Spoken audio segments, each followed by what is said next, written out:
All right.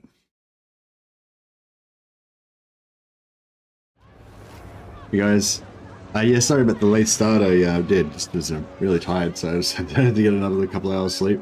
But yeah, I'm here now, and lots of destruction. So yeah, so the end game happened. We're now deep in the end game crisis. Well, we're sort of still at the start, but I guess we have your ultimate end game crisis on, but we're playing as Cathay, so you know you don't immediately have to deal with the end game crisis. But having said that, there's one of the dwarf armies coming for us. So yeah, so we decided to abandon Shangwu, and we're just going to completely pull out of Cathay and leave Cathay to its own devices.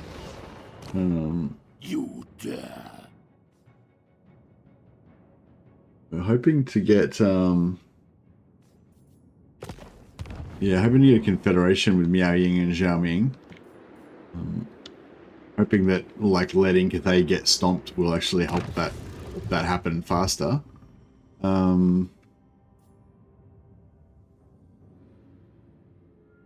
We aren't planning on having any caravans for quite some time, but if we do ever get to have another one, we'll probably have really good income from it, because there's a bug that has been multiplying the bonus that you get from your caravans, and I've been letting it sit there and accrue bonus for a while now. So meanwhile, we're also trying to steal armies from the Hunts Marshal. We can get this one that's got the dwarf. The dwarf's probably like the main, like the most valuable hero that we want, but I find usually you can get it. You can, if you be a little bit patient, you can get an army that's got two. You can get an army that's got two legendary heroes in it. So we'll wait for that. Try to just keep accruing more allegiance points to be able to afford it. We're still accruing 2 allegiance points per turn, so even if we don't get any more, like we're already up to 70, so next turn we'll be able to afford this army. And then we maybe just wait a little bit longer to see if we can get that extra hero.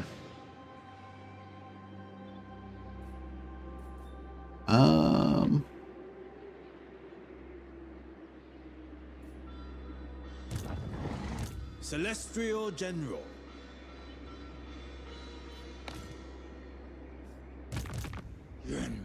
Oh, that's right. And we're sending Yuan to invade Ulthuan solo. I forgot about that. Governor. Alright, so yeah, I don't know. We'll have to find a soft target for Yuan to start on. Must hurry. I think I actually might have already gone this way before, but I guess we didn't save, so we can rewind that. And yours. To the boats, brave Moses.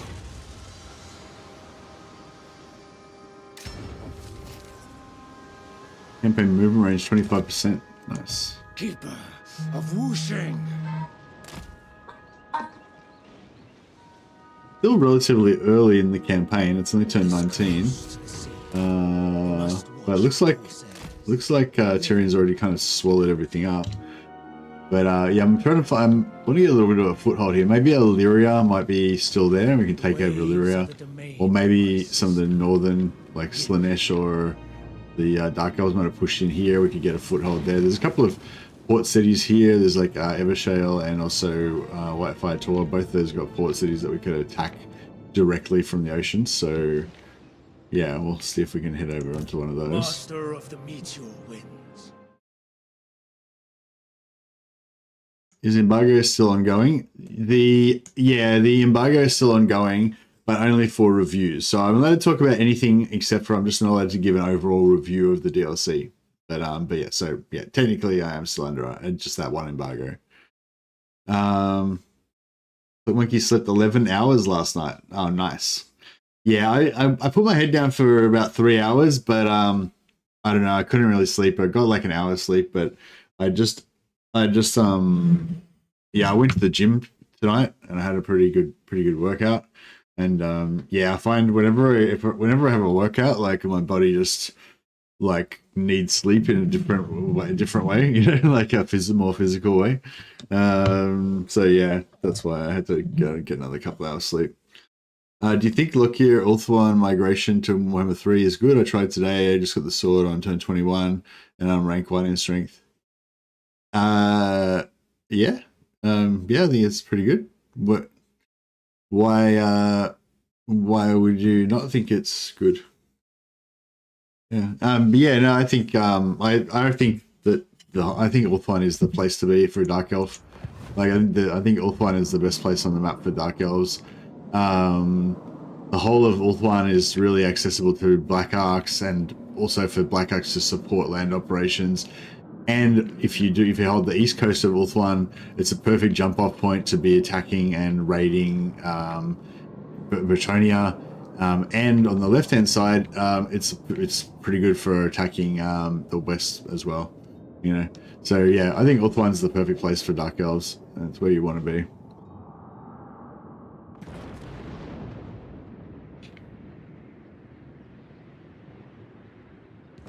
I don't know. I think some people would go for Cathay, or the fact that you don't really battle for the first 10 turns. Like, yeah. I mean, yeah. Yeah. Obviously, if you're going to migrate, then you're going to waste a few turns at the start of the game. You can sort of try to mitigate the amount of wasted turns that you get when you migrate sometimes by, you know, attacking stuff along the way. Oh, excuse me. Yeah,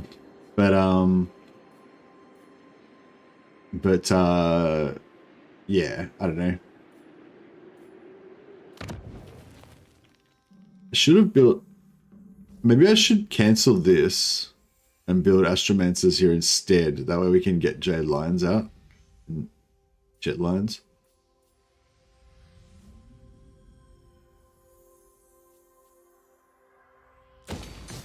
Yeah, I might do that. Yeah, so I wasted a turn of construction, but it's alright. The floating pyramid is the more secure one, I guess, slightly. But yeah, we have to start thinking about sort of like doom stacks, I guess.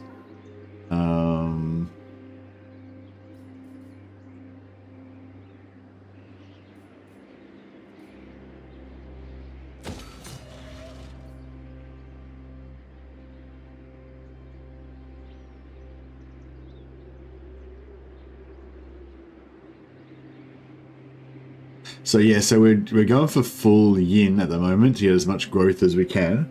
We're currently on 3 yin. It's actually quite hard to get up to 6 yin. But yeah, we're currently on 3 yin. That's probably about the best that we're going to get. That's 20 growth. But we could push that into 3 yang, which would give us recruitment rank +2. That's just not bad.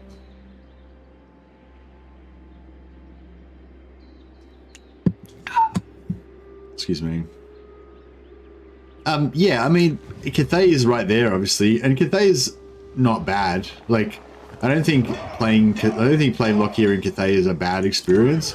I just think, you know, all things being equal, the best experience you can have, I think, is the best experience I think that you can have is in Ulthuan, but yeah, obviously you got the downsides of having to migrate there and stuff. So we bring Dejanu. We bring Dejanu over to Ulthuan as well, or should we keep Dejanu back to fight against Skrolk?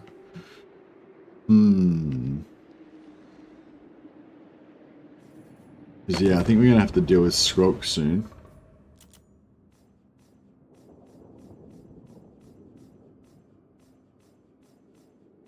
I don't know if we've got. I don't think we've got vision on Skrolk yet.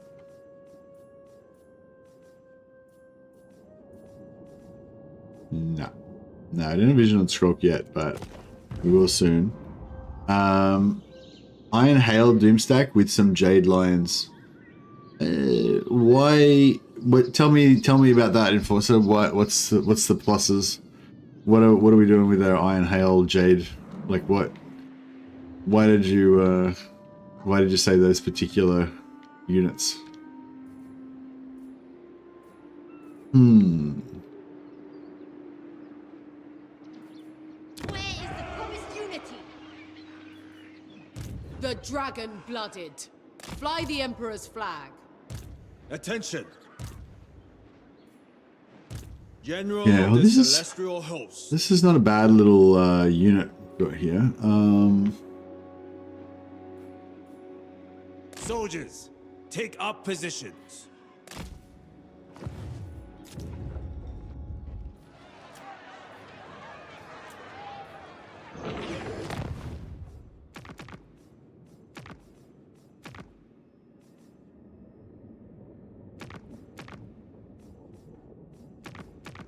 Yeah, I could go to outpost, but they're probably gonna die soon anyway, so it's probably not much point.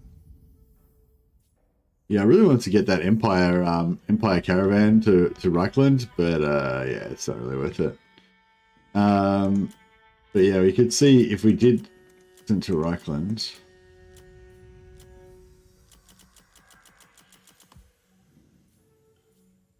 Yeah, you can see it's gone up again. This was... oh no. Oh yeah, no, it has gone up, yeah. So yeah, this was about 13,000 before. I think it just slowly goes up higher and higher and higher.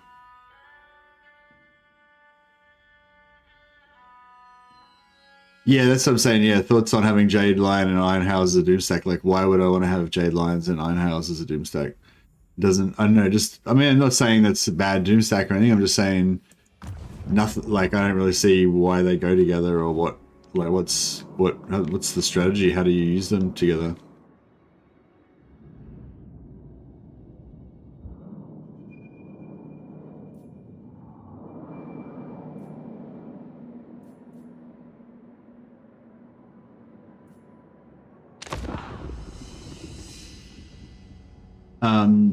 Yeah, like, I know, like, normally I feel like... Still have no measure of you.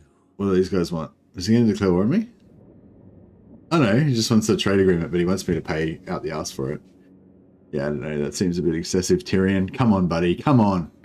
Like you don't even want us to get into a good relationship.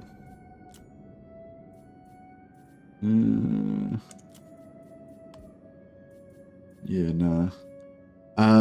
What about if we join war against Scourge of Cain? There you go. See? We can find common ground. Good work, Tyrion. Hey, Jin. YouTube doesn't have you live on my notifications. The strategy is watching adorable kitty videos. Nice. Yeah, I was wanting to try the Jade Lion thing. Because... once we get the skill unlocked on Yuan bow, the Jade Lions give extra winds of magic, give extra master elemental winds, so extra spell intensity.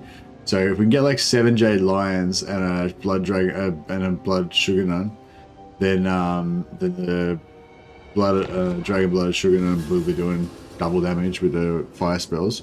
So that'll be cool. And then I don't know, you could just put some more Jade Lions in there and just have a blob of Jade Lions that, like, they're not going to be super tanky, but, like, each entity is going to have, you know, a few thousand HP. So they're not going to, you know, they'll be sort of tanky. Ever vigilant.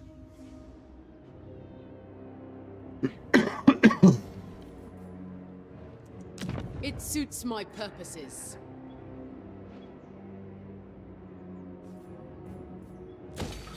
I'm trying to, like, build up all these areas. I think we'll get rid of our peasant archers. No need of wastrels. Nothing personal. And we'll replace them with crossbowmen once we get them. The salt breeze. because Cathay has heals other than Meow. Yeah, they don't have great heals, but yeah, each one of the Dragon-Blooded Sugarnons gets a bound. It's a bound heal spell they can use like 4 times, I think.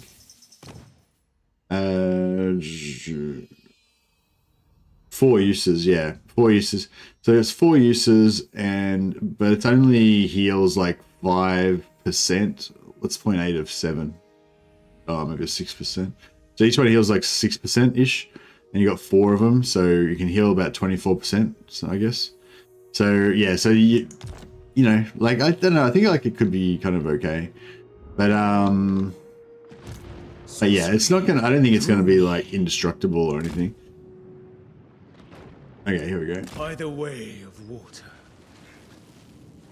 Do not rest on the waves. I speak for the Phoenix King. Oh, they've got a and I bid you defensive. welcome. They've got a defensive alliance with Tyrion. Shit, sucks. The sea lanes carry our trade and feed. Oh, maybe we'll come in through here and we'll attack these guys. Be fine. Is he the best duelist in the game? I'm not sure. I don't know. I've heard stories of other people beating him. He seems pretty strong though.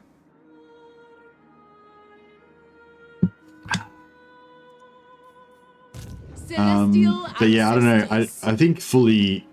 Yeah, I don't know. I think if he was like fully kitted out with his maxed out Executioner, I don't know. I can't really see anyone beating him because you'd be able to just kill them with Executioner really easily.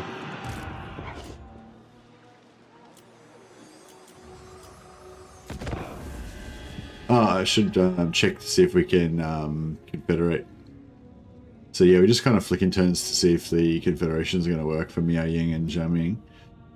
I am an immortal. This guy. Alright. Fuck you. Fuck you, this guy.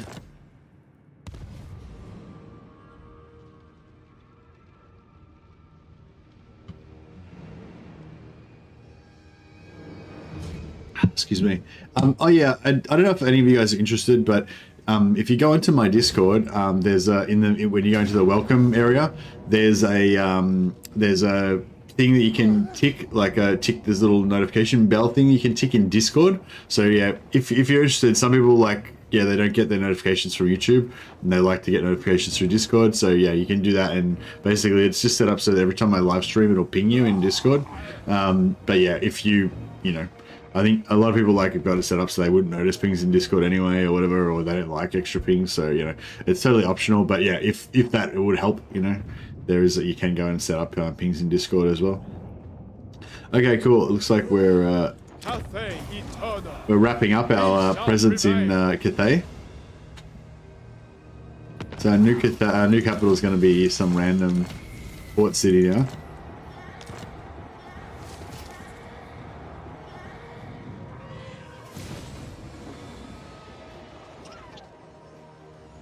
I think we'll be doing that. Yeah, so Monument of the Moon is our new capital. I don't know how long that's going to last though. We might lose that at some point.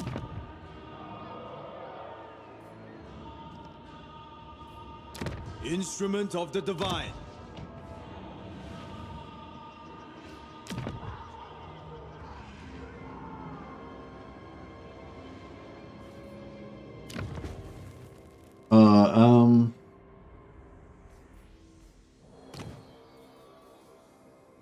Yeah, so we need to build all the stuff in the capital to get the advantage out of it. Just realized. I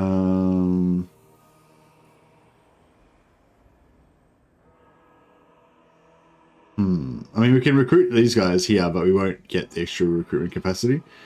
But if I knock this down, then we lose a heap of growth. So I don't really want that either.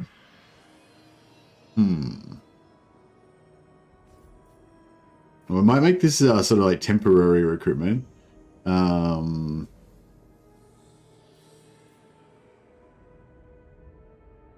Campaign line of sight all armies. That would be pretty cool as well. Yeah. It'd be good if we could get like a 10 slotter to put as a fortress so that we could have all of these things, because This one's a port city, so you've already got the port using up one of your slots, and ports don't get any bonus from being a fortress city. So then you got 1, 2, 3, 4, 5, 6. 6 slots at max. So you could have 1, 2, 3, 4, 5, 6. Oh, I guess you could get all the main buildings. You wouldn't have the defensive stuff though. So that would be what we would kind of aim for eventually. Plus 50% line of sight for all armies. I reckon that might stack as well, so we could end up having like 1,000, you know, % increased line of sight if we got enough of them. It could be cool.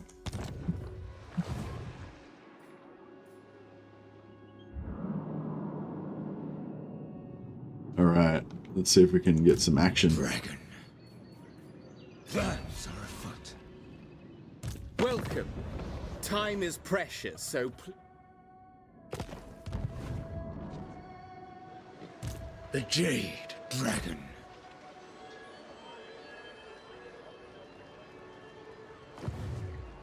For Cathay. That location seems wise. All right, let's get some. We'll get some one-man doomstack action happening. I should be at the Celestial City, ensuring the Empire as well, not on the field.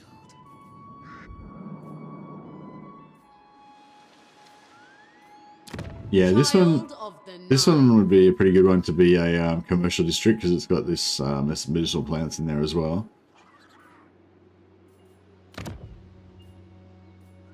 Offspring of dragons.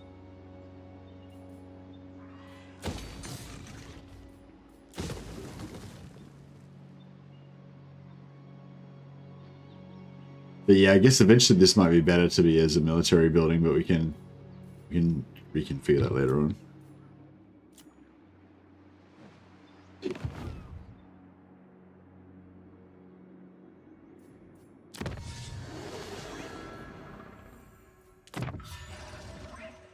Welcome additions.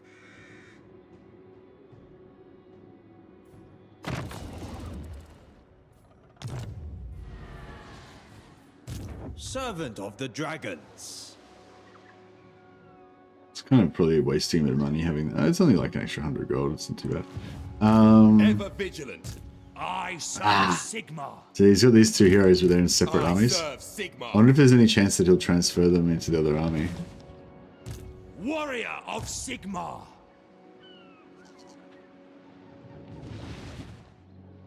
Yeah, I don't know. Yeah, do you reckon we should take one of these armies by Warrior itself? of Sigma. You could probably get this one.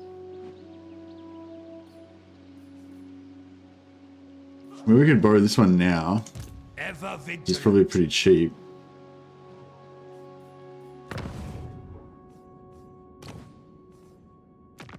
Only 36. Yeah, if we steal this one now, then at least we've guaranteed to get it, and then we can, yeah, then we can potentially get another one later on. Yeah, I think I'll do it. I'm going to request this army now because we've already got. There's only 36, so we can still have. We can save up again and get the other one later.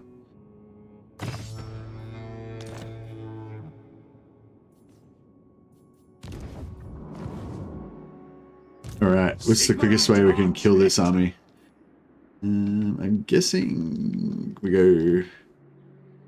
I think by the time we get over there, they'll probably be dead. Oh, if we go down towards here, there'll probably be a cast dwarf The Hell army down here.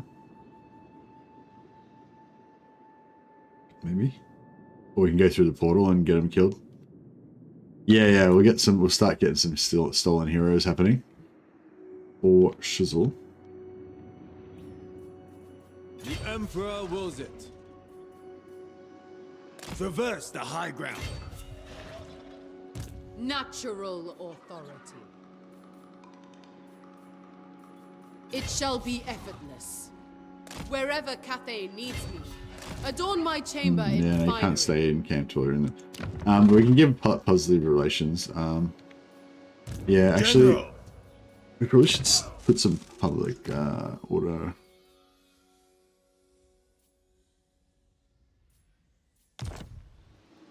Born to rule. We got a tax collector. We got a team master.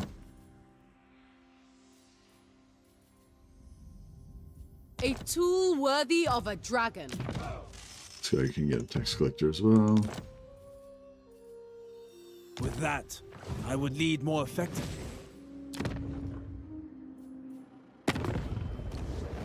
The Favored. Oh, she's close. She's close. So yeah, so we should get. Keep checking. Hopefully, we'll get her confederation next turn.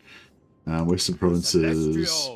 Western provinces needs more friendly relations. The Lord of the Jade Swan gladly receives you.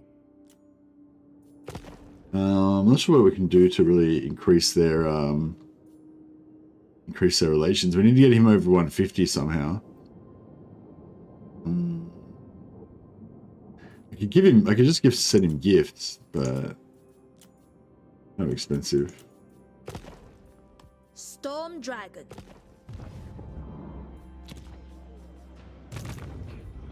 Of whooshing. All right, I'm gonna turn off outposts, Celestial source of compass selection, caravan dispatch.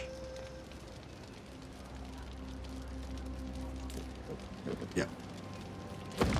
So we don't want to send any caravans. We don't want to change our compass direction. So we'll just leave those for now.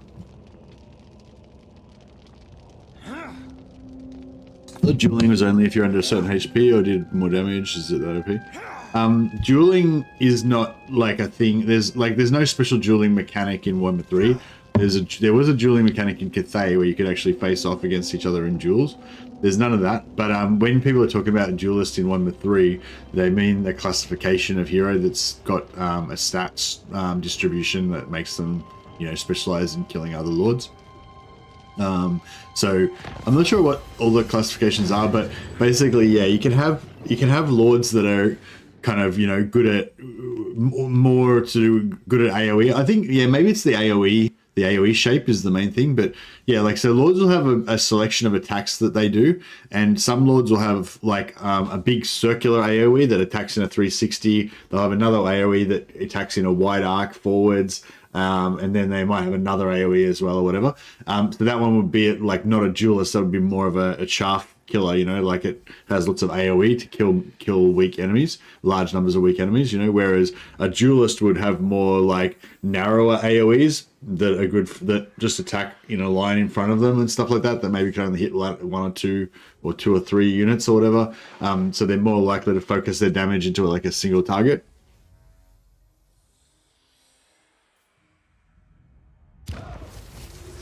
So yeah, if they have that sort of duelist shaped AoE attacks, and they have high melee attack and high armor piercing damage and stuff, that would be what I would consider to be a duelist. Sorcery through me. But I think when Potato said he is the best duelist in the game, he simply meant would he kill all it with? Would he be the strongest lord in a 1v1 lord fight? And yeah, I don't know. Nah, they didn't toss in the Three Kingdoms mechanic. Nah, it's just saying which lord's the toughest, basically. All right, let's see about these technical siege strategies that we're going to use using Yuan bow.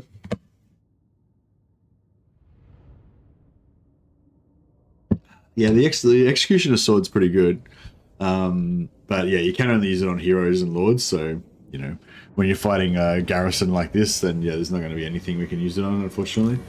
We'll hide her in the trees over here. Keep her out of trouble. The Dragon Emperor commands! My place is at the heart of Cathay, ensuring the Celestial Empire stands. So let us finish them quickly, so I may return to my calling.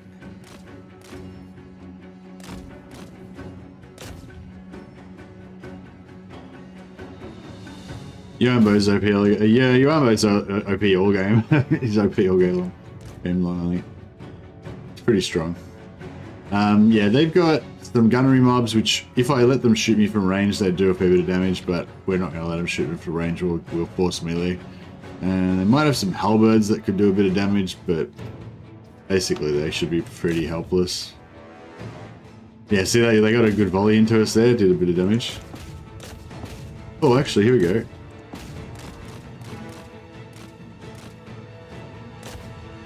Yeah, these guys are shooting down on us from up here.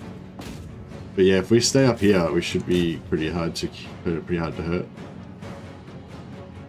They're getting some shots on us still, actually. Every now and again, if I do near the edge, they just get like a massive. Yeah. Am I correct? Yeah, they're not blobbing very much. We need a more blobby. I might just go and fight these guys over here. Because that will give us a good melee shield. Yeah, if we're in the middle of this blob here, we won't be able to get shot anymore. And also, if we can get behind... this thing here, stop the towers from shooting us.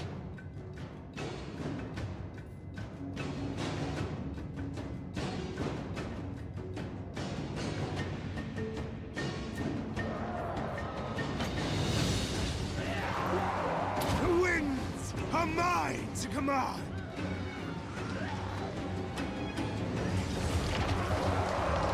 It's a pretty good spell, that Talons of Night. It's just pretty much just going to destroy that whole unit.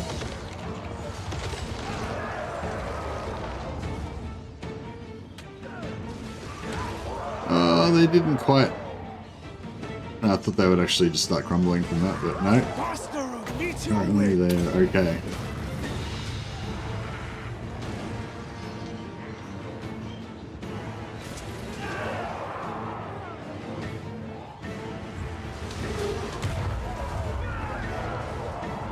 that did the trick. The day is done. The fang falls.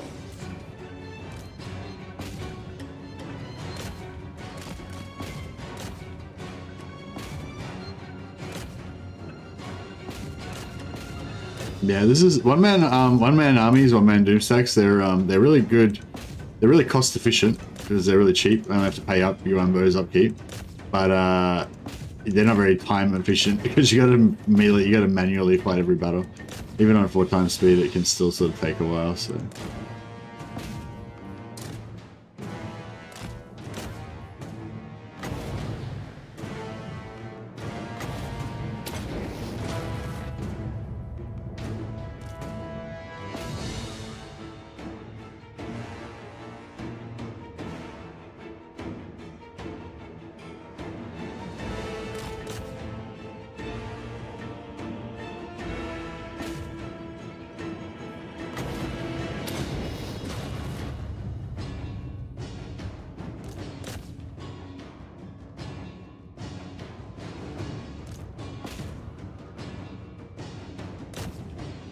They take the fun out of it.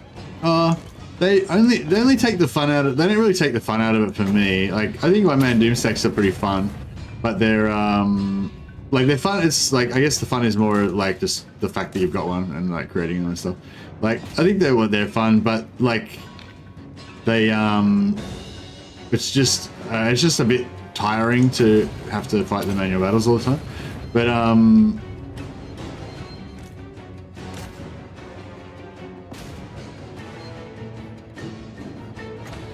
well, I mean, yeah, I guess they're less fun. They're less fun than certain. Like the most fun are probably like I don't know, what's the most fun? The most fun for me is probably like Black Ark Corsair armies with Lockyer. Because there's just so much micro all the time. Like you're charging them into melee, you're kiting away so you can shoot, you're focus firing single entities, you know, there's like if you have a lot of them, like with Corsairs, like especially if you have like 15 Corsairs in an army or something, you're just constantly microing everything and it's just a lot of action, you know. It's probably the most fun, I'd say, gameplay. Or, I don't know, I guess anything where you've got like lots of units that you need to micro. But it can be a bit too much sometimes.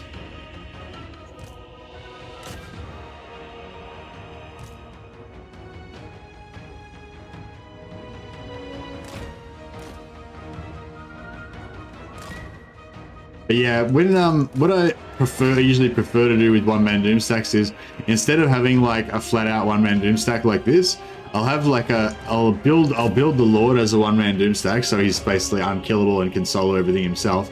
But then I'll give him like a half stack of archers as well, and then he can sort of solo everything, but then you can use the half stack of archers to just kill everything fast. So you kind of get the best of both worlds. So if you come up against something like really tough that archers can't handle, like if you come up with against a whole stack of cavalry or something that would smash your archers, then you know the one-man doom stack can still kill them. But if you come up against easier stuff, then the archers just wipe them out faster. So you don't get that fatigue from just fighting slow manual battles all the time. Do you know a trick to get alliances more easily? Hey, Dark User. Easiest way to get alliances is to gift them regions. So you just go and conquer, settlements that are on their borders, and then just sell the settlements to them. Every settlement gives you plus 40 relations. So you just have to sell like 3 or 4 settlements to them, and then they'll get heaps of positive relations with it.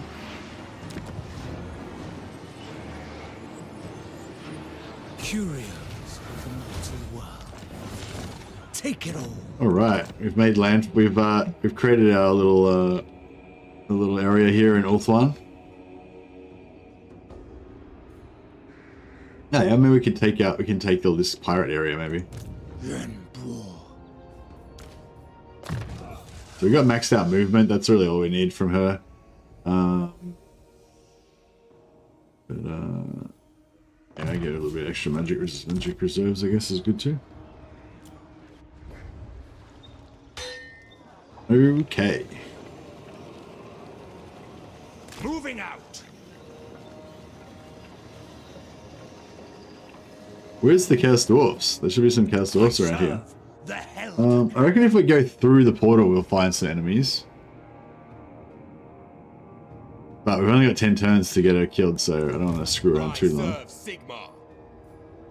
Celestial General. On tier 3. Alright, so we got everything tier 3 now, which is good. One more turn until we get to tier 3 there. Shogungan Lord reporting.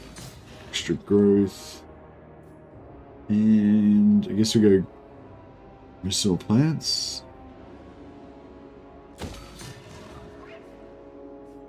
Good growth here as well. Max out that yin. As much growth as we can.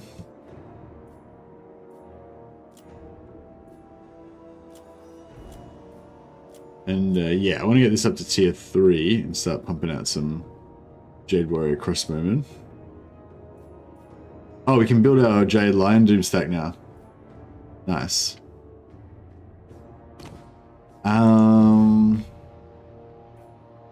Attention. Are they cheap? Are they cheap ever across the board, or only when they're in his army? Yeah, no, they're pretty cheap even in not in his army. That's pretty cool.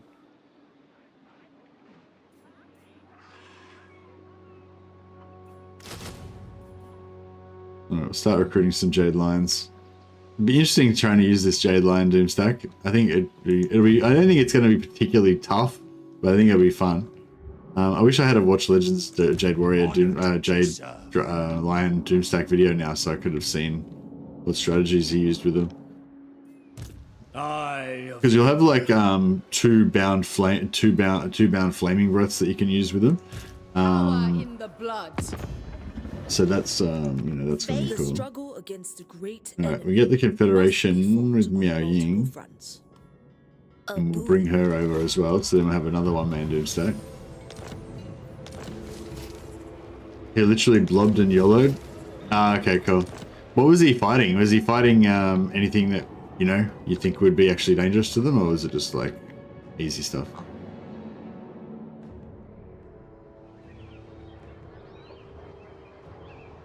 I think they'd probably be pretty good at flaming themselves. Like, you could probably use their flame breath on themselves without taking too much damage. But if you use like Searing Doom or something, that actually does a lot of damage to them. So you wouldn't be able to Searing Doom them. Comet might be alright. The Celestial Command. Fighting a lot of basic rats. Yeah. Yeah, I feel like yeah, I don't know. I don't feel like it's going to be very good, but I'm going to give it a try. What did he rate it out of 10 for a Doomstack? Did you give it a 10 out of 10 rating? Shogungan Lord reporting. Okay, actually, The Storm Dragon. so we've got a few armies over here. Our ancestors watch over us. A mere errand. This is my mission. Do they deserve We'll need to honor of cut them down a bit. serving me? Warden of the Great Bastion. Seeking fresh I don't get chemicals. that. I've got, like, it looks, I've clearly got, I have Why not can't- lost my mind. I consent. why can't I move her out? Like, there's a screen there. Mission of metallurgy. What's happening? What the fuck's going on? Storm Dragon. Ride upon lightning. Once my experiment I don't know. completes. Well, maybe we can leave her there. Dragon-blooded Shogungan. Ah, fuck it. The majestic defender. Alright, we'll bring her over to Lustra as well. We'll suicide these guys into this Doomstack here. Calling. Oh, what level are these guys? Maybe I should save them. They might be worthwhile having. Oh yeah. Our ancestors watch over us, always. I kind of want to just suicide them into these rats just to see if we do any damage to them. Dragon sees all. I demand their death. Never. No. Redouble your speeds.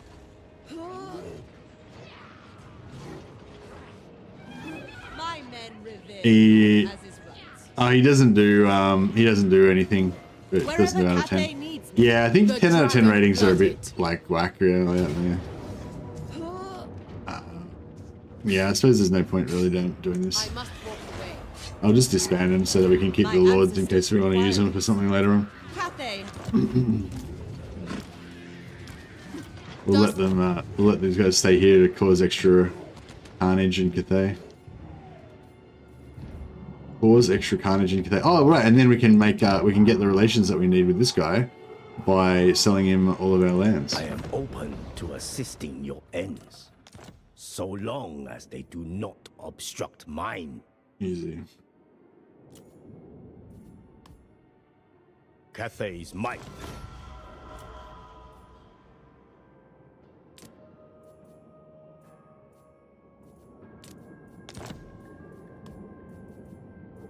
So yeah, so we'll just bleed him of all of his money, and we'll also make him like love us.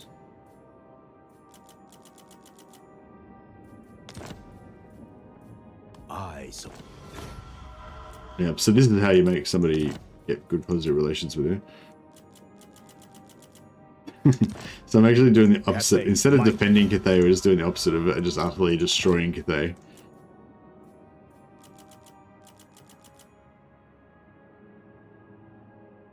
If you can lock your reliability already, you might see if threatening would work a bit later down the line. What do you mean by lock my reliability? You mean tank it? Cathay's might. Like, get what? Like, I've got good reliability now.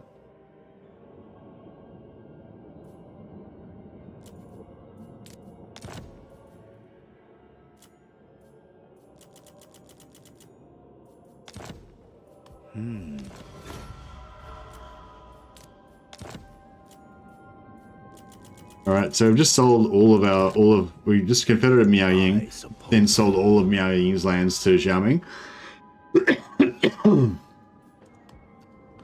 Oh, freeze your reliability for one turn. Yeah, true. Yeah, I mean, that's good, you know. It's just that you can do way cooler stuff with it, so you wouldn't really bother, you know. I don't know, can you think of any reason why you would want to do that? Oh, it's just for confederations, you mean? If you can't quite get a confederation. Yeah, that's worthwhile, I guess.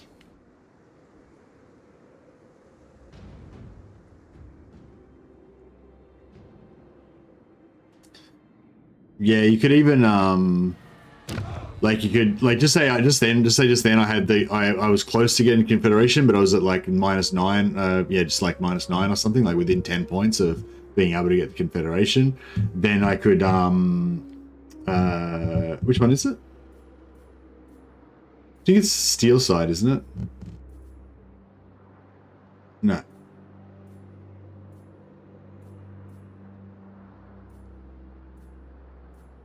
thought it was Steel Side.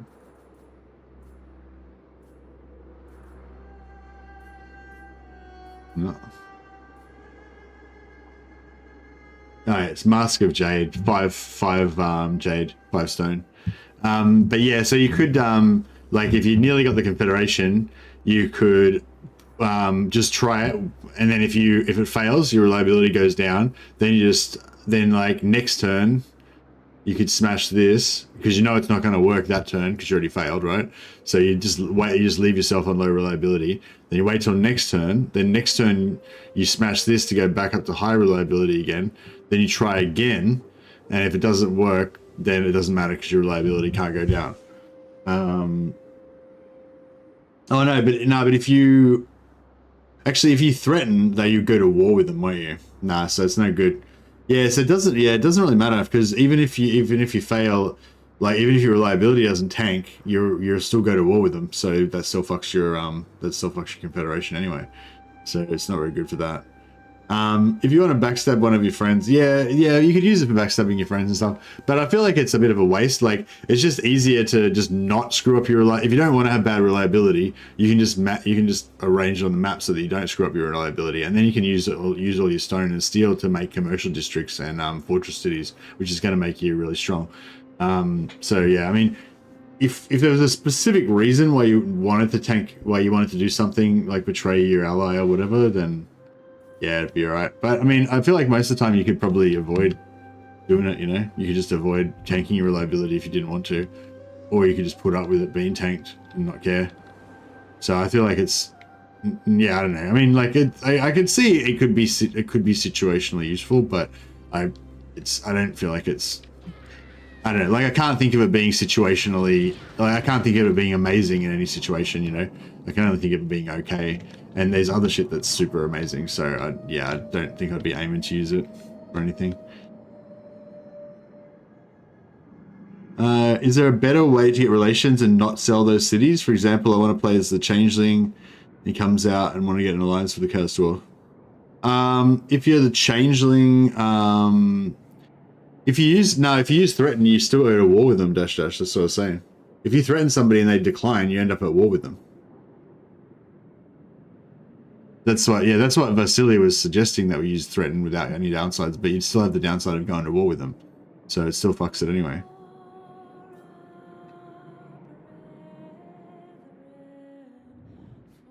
But yeah, so it's like, I don't know. You can peace out because you aren't low reliability. You might be able to peace out, but you'd still have, like, you know, broken all of your alliances. You'd have -30 from declared war, and you know, maybe, yeah, you might be able to peace out, but yeah, I don't know. It's still like, my point is, I think my point still stands. It's like, yes, I could imagine a situation where maybe it would be useful, but I can't imagine any situation where I would waste. I can't imagine any situation where I would waste 5 jade, 5 stone on it.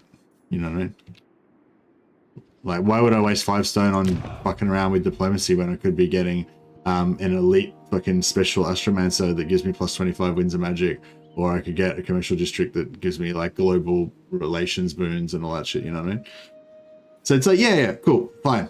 I'm sure that we could use it sometime for something, but I'm not excited about it.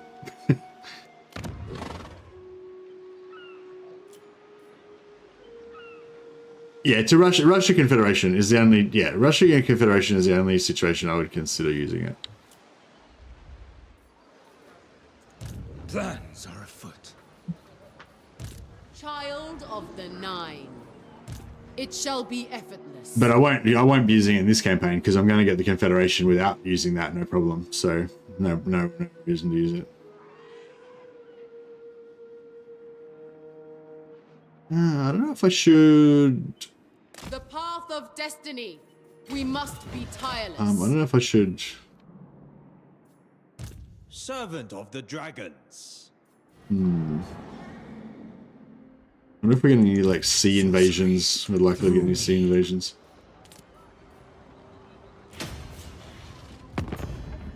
Let's not allow pleasantry. Heed my hexes. Prince of Ulthuan. Galab. I feel. I'm not sure what we're doing here on Illyria. I suppose we're gonna wipe out Ulthuan.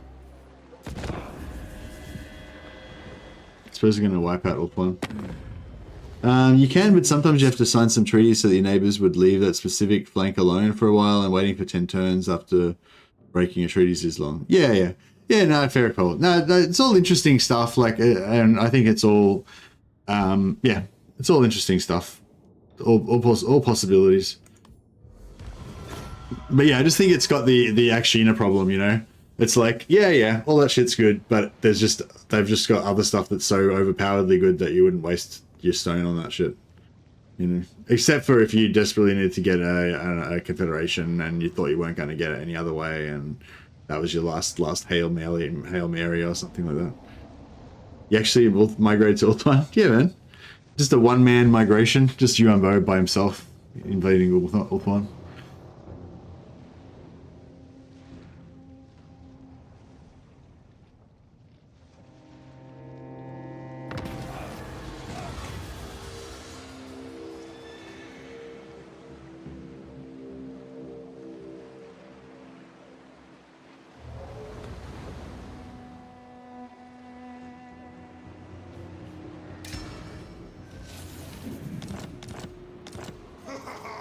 Probably should have gone for that minus 80%, minus 80 cost, 80% cost.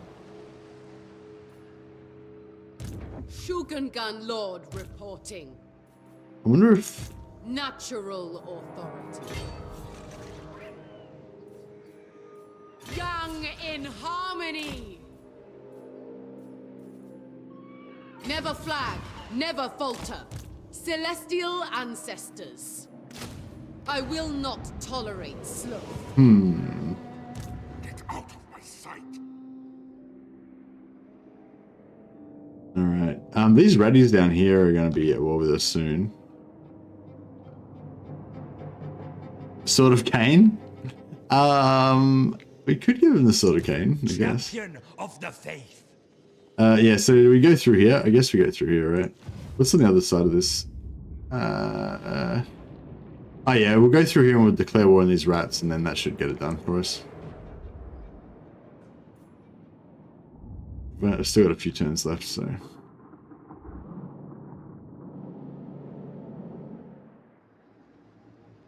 Here to serve. Guided by Sigma. Yeah, I don't see any other likely enemies around the place. His will be done.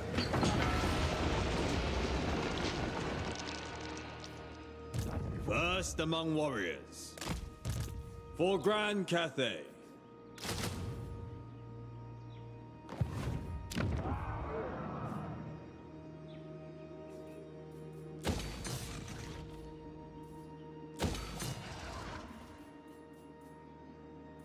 I guess I should switch to recruitment.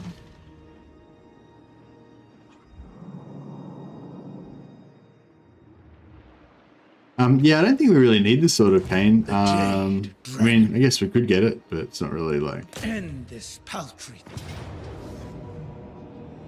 Because I think like the main reason you want to get the Sword of Cain is to make your lords one-man doom stacks. But yeah, I think Cathay uniquely doesn't need it because all of their lords, all their legendary lords are one-man doom stacks anyway. Like, or can easily be like one-man doom stacks without needing the Sword of Cain. So yeah.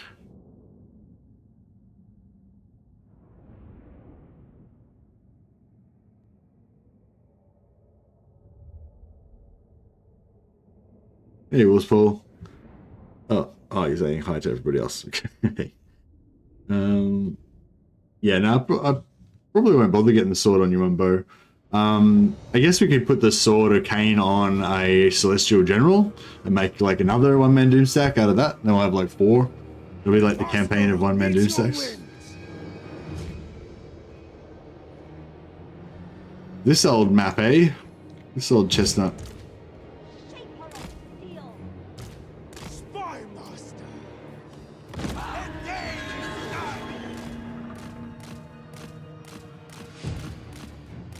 Sleep well? Yeah, I think I fell asleep for about an hour, and then I was like, yeah, that's not enough. So I went back to bed for another 2 hours, and yeah, I think I got a good like hour and a half in there. I usually sleep after my streams, so I had I don't know, I think I had 3 or 4 hours after the stream yesterday, so kind of all adds up to about 7 hours, I think.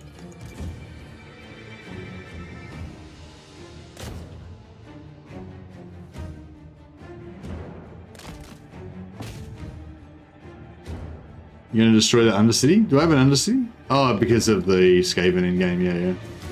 Didn't think about that. How about you have a bit of this? Took up 50% of that guy's health with the Executioner. We can reset. We've got channeling staff, so we can reduce the cooldown, get that Executioner back up a bit faster.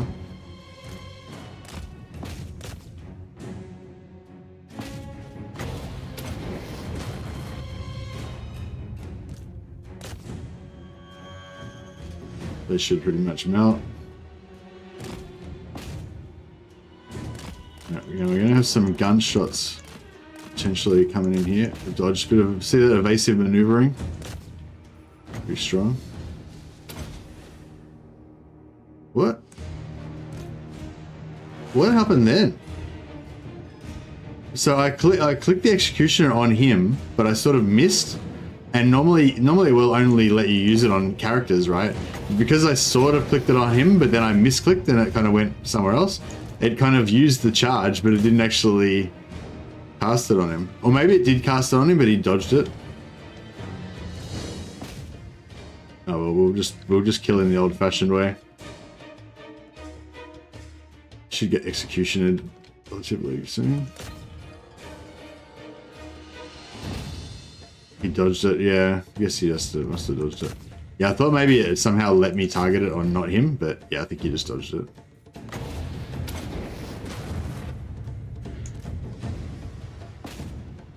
Two more hits and he should get executioned anyway. There he goes, boom. C's in executioner territory.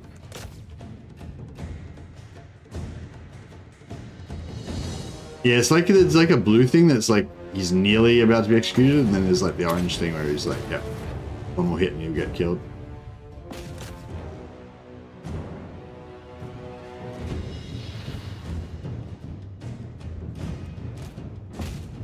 But yeah, I don't know. I find sometimes it is kind of fun still, like with the one-man doomstack thing, because it's sort of like if you have it on 4x speed and you just sort of mop them all up, you know, and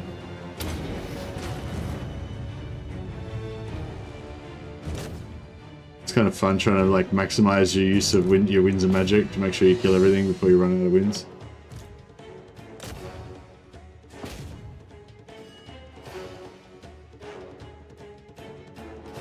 Clicked on the bats and it used the charge. Yeah, that's what it felt like it happened, because I was like mousing over him and then I like just missed him and clicked on the bats or something else.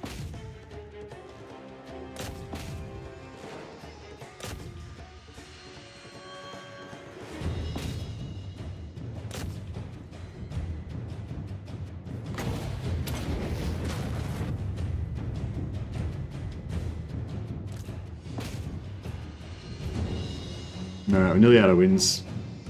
It's going to get a bit boring after that. We have to melee the rest of the army down. Evasive maneuvers, dodge those bullets.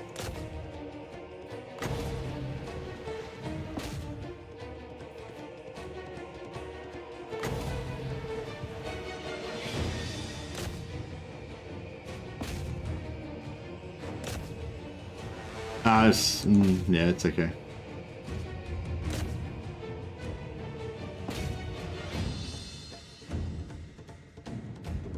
Yeah, I'll assume I'm assuming I did actually click on him, even though I thought I didn't, and then that's why it triggered. But then he dodged it. Probably is what happened. I don't know.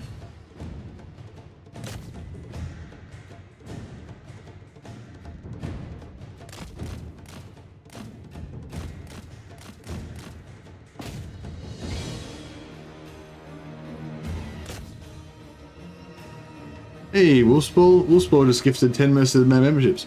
Wait a second. I thought you were broke, Wolfsball. What are you doing? Where you went wasting all your money?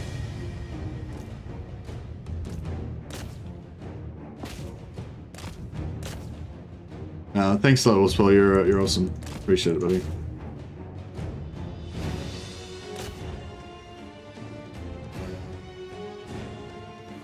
Welcome to all of our new members. I wonder if we can comment this barrier down. Minimal damage. Still did good damage to the infantry unit though.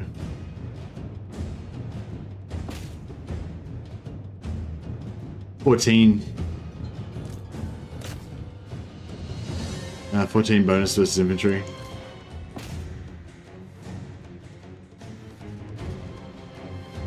Yeah, he does. I feel like he chews up infantry squads reasonably quick. Like even if he runs out of Winsome. Oh, actually, we're out of heal cap. It's starting to get a little bit serious.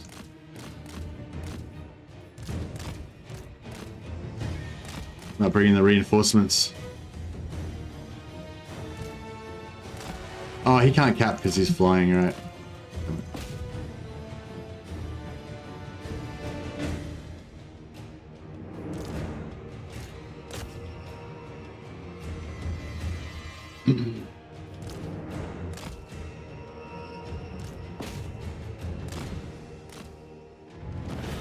Got there eventually.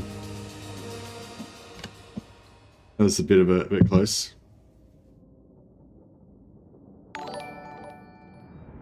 Yeah, so he doesn't currently have any like combat line. He doesn't have any ward save. He's like, yeah, he's just like basic one-man Doomstack Yuan bow, which is just him Yuan bow with health regen. So he's still got a bit of a ways to go. But yeah, he's already handling, you know, early, weak armies, low tier armies. The key location. Yuanbo. Oh, that's how he says his name. Yuanbo. And then I thought I always say Yuanbo. Maybe it's a little bit too. So what was I going for here? I just wanted to get, yeah, the Comet and the Talons unlocked first. Put 2 points into Comet to make it a little bit cheaper.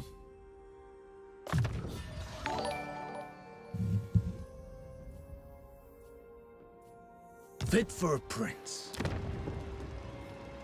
Dragon.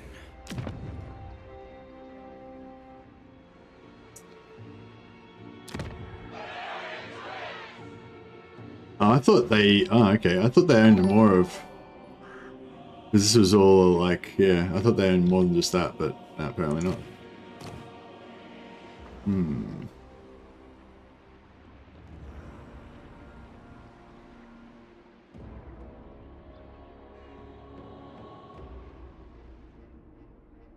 What else?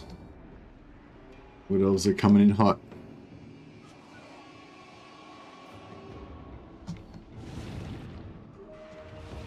Yeah, I don't know. I feel like one-man Doomstack plus Yuan plus a bunch of Celestial Crossbowmen or something like that would be the way to go.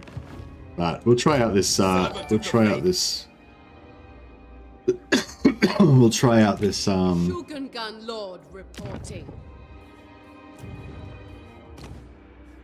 Give him a Celestial General.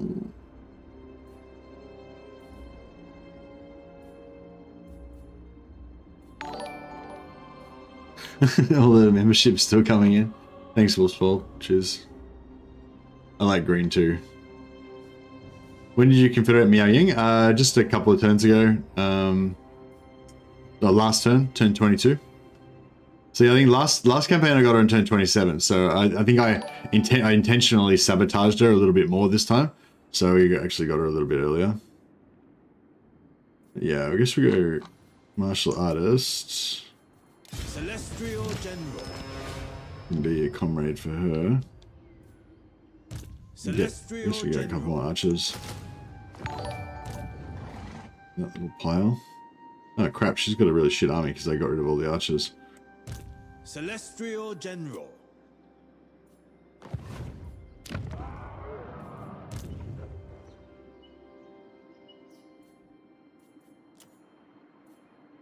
hope this army's, yeah, the army's not too strong. Wind Shaper. But yeah, we have, yeah, yeah, I don't know. It's The gonna be rough. Dragon-Blooded. Could be a bit rough. Shall see. I have made time for you. Non-aggression pact? Yeah, nice. I wonder if she's under attack from the Wood Elves. The Lions having 1 turn recruitment as well. Yeah, Lions are a low tier unit. They're cheap. They only cost like 130 gold or something to for upkeep, and yeah. Yeah, you wouldn't expect them to have more than 1 turn recruitment. They're just like they're like a low tier unit. Yeah, they're like tier 3 or tier 2 or something. They're a cheap low tier unit, yeah. They're cheaper than infantry.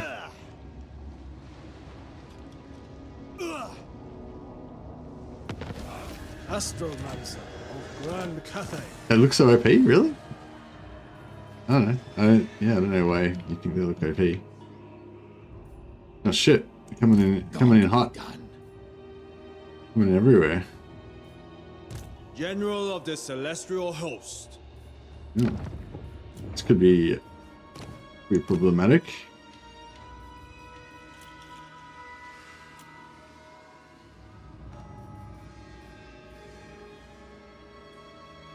Dragon blood shall win the day. All right. Fang the Tusslehead. Oh, he's already got a rename. All right. Well, I guess we'll make this guy can be Wolfspall's character. I don't think we've got. Have we already got a Wolfspall?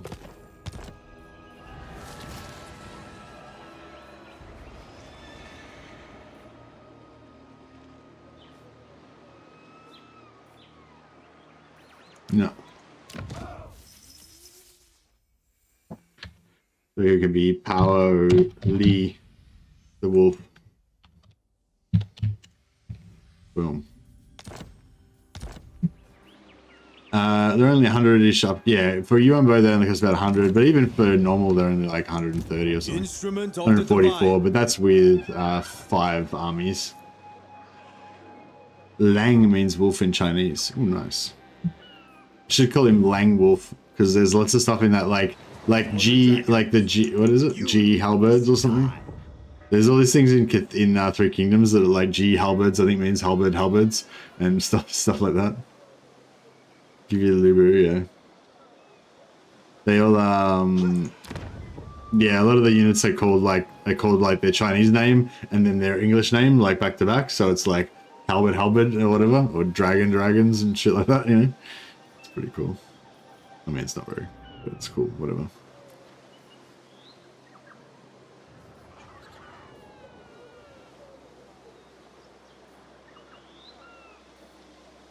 Yeah, we need some artillery up in here, eh?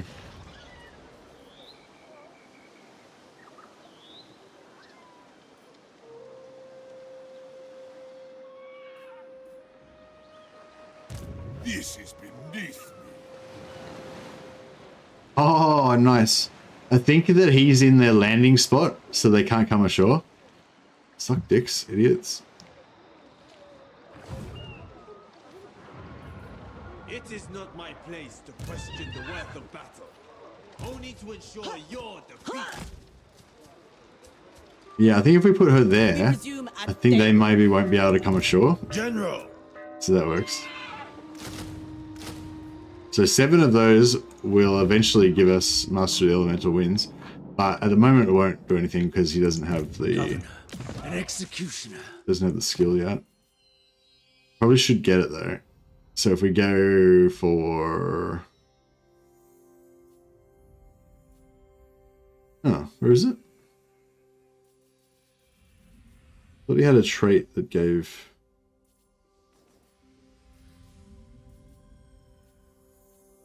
Master of the Elemental Winds to his lions.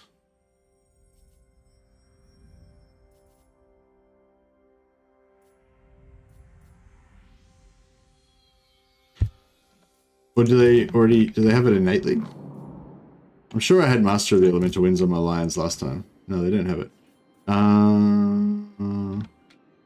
Glory. harmony in this wasteland. Yeah, I'm sure it was in his skill tree somewhere. Let me have a look.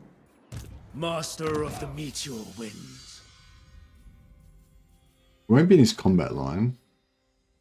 No, it must be in here, but it's not on the top. Oh, there it is. Oh, we can get that now. Yeah, we can get that now. Cool.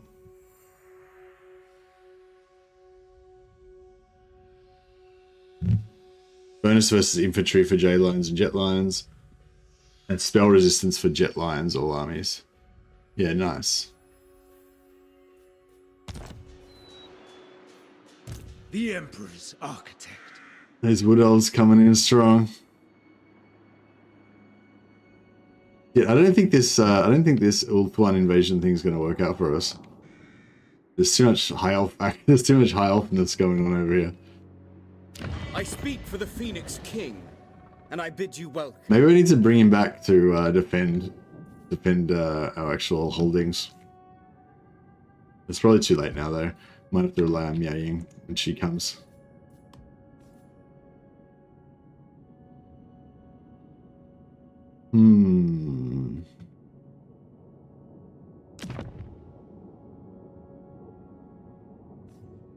What requests would you make? Who calls? By Sigma's will, come in peace. Empire's blessings. May Yes. as well make friends with Ostland. Why not? Gullible fools! Be flattered that I haven't cursed. She's going to get wiped out pretty The soon. spirits agree. I guess that's one good thing about the like the overpowered faction mechanics that we've got for all the new lords. Like none of that translates into anything on the campaign map, like when they're played by the AI. Eye of the Emperor. March for your rations.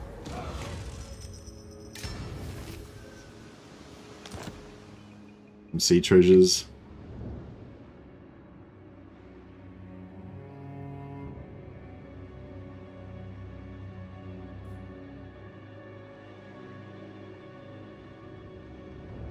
I don't know what to do. We could go to war with the elves, I guess. Those who speak the truth are always welcome here.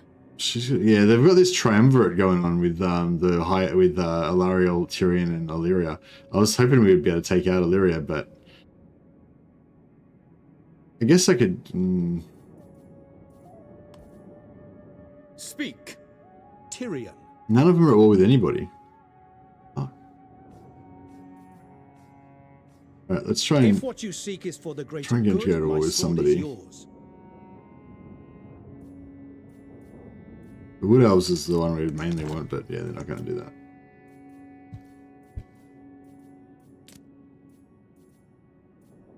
And yeah, there's not really anything else. Guess we go Dreadfleet. They'll no. Oh, so if we had done it before we killed the Dreadfleet, then on Ulthuan they would have done it because they hate anything that attacks, like that gets onto Ulthuan's soil. Yeah, no, all of the endgame armies, they're not into it. Alright, well I guess we can go and attack Nakari. Keeper of Wuxing.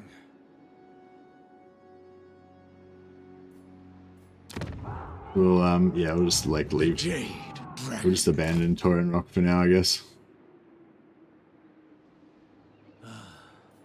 So the waves like crystal.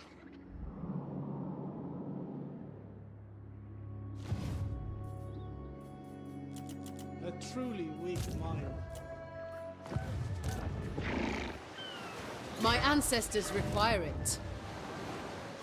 It suits my purposes.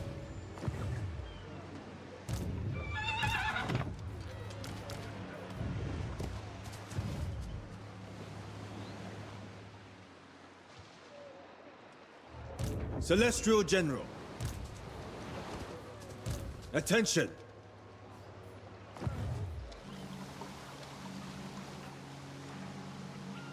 It's terrible what people are doing. Reviews of Warhammer 3 have dropped by 10% on Steam because of the price of the DLC.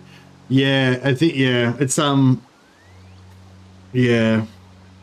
it's kind of, yeah, I don't know. It's like people don't really have any choice though, because I don't think you can put a review of the DLC on Steam until the launch time. So yeah, this sort of happens a bit when, like, yeah, if they do something shitty with the DLC, then people can't review the DLC, so they just review bomb the actual game. Yeah. So I don't know. It is what it is, I guess.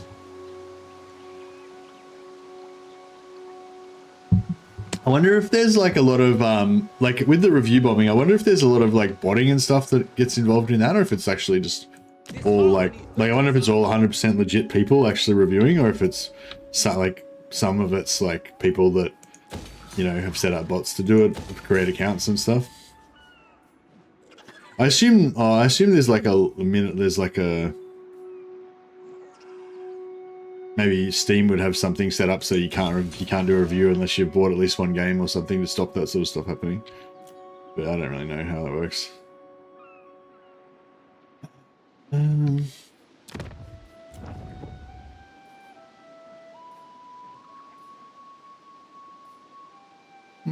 Yeah, solid sounds cool. Astromancer of the Celestial Court. What do the Astromancers do? They give you extra magic drop chance, yeah. That's pretty cool. Leader of men. Astromancer of Grand Cathay. Alright, I'm gonna see what these guys are gonna do now. Depends on playtime. Oh, really? You have to have played... Oh, you have to have played the actual game before you can do a review.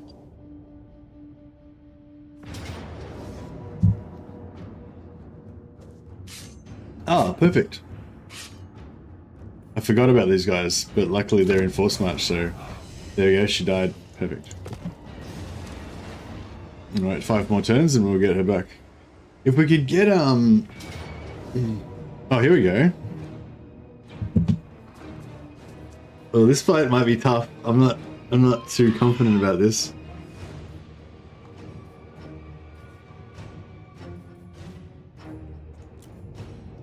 At least we've got 4 wins of magic. That's something. Oh, this is Noctilus himself. This is the big boy.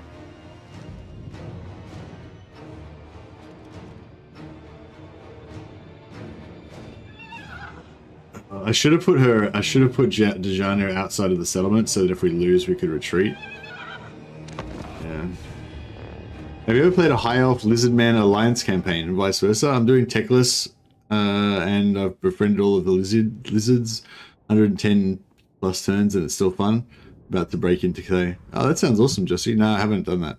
It sounds like a reasonably kind of lore-friendly playthrough though as well, you know, like I could sort of imagine, I mean, I can imagine like a reason why the Lizardmans and the High Elves would be at war with each other, but I can also imagine, you know, them like somehow getting on the same side of things, you know, to fight against chaos or whatever. That could make sense. I sort of feel like they'd kind of work in well together in terms of aesthetics as well, almost. They don't really match, obviously, because one's Aztec and the other one's kind of, I don't know, what would you say the High Elves are kind of Japanese-y style, I guess? A little bit of Japanese style or something? I don't know. Yeah, I'm not sure what you would say High Elves look like. Fuck, I don't know what to do. I don't know how to win this one. I guess if we could fight their ranged in the forest with our melee, that would be good.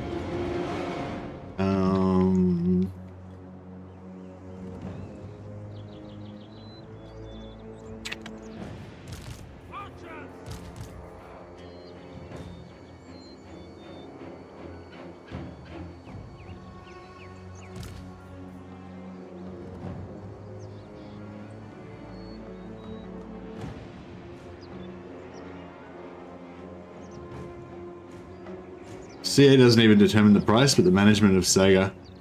Yeah, maybe. Yeah, I wouldn't be surprised. I'm certainly the developers don't determine the price. You know, the guys that are making the game, I'm sure that they don't have any control over the price at all. But yeah, I don't know. Yeah. Oh yeah, I wouldn't be surprised if that is how it works. I don't know. Do you know? Yeah, do you know how that works? I don't know.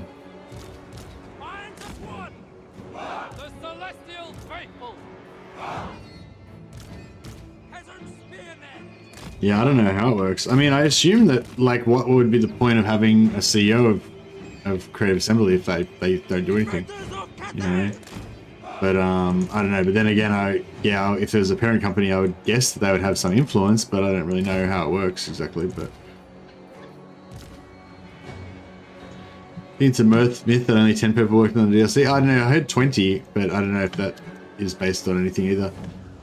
Like, how am I going to win this battle? I don't think I can win this battle. I'm not really sure what I'm going to do. Maybe...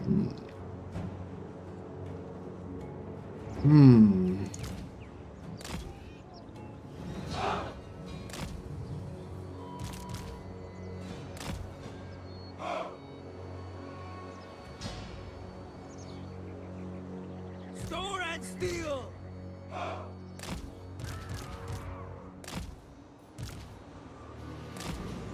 The more calls!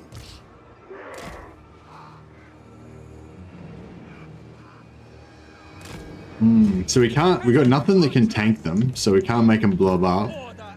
So our magic's going to be kind of, not useless, but not that great.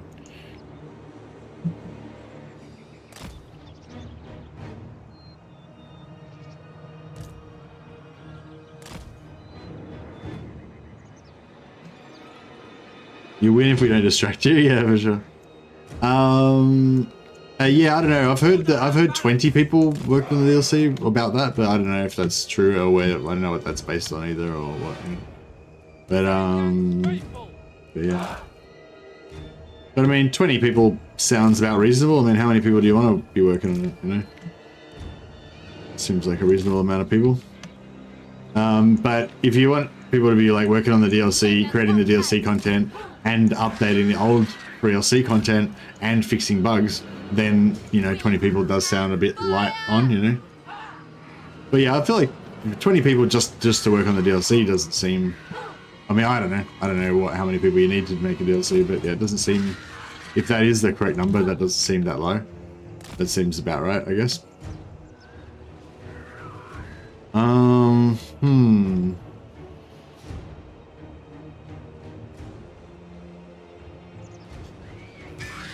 I do not know.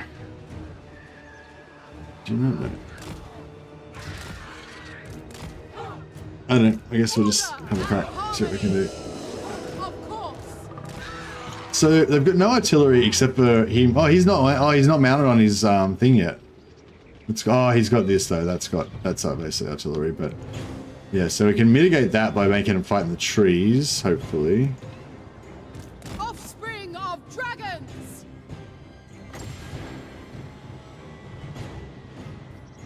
Repositioning. If we could get a really good Gilded foot. My chosen place. I shape the wind. This way. Repositioning. Oh yeah, we can maybe take out a bit of stuff with that. On gilded foot. I will go this way. Eight wind to me. Oh, I shouldn't use that on the depth guard because the depth guard can't. They've got regeneration, so they're not going to die. There. Repositioning. I will go leading the way. Yeah, I need her to not get fucked up because if we lose her magic, then we're screwed. There. My chosen place. Leading the way. Hidden units are revealed. Okay, yep. Dogs are going to charge them. It's alright. A new path. Take arms. This is the way. Yeah, they get smashed. Good.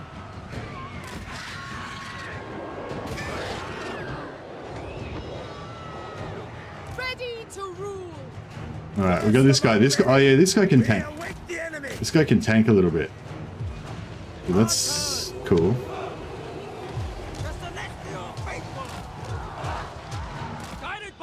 I got some artillery happening.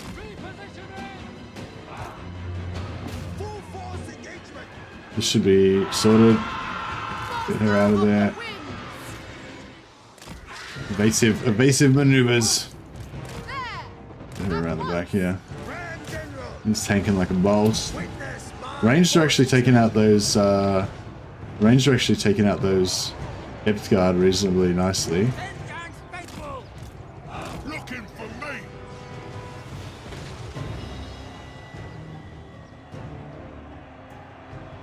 Ogres. Sure thing. Me. Bathe in celestial light. Dragons, Commander. Yeah, he's getting wrecked. Fire in the blood. Give him some 44% damage resistance. You guys can just distract that little mob for a while. Hopefully we won't need them. Order and harmony. Alright, here we go. Hey, warriors. Right. Send some spears after this dude. See if that does anything. He's getting fucked up. It's not good. Descendants of dragons.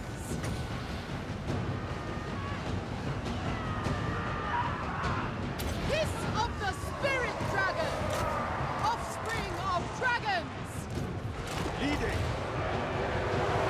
This fire, we're gonna burn a bit of that.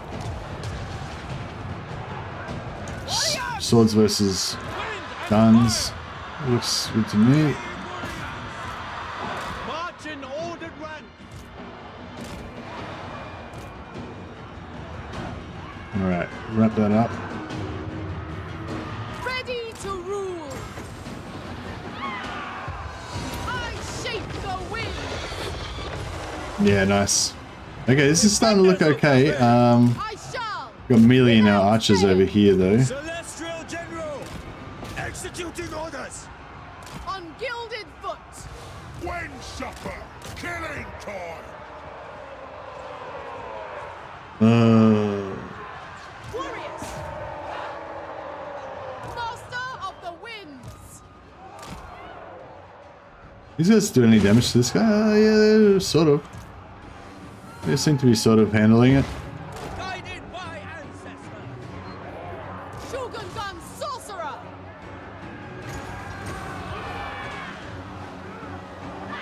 Eight winds to me. Alright, shut that down. Oh shit. This way. So be it. Leading the way. First among many. I must overwhelm. Wind and fire. Seeking Cathay's foes. Thoughts in harmony.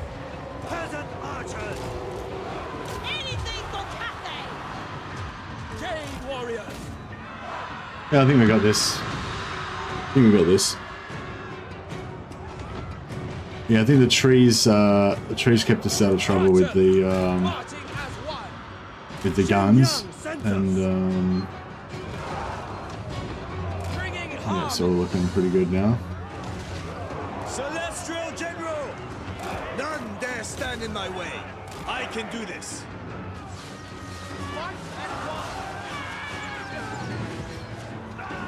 Seeking Cathay's foe.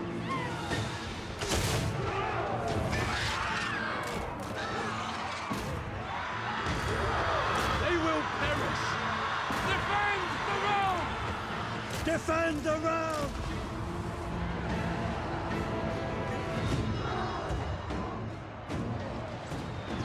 Celestial General. For the Emperor. Repositioning. This is the way. We await the enemy. Martial might.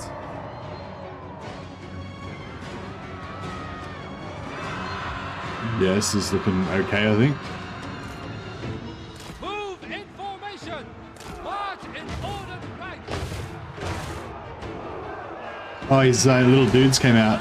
Once he takes a certain amount of damage, all these zombie pirate deckhands like come out of the Necrofix Colossus, so he gets like an infantry thing going on.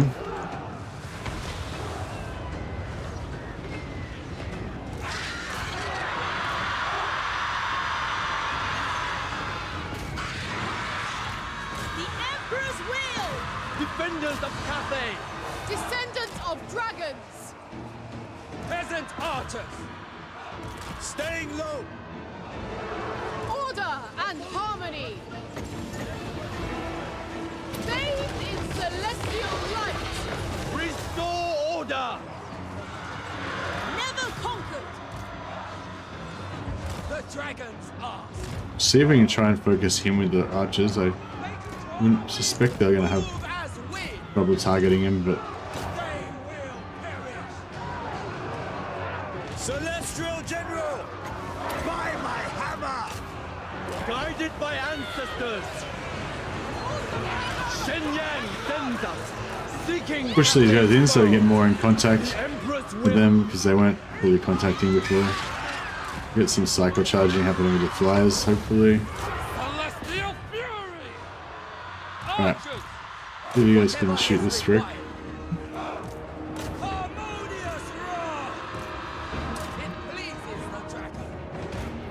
Within my power! Attack! Dragons, hear my prayer! Oh yeah, so got formation attack on. So that's why they're staying in weird little blocks and not attacking properly.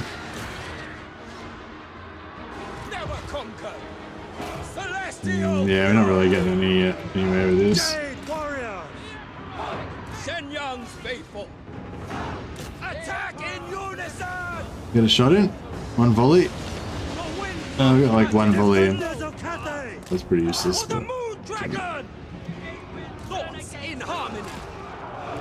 The celestial faithful. Archers. Yeah, legendary very hard. Yeah. Alright, I think we did it. Didn't lose any entities, so that's good. Grand General! Watching for enfilades!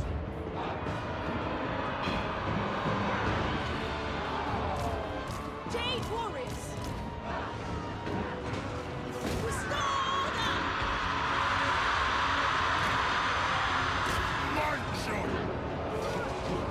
Dragon God! Dragons Commander! Archers! Shenyang sends us! Wind and fire! Send my dragons!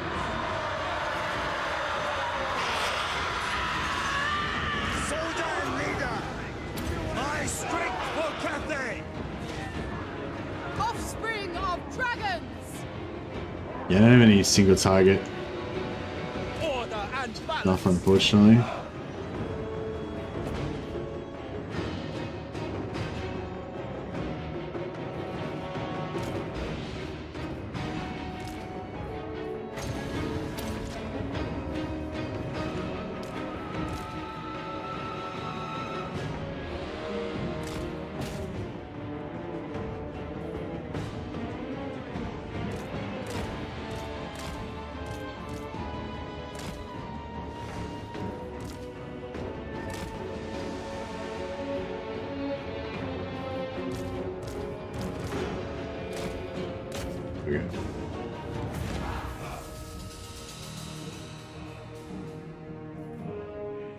Alright, one down. I wonder if the other battle's going to be as tough.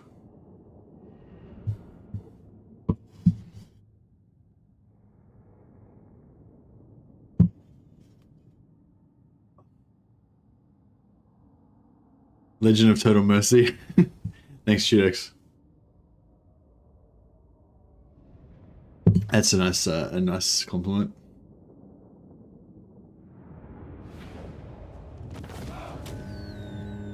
Mostly using their beast and their spearmen, plus the other issue with Antarctica and Zeech. Pretty tough actually to get that region secured under the Skink Lord.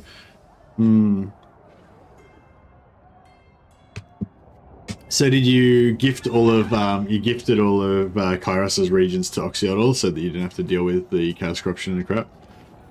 That's probably the way to go. Money wise we're okay. We'll probably take the replenishment. I trust you will not waste my time. What, Pyrrhic? Yeah, I know. I didn't. Yeah, I don't know why it was Pyrrhic. I thought it was pretty much in my favor, but there you go. Ghost people. Do we want to be friends with ghost pirates? I don't think we do.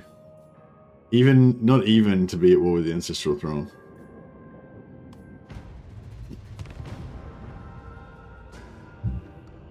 Screw those guys. Yeah, so that's the problem with like having like a doom stack, I guess, or whatever. Like the lions, yeah, I don't know. I'm really dubious about the lions, but we've got to get it. We've got to try them out, I guess. We've got to try them out. See how we go. I just feel like they're going to be good against some things, but they're going to be just, yeah, they could potentially be really vulnerable to other things. And it's like, if you got a doom stack, like you want the doom stack to just be a doom stack, and you want to be confident that you can send it into any situation and it will just kill. Which I don't know if we've got that potential. We've got our heals now, so that's a nice little upgrade for Dejanu. It's Dejan Kristiv's character in this campaign. It is mine by blood right. She can be your cousin or something. Celestial General. She's my best general at the moment. Advance without heroics. Right, we'll finish off these guys. Shogungan Lord reporting. I guess we could just auto-resolve.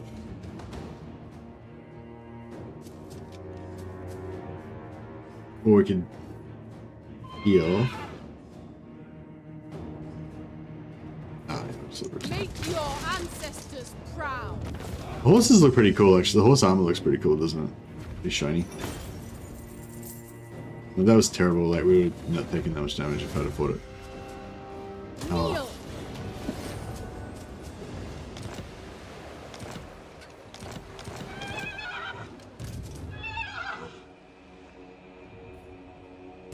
That is not warranted. Celestial General.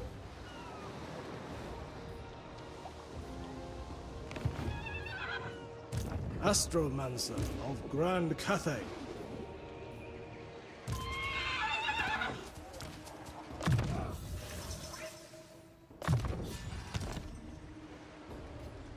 Serve from the front.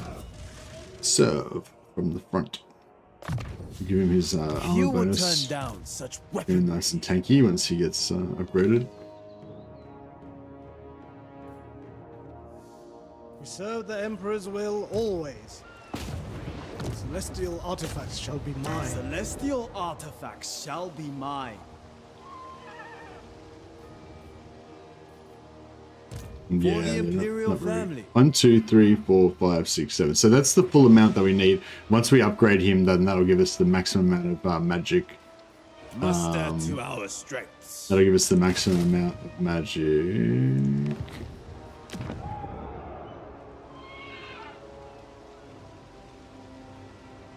Yeah, I really want this to be tier 4. We can get some artillery once we pop that out.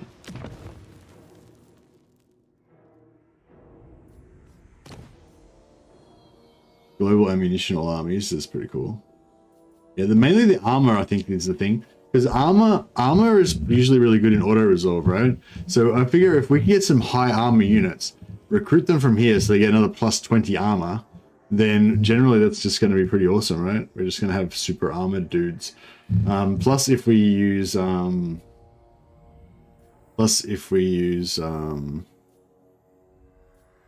we have this, here's plus 3 recruit rank, then we can probably get more recruit rank from Lord traits and ancillaries and stuff. Yeah.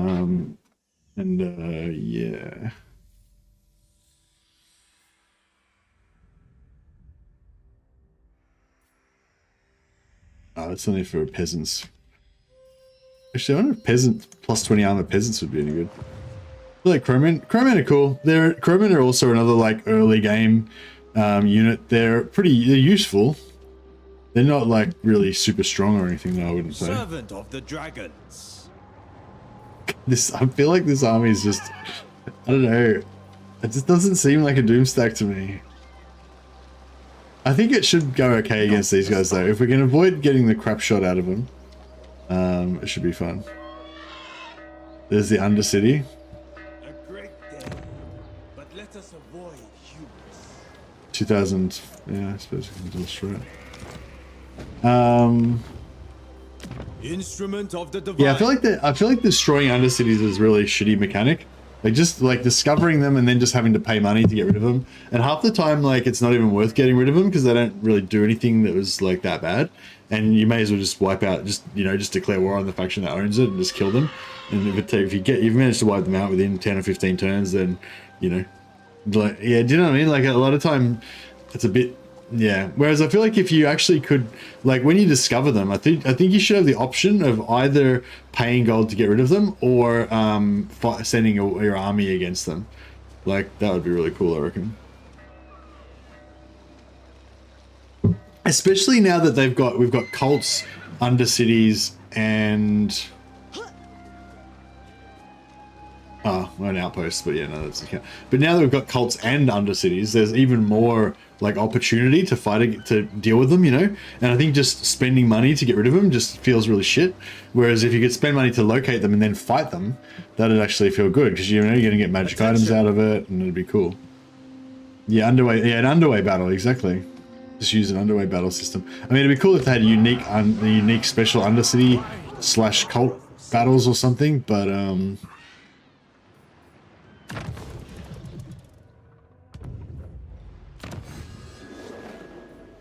the army that sent the teleporter got wiped out. They got wiped out. They got attacked and destroyed over the intern, which is exactly what they were sent there to do.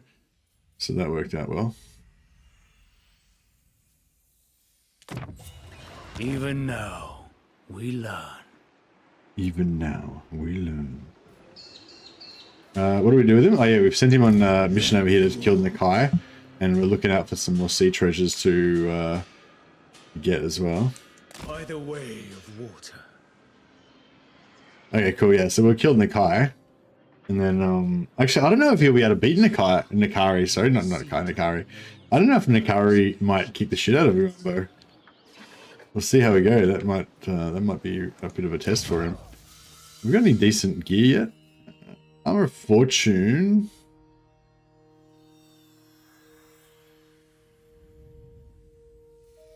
How many turns we got left till? 2 more turns till we can federate the Iron Dragon. The salt breeze.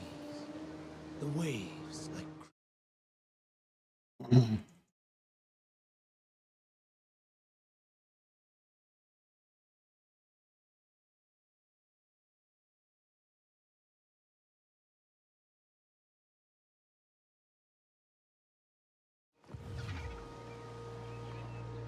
The sea lanes carry our trade. Yeah, so... Our nation. Excuse me. This self-10... I guess damage resistance 10% is actually pretty good. Probably just leave that. Talisman of Protection. I don't think we've got a preservation.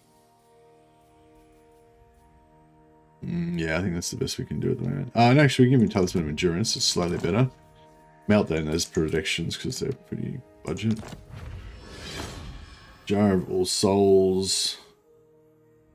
Oh yeah, I should have put that on my Lord to make sure they didn't die. Enchanted is extra melee defense. That's actually not bad. Terror might be good too. And the channeling stuff, yeah, that's all fine, I guess. Flaming attacks gives him base 8% weapon damage. That's pretty good.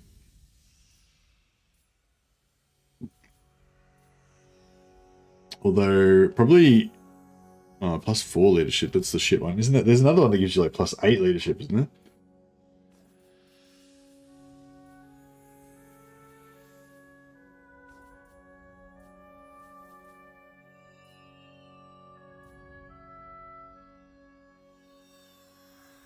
I am a tool.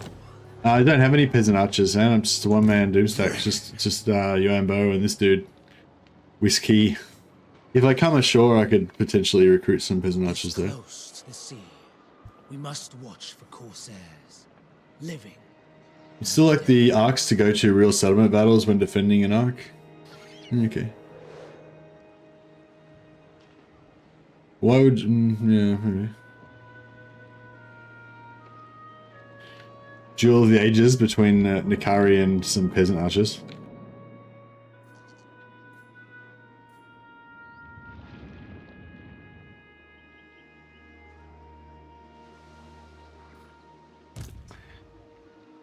We attack them right now, or should we just wait? Probably just wait, I guess. Leader of men. Oh, I didn't realize that was a battle. Victory was predestined. I should have put him in force march. So yeah, that's a little trick with those. If you're not sure if it's going to be a battle or not, put yourself in force march, because when you go over it in force march, it won't let you. If it's a battle, it won't let you pick it up. But if it's just a normal treasure, it will let you pick it up when you're in force march. So it's like a little trick, which I didn't use. Alright, let him have a rest again.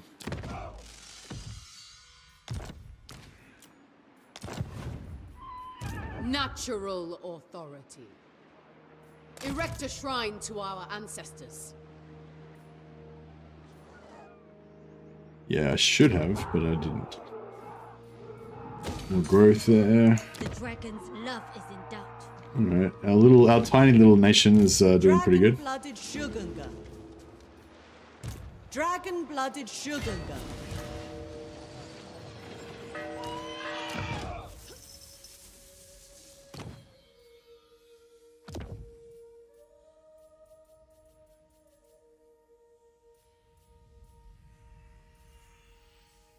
Such This guy got a swordmaster? spoils of war. Yeah. Master of Feng Shui. Let's see what this guy's gonna do.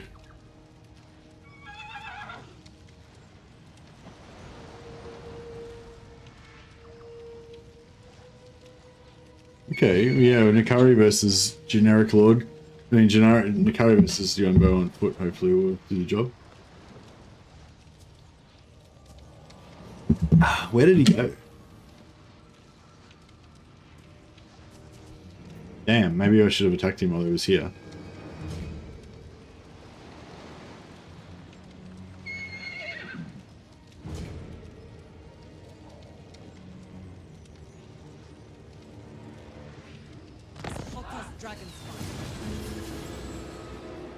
He went...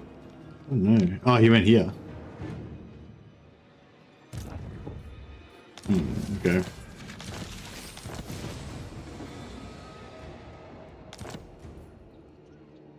Upgrade any settlements tier 5. Alright, well, I mean, I'll get there eventually, I guess. Do better. Thanks. I'll try and work on it. Alright, get more growth. More growth. Maximum growth. Yeah, now we'll start working on tier 4. And...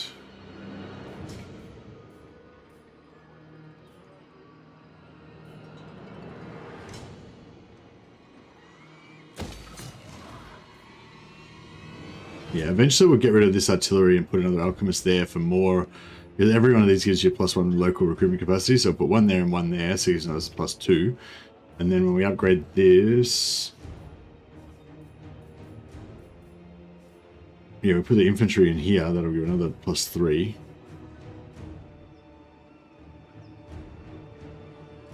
We are in need.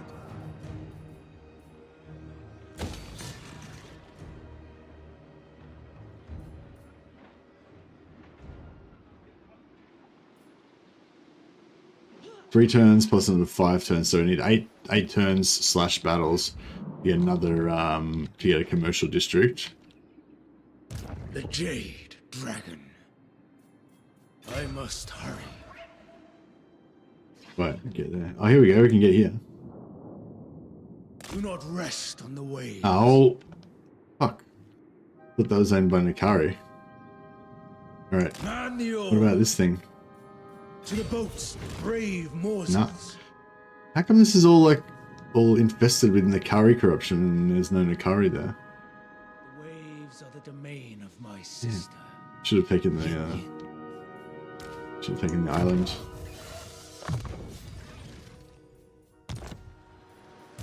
First among warriors. Yeah, we can still get more. And be recompensed. More Jade Warriors there. We need yeah, we need to get a good a soldier out of every raw recruit. That Titan Impact's good. I wonder if I should put him on a Jade Long, like on a Jade Longma. They are pretty cool. Like they've got good speed. They can cruise around, decent armor, and like they're still pretty good in combat on the Jade Longma. But if he's on foot, then he's going to be a lot more tanky probably. But Instrument of the divine. Oh, these provide. Oh, wow. So when you mix these together, you got yin and yang, even though they're both melee troops. That's pretty cool. You notice that. Yeah, with these guys, we can drop Curse of the Midnight Winds on ourselves. Is the normal one over? Is the normal one? Yeah, the normal one's AoE, even just non-overcast. They give us minus 24 melee attack and armor to your enemies, so it's really hard to hit your lions. It's pretty good. Extended effect duration. Okay, cool. Yeah, so we don't need to worry about that.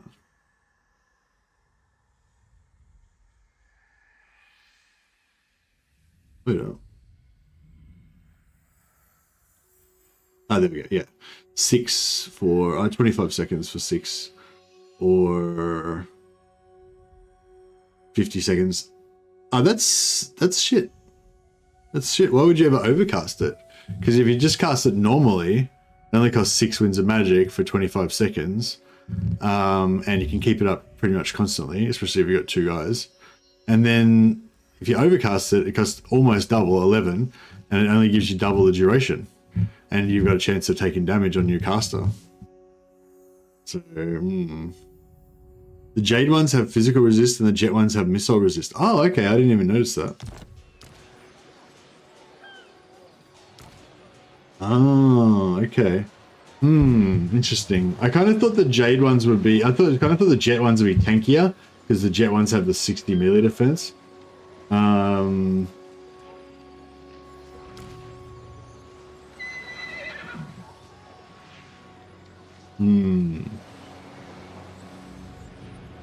Nah, I still think the Jet ones are probably going to be tankier.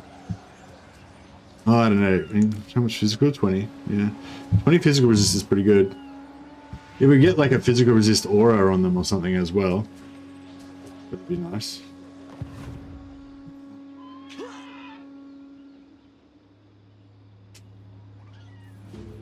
Child of the Nine. Jet have missile mirror, yeah. Yeah, missile mirror could be cool. But Jet have they have missile mirror, but they also have the their fire breath, don't they? Or do they not? Do they not? Do they still have the fire breath? Jaded lions have the power augment and fire breath. Missile mirror. Oh, they don't have the fire breath. Oh, okay. I don't know. I'm a bit torn now. Oh, I mean, this is still 1, 2, 3, 4, 5, 6, 7. Still 14 fire breaths for 7. That's probably still enough. I don't know. I was planning on going 9 Jade, 9 Jet, like the rest all Jet.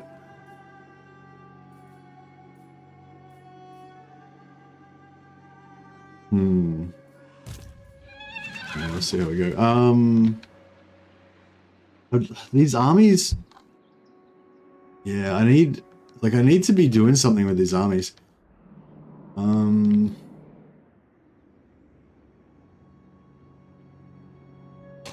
Yeah, I think we'll finish recruiting with this southern one. Serve from the front. And then we'll send them down to attack Lord Scrog.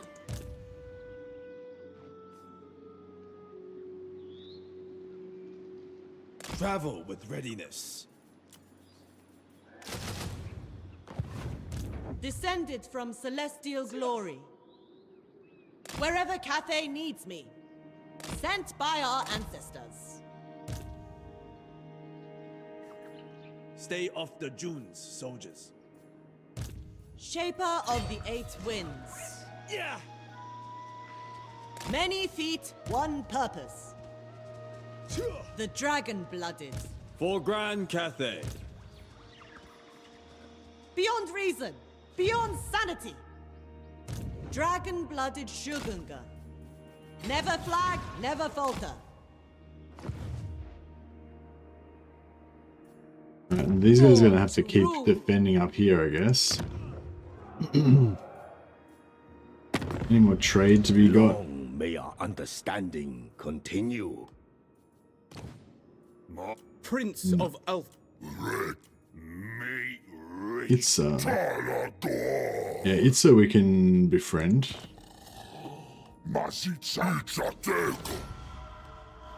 Consume. Lazargs, don't care at them. Defender. Guardian of the Phoenix. Natural. Death. Xiao Meng.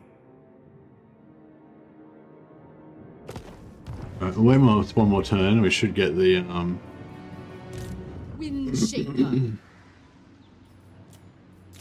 we should get the Confed this turn.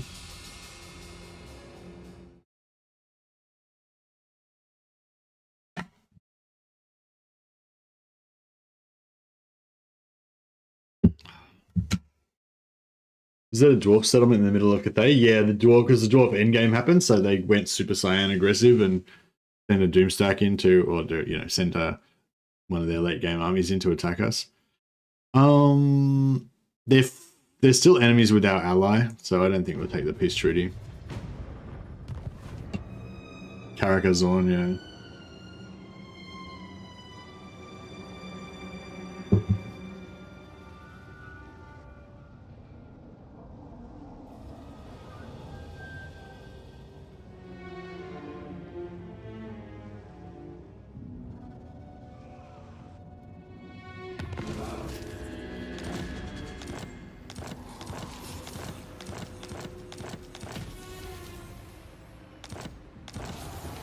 Aha! Now, this is what I'm talking about. We got the lady herself. Oh, shit. Do not betray your king. This is happening. Yeah, see, like, stuff like this. If this has got, like, a bunch of those, like, anti-large monsters in there, I feel like that's gonna rip our... That's gonna rip our, Servant of the Dragons. Rip our army a new one. Master of Feng Shui. Child of the Nine. Can't be done. Alright, should we try the Jade Dragons out on this? The Jade Lions out on this? They're gonna have no magic to speak of. Celestial General. Could be rough. We shall see. Armor piercing damage.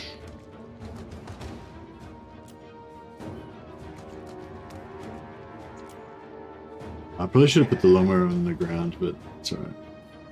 It'll be good to have a little bit.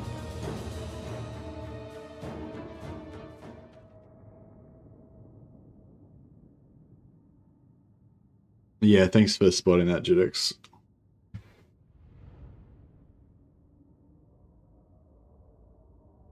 So yeah, I mean, yeah, I don't really want to get shot, but yeah, see, the best thing for this would be to fight like in a forest, but oh, we maybe could. We can maybe drag him over into this forest on the left-hand side here. No worries. See you, Judex. Have a good one. Have a good dinner. Alright, this is our new line. They look pretty awesome though, don't they? Kitty cat.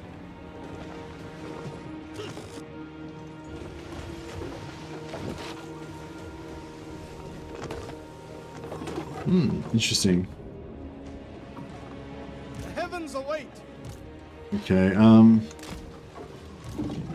put him in fighting formation.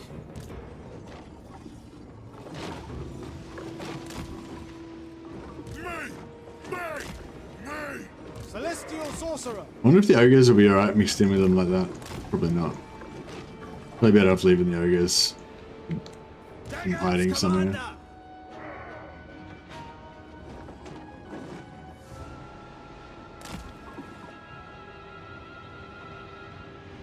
Yeah, so I'm thinking maybe we put them in here or in here.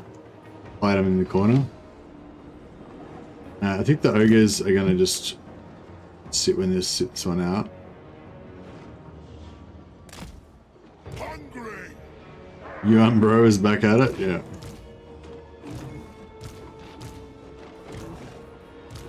Grand General. I stand ready.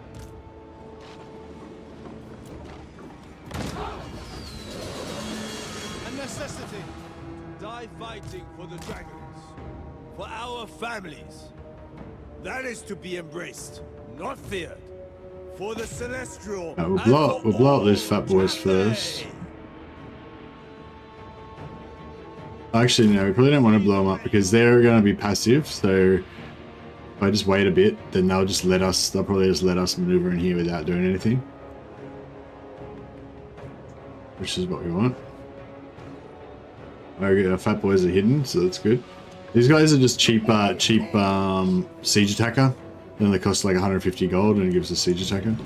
So that's really nice.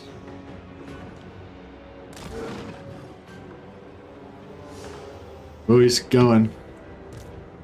He probably would do no damage to them at all pretty much, but just in case we'll set him off with for the general.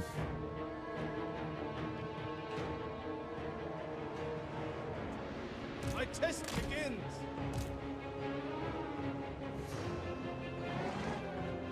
None dare stand in my way. Staying low, clearing the way. No, okay, I thought that would actually activate them, but apparently not. We await the enemy. Leading. Celestial General. Moving. Watching for enfilades. Within my power. Full force engagement. Staying low. As one. This one is mine. So you get these bats. Yeah, we got the bats. Clearing the way. Repositioning. Executing orders. Martial might.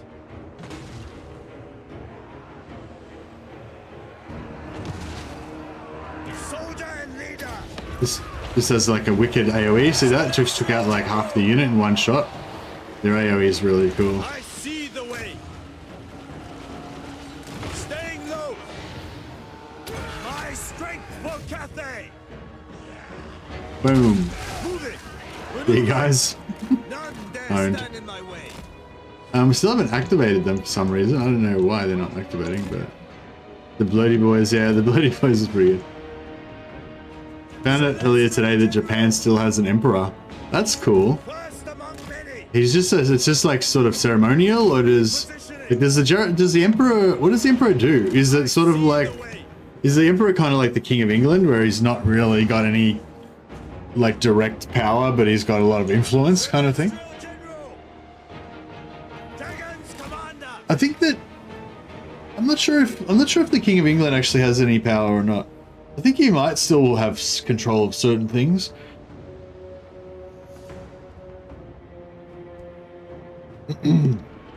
This army is being very passive. I thought they would be a bit less passive than that. Agreed.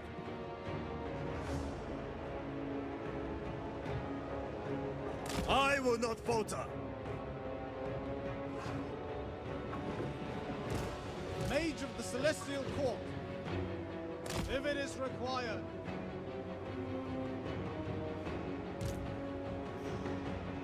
These guys don't really seem to want to attack me, hey. Celestial Sorcerer. King Charles owns the seabed around Britain. Oh, really? That'd be good for like mining rights and stuff, I guess. Oil stuff.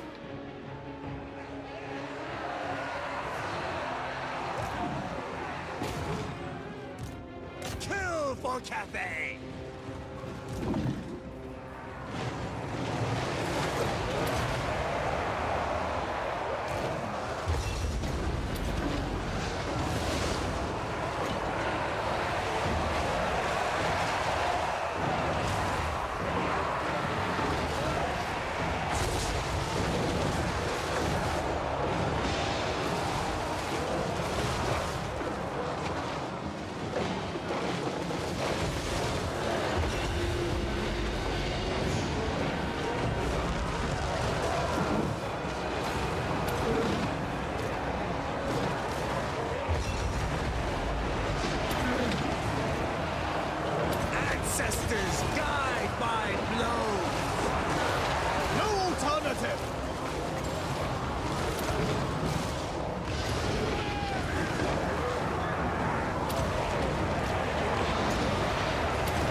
pretty cool.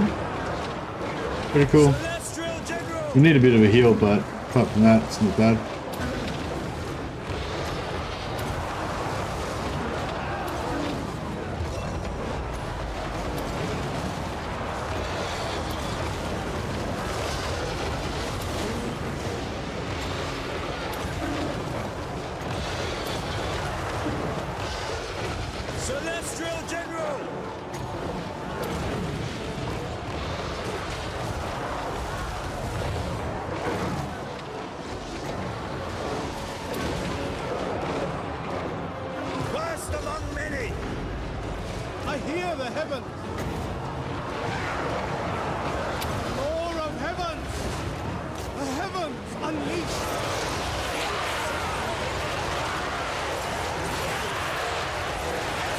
It's pretty fun.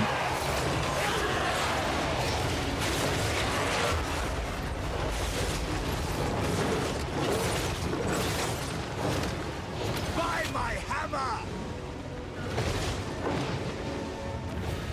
Yeah, very nice. Yeah, if we had a sugar gnat in there, she would have been able to heal them up.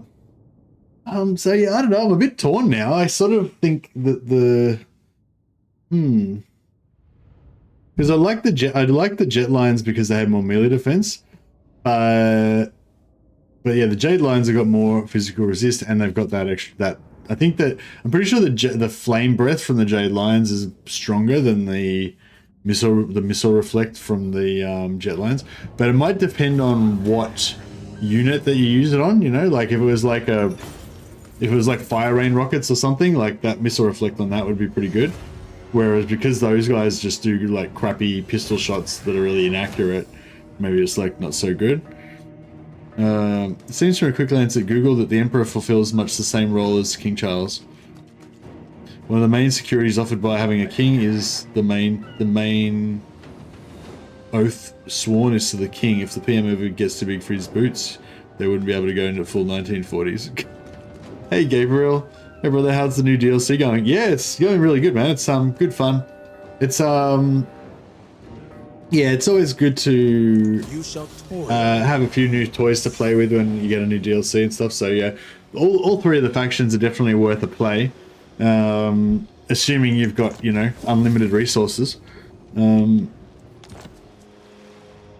Celestial General. Yeah, I think yeah, I think you'll. No, I guess I can't really. Shouldn't really give a. Instrument of the divine. Yeah.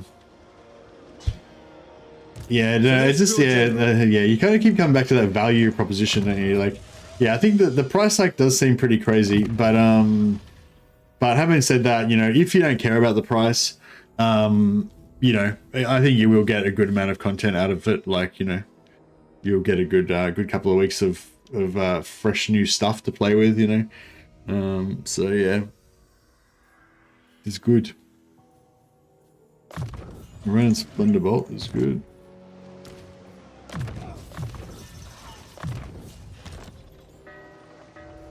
I'd love for a Warhammer version of Japan to come out just to invade Cathay. Yeah, I'd love Nippon as well. Like, I reckon Nippon would be really cool. Grand Cathay. Yeah, I wonder if there's any chance that we'll see Nippon be added. Because I think Nippon would just be cool because it's got like ninjas and, well, I don't know if they've got samurai or not, but I'm pretty sure there's some sort of ninjas, because the ninjas, the Nippon ninjas, I think is where Snickage learned his like ninja skills, you know, apparently. This victory is not mine, but all Cathay. Yeah, we've got to get that dwarf at some point. Yeah, I don't know. Now that these guys are incoming, I don't think I'm going to bother going down here and chasing after Skrog. They can copy and paste the Shogun 2 assets over for it. Nah, I don't know. I feel like that's a bit too old now.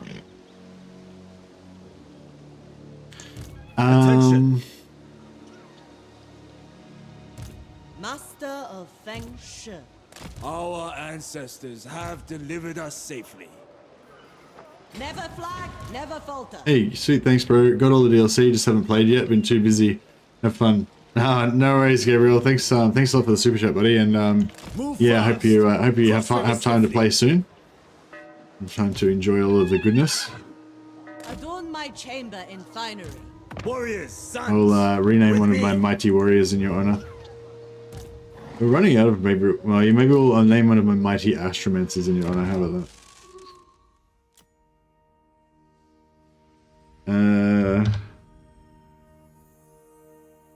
I don't know how to make good Cathay names. Gabrielle? Gabrieli? Max.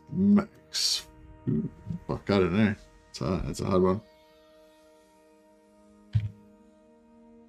Maximum.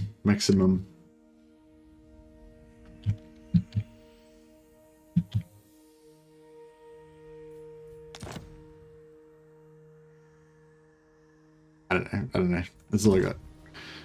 It's a terrible name. I'll just not look at it. But anyway, he's in there. That's the point. Gabriel, Cathayan Gabriel Maximus exists now. Shogungan Lord reporting. Yeah, and we'll get Meow in there as well. Actually, Meow would probably be Meow could probably lead the Oh yes, I don't think we need the dragons for Meow though. I don't think we need the lions for Meow, but she could have her own separate set of 7 lions just to buff her magic, so she'd be able to kill stuff faster. We need to give her some regeneration though. Wasn't there like a white? I feel like there's like a white item that gives regeneration that we were equipping on a lot of our guys in the other playthrough.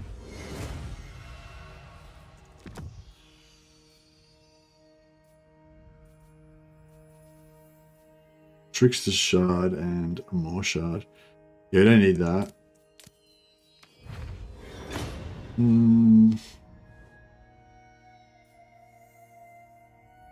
Lions and Terracotta Sentinels. Yeah, although do you need the lions though? Wouldn't you be better off just with more Terracotta Sentinels? What would the lions be doing in that situation? Just for the fire breath. I don't feel like you really need the fire breath though. Ah, sweet, thanks brother. I have to go, but just wanted to show some love beforehand. Have fun. Thanks a lot, man. You're awesome, man. That's really she just dropped in so you could drop me some super chats. Yeah, that's cool, Eddie. Thank you. All right, well, yeah, have fun.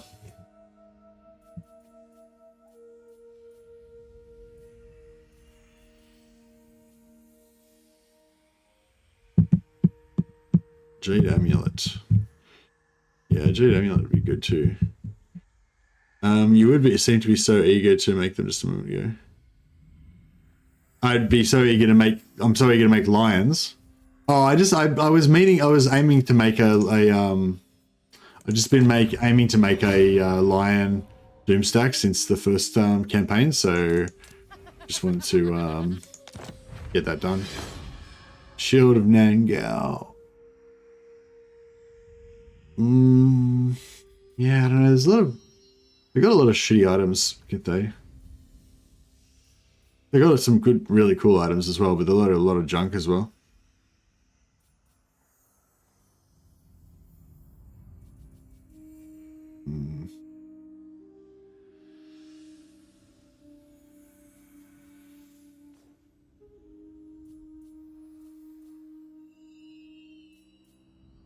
Yeah, I think we're about there. About full. Nippon has samurai, mini dragon riders similar to Kadai or sepulchral stalkers, and a bunch of different cavalry types. Okay, cool. Yeah, I think that'd definitely be interesting. But it's a bit like Cathay and Ind and Koresh. It's like I'd love to see more stuff get added, but I don't really care that much. I'd much rather see Southern Realms. I'd much rather see more of the elector counts of the Empire get filled out, more of the different knighthood orders of the Empire get filled out. Dwarf, other dwarf lords, engineering guild of Empire.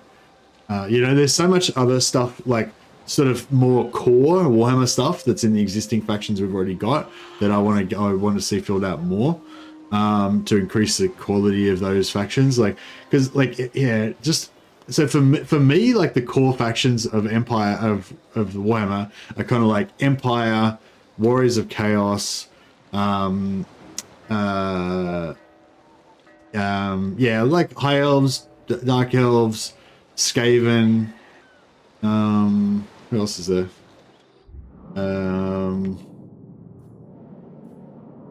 Greenskins, obviously. Vampires. Yeah, let's probably call it that. There's probably a couple more that I've forgotten, but let's just call it that, right?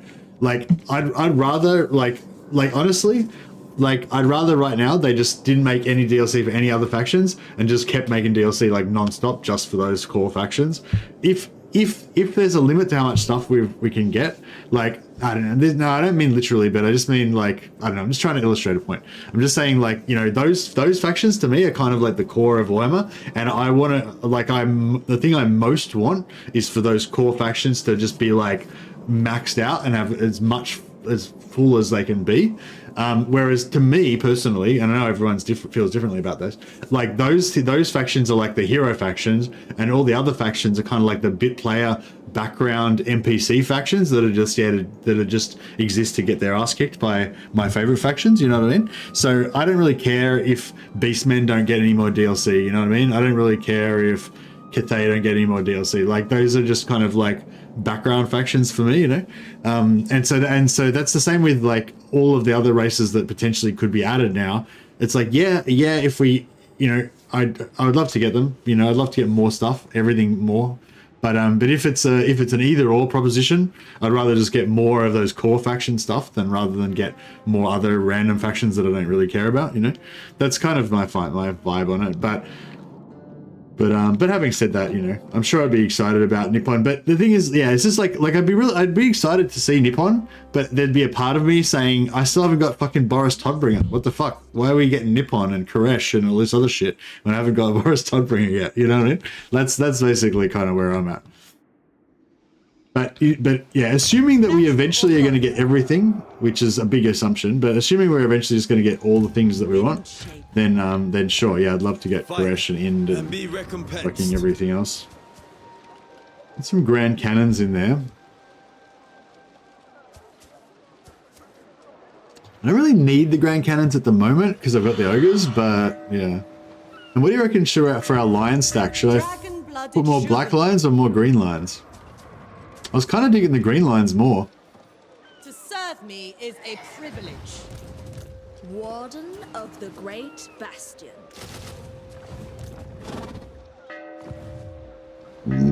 Excuse me.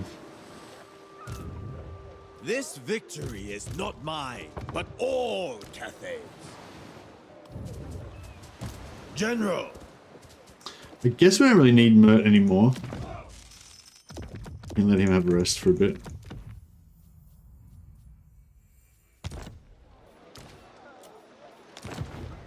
Save a little bit of cash. The North must be. Oh, and Dowie Golems and Thunderbarge? Really? Why? I don't know. Like, I think Dowie Golems. See, Golems and Thunderbarge for me kind of come under that same umbrella of like extra shit that isn't really core to the faction. You know, like I want a Slayer hero, and I want a Slayer hero and Malachi Malakson, the character, probably, and maybe like maybe like gyrocopter mounts for engineers or something like that. I'll probably put those three things like way above Golems and Thunderbarge. There is no such thing as Dowie Boar Riders. Shut up.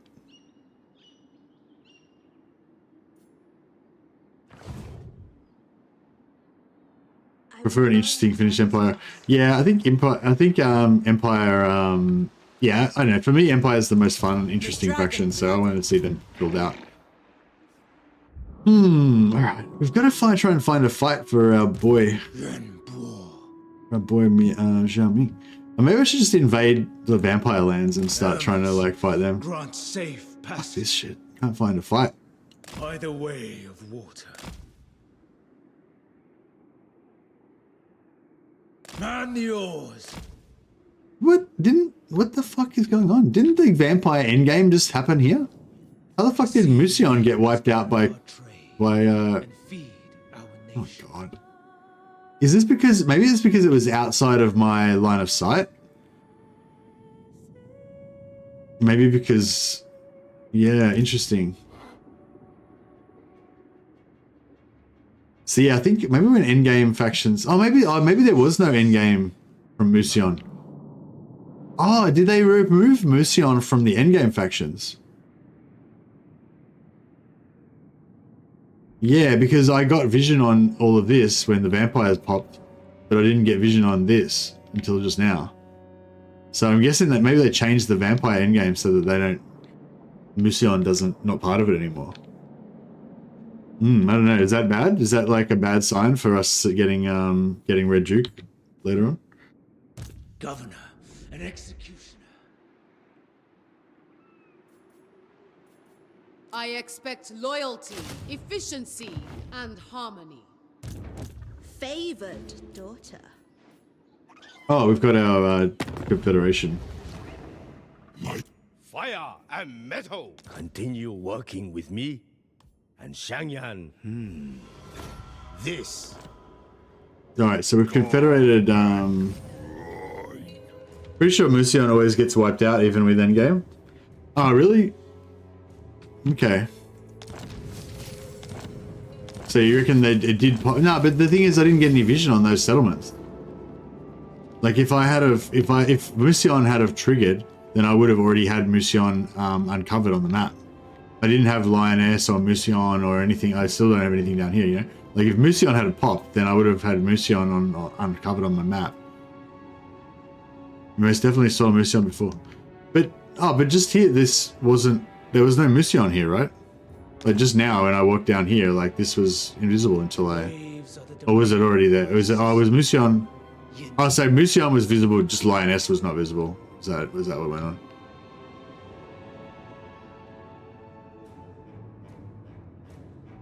Oh, okay. So you reckon maybe Musion spawned at Musion, didn't take anything, and then just died?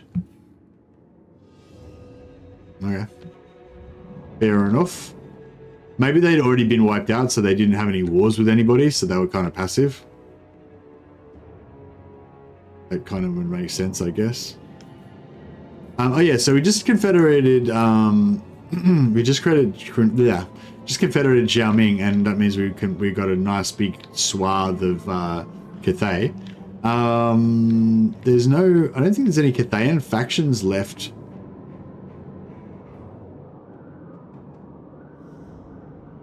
I was hoping to sort of like gift Cathay to somebody. I guess we could gift it to the vampires. Seems a little bit weird, but it's fine. What? Who dares disturb my great works?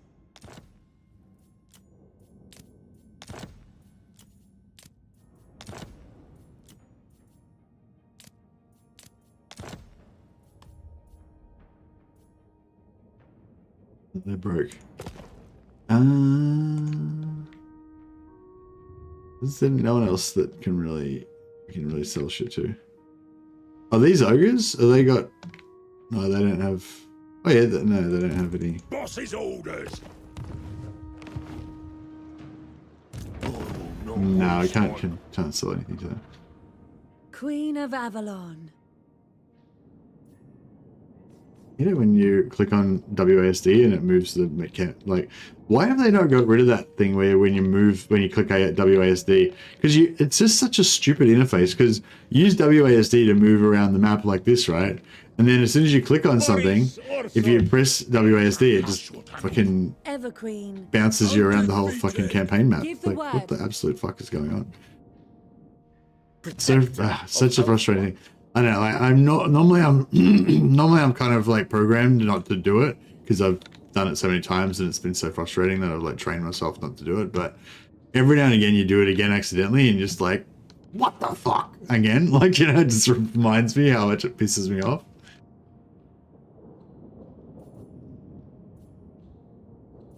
All right, I'm gonna sell everything to these vampire dudes. I can't see it's going to help them very much, but it would give me an extra like 10 grand, so give it a good old Speak now, then go, or my zombies will pull out your tongues. I for one welcome your vampire race.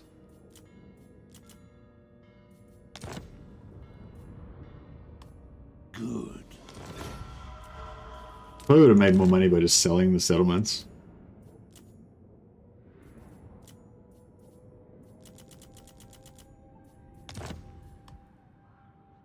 By all means.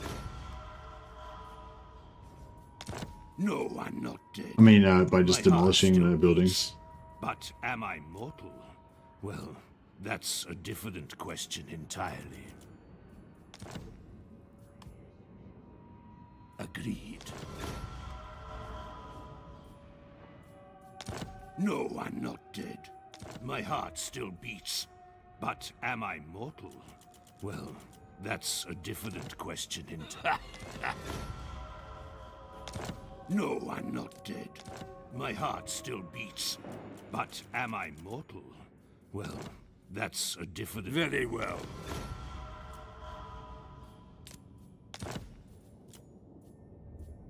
I probably could make even more money if I just started selling settlements back and forth.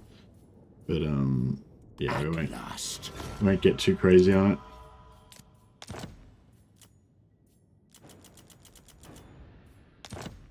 Yes. One diplomatic voice line? I know, it sounds pretty bad when there's only one, doesn't it? Alright. The Cathay is officially a cursed land. Cathay is officially a cursed land now. So we're leading up people to the new promised land. Which is oh wait up, why didn't we sell on this? Doc. No, I'm not Oh, here we go. My heart still beats. Yeah, we're leading our Cathayan people to the new promised land in Austria. That's a different... So be oh, actually, maybe Ulthuan eventually, but we haven't got that far yet. I assent. Is that it? Yeah. Oh, wait up. How come... We've still got a settlement here.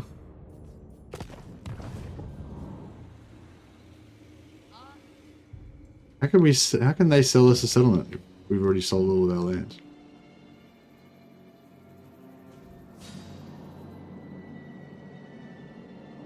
Maybe it's because it was next to the last bit of land that we owned. Oh, we've got Whaley Village here. How come I can't sell this? Oh, I could have sold it to the Wood Elves. Oh, that would have been cool. If we had sold everything to the Wood Elves, that would have been super cool.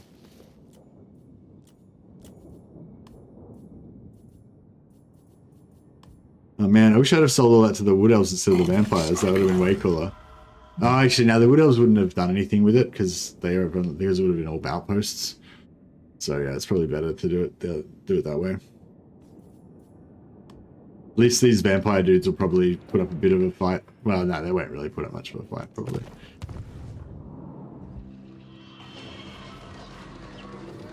All right. So now we've got all of the lords of Cathay.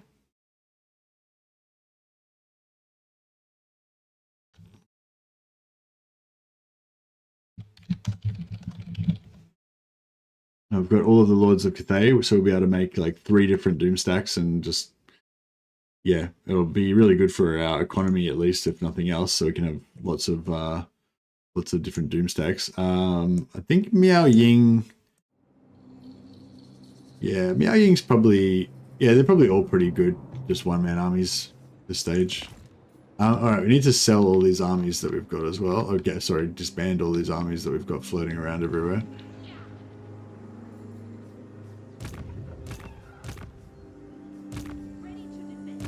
Celestial General.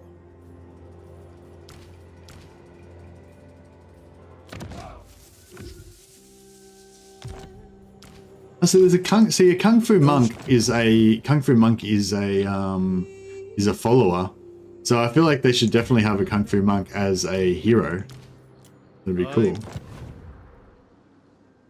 Yeah, Cathay doesn't have a replenishment hero.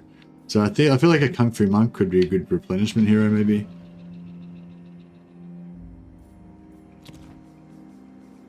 Yeah, I think they need a melee, a sort of melee hero. Or at least a semi-melee hero.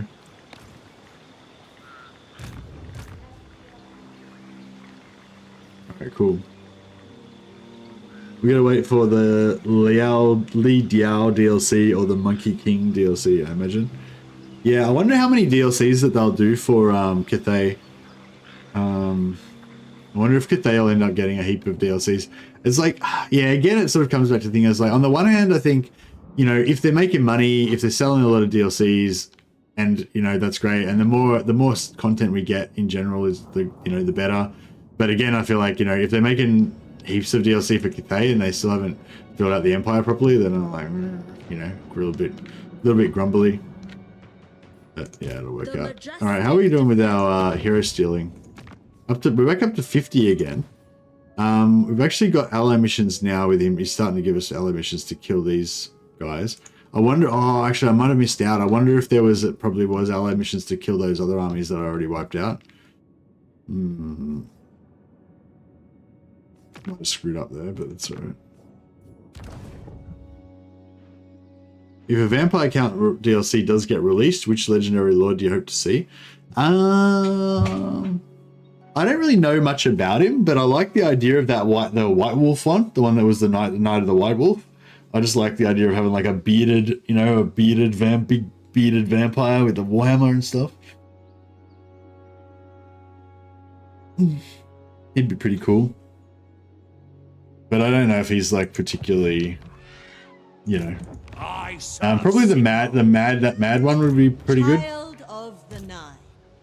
Who's the mad one that's like the bloody murderous one?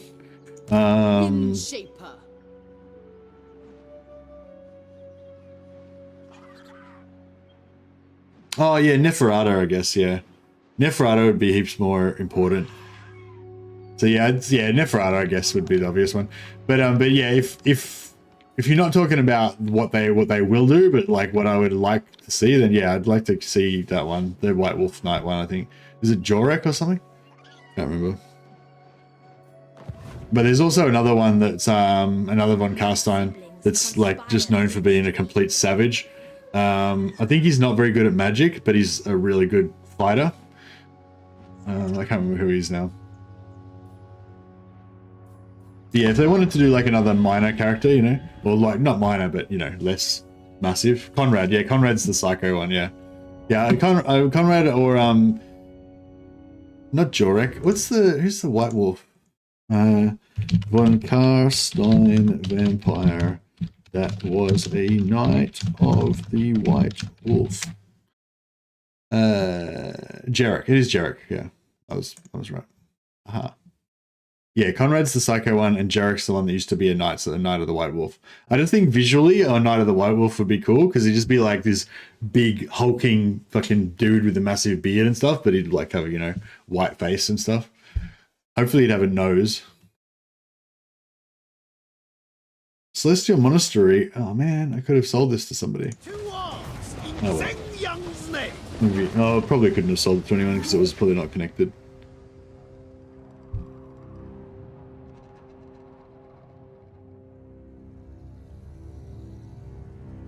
But yeah, but I think Neferata would be the more obvious one, and I think Neferata would probably be a more fun option as well, because you could go full Lamian, and she could have, you know, you like all like if you look at these kind of campaign mechanics that we're seeing now, like with Yuan Bo's like crazy mechanics, but even more so with oh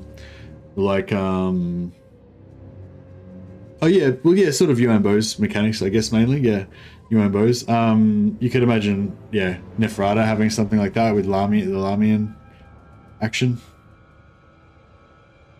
Do I want to join on the side of the Yangshi rebels?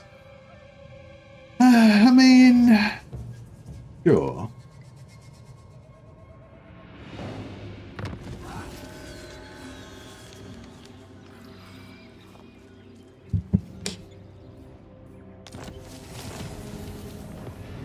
But like a lot of these heroes, like, I don't know, a lot of the really big characters, they're not, I don't really Yeah, Snickich. Yeah, the Snickich is who I was thinking of actually. Yeah, but Snickich and Yuan are kind of similar. They just have different currencies, but they're the same kind of powers. Bro, I don't think we can handle that. My faith in you wanes. My faith in myself wanes. I don't think we can handle that shit. Wind Shaper. Oh shit. I forbid It's rough all over.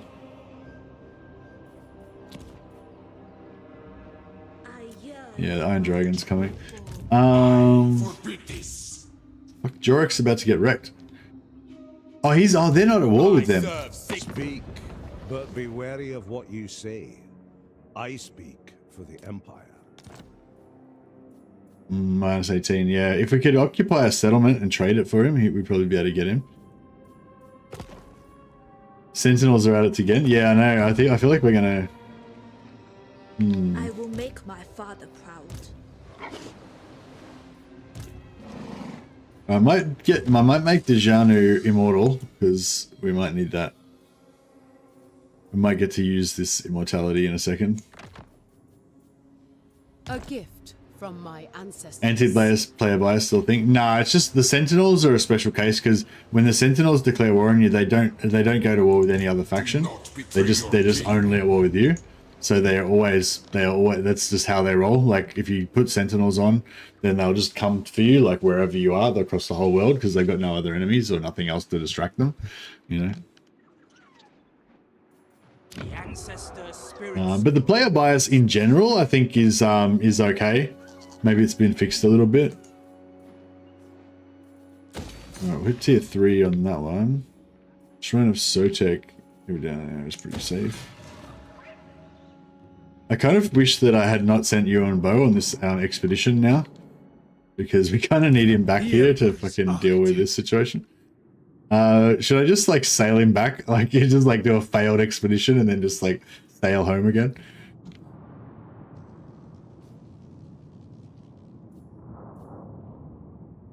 Do not rest on the waves.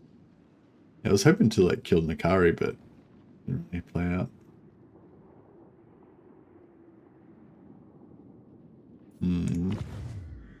Didn't take out the Black Pyramid? Yeah. Didn't even on a mission. If you wish. I am the heir of Anarian. Alright, I might just sell this settlement because we're not gonna yeah, we're not gonna really, I mean, yeah, I'm not ready to defend it against the Wood Elves and stuff yet anyway, so I mean I guess it would be good, it might be good in a way because it'll like distract some armies and send them up there instead of coming down to us.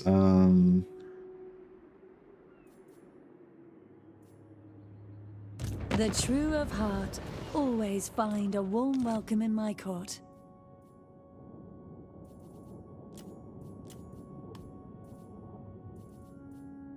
Serving the gods. But yeah, no, I think I'll just bring all my stuff back home, and we'll just concentrate on defense, and we should be able to just have actually that works out pretty well with his mechanic because we can just go hard on defense and have heaps of battles, and that'll actually be good for us because of the way that their mechanic works. How good do you reckon these lions are going to be at taking out like Kemrian war sphinxes and crap like that? I kind of feel like those Tomb King's monsters are going to just rip the shit out of us. Lord of Yin and Yang.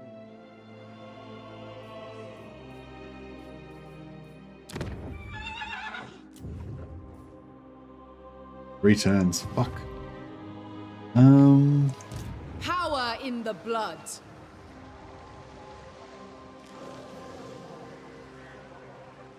Sent by our ancestors. Yin in balance.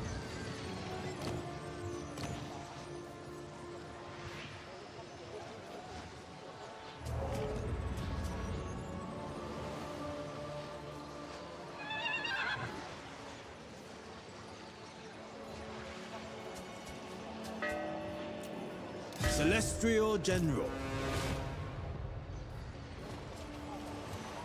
I wait for the changing of the season.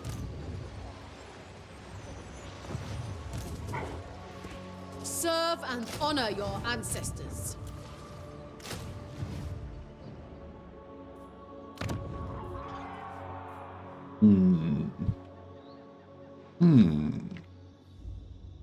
So I'm guessing these guys are going to just bum rush up here.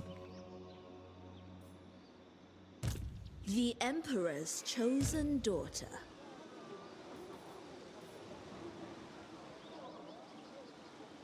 I'm just not really confident. Yang in harmony.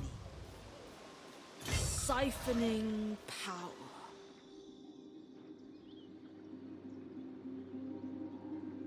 I will earn my mother's trust. Yeah, I'm not confident either way. I guess I'm more happy to lose. I'm more happy to lose the north than the south, I guess. Not lose it, but temporarily have it get fucked up. The dragon-blooded. Miao Ying. Feasible, perhaps.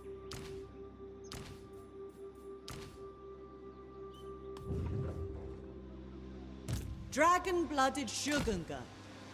The Emperor permits this. I will not tolerate sloth. I stand apart.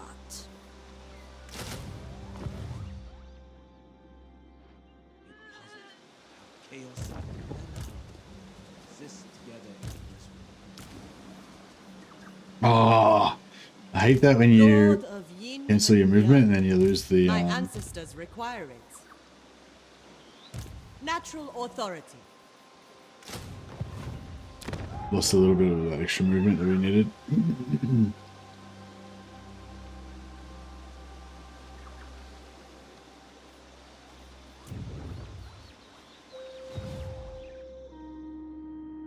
Next, yeah, the Necrosphinxes, exactly, yeah. 18 versus 1 would be fine, yeah, that's pretty much what I'm... That's pretty much how I'm thinking as well.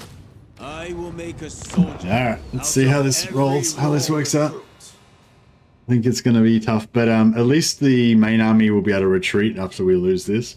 And hopefully we'll do enough damage to blunt their assault.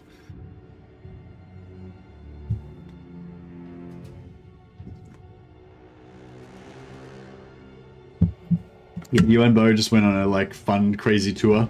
It's just because when I sent Yuan Bo out, there was no enemies to fight, so it was kind of boring.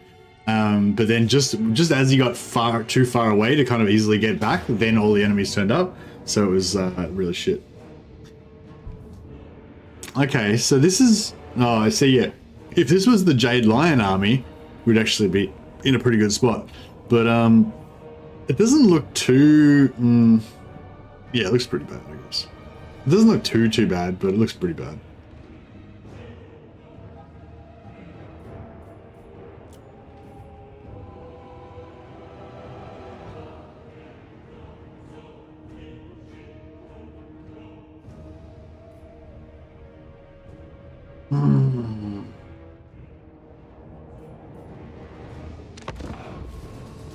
We could try to sort of like hide from their artillery, hide from the Casket of Souls until we get the crowmen to go after the Casket of Souls.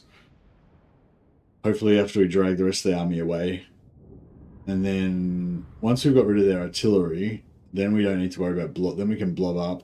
We can show our archers and stuff without being too much. Those scorpions, scorpions are a pain in the ass. Like you can't shoot them. They're hard to shoot because they go underground and everything, and they're hard to fight, and they're good in melee as well. And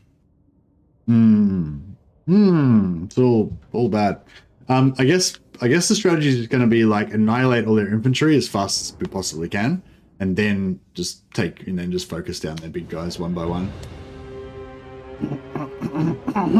Excuse me.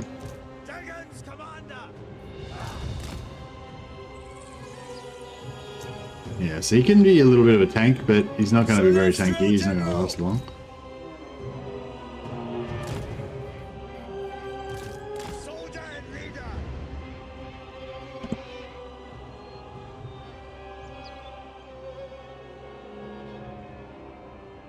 we're coming in over here.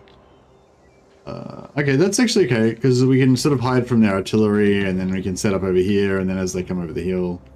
Yeah, sort of, yeah. I kind of dig it.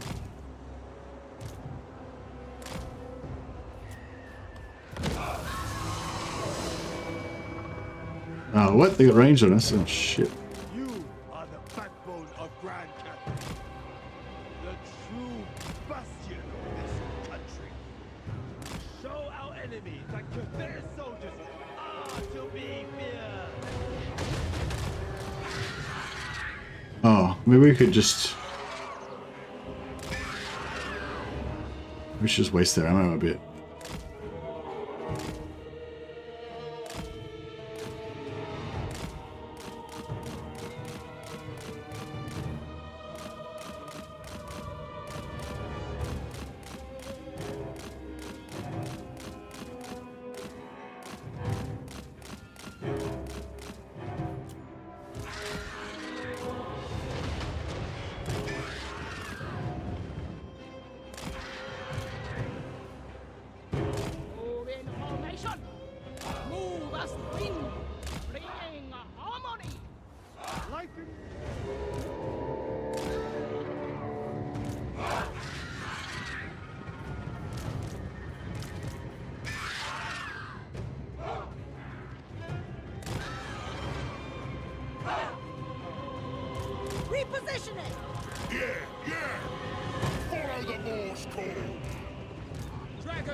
So sort of thing if we set up our archers like here, we just have like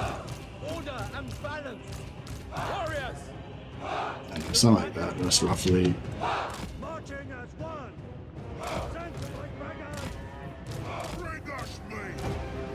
Descendant of dragons, this way.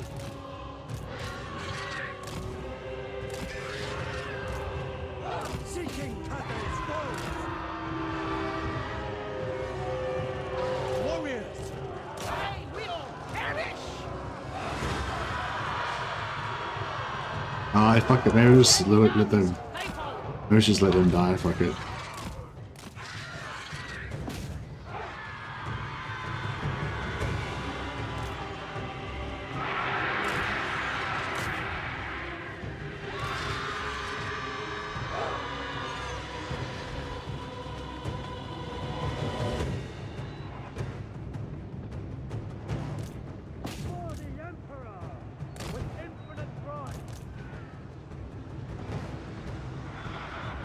Come on, get rid of that. A little bit more, a little bit more.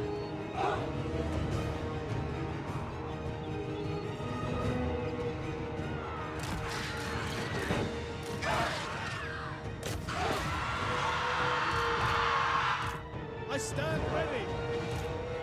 The Emperor expects. Guided by ancestors. March in ordered ranks. Lords, harmony. Fight as one. Dragon Guard. You in the sky? Yeah, cool.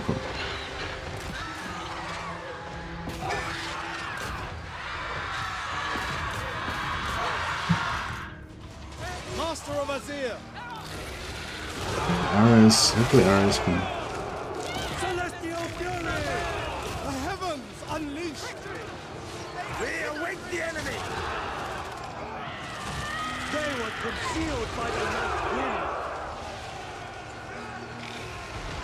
Never conquered. You see, we just can't even deal with this one. Even this one scorpion we can't deal with. Fuck.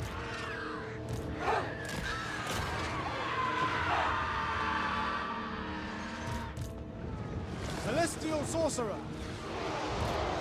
Cut them down. Wise indeed.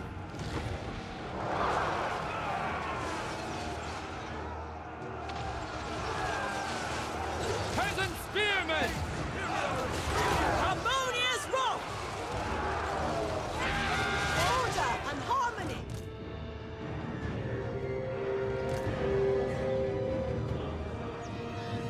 Those crowmen should be good enough to deal with that.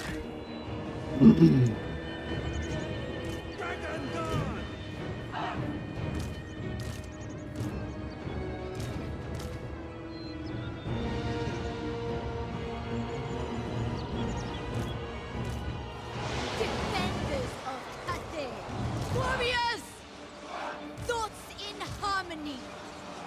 This is getting somewhere. Balance.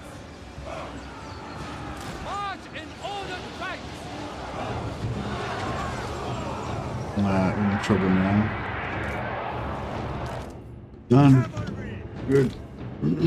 Alright, I wonder if we can take out one of these hero titans. Probably not.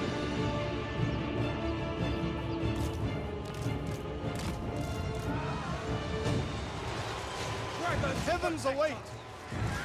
Stone and steel. We obey! Jade warriors! Sent by dragons!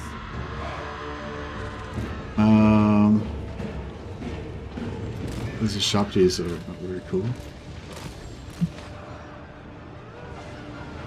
Stone and steel! I will go! Mage of the Celestial Court!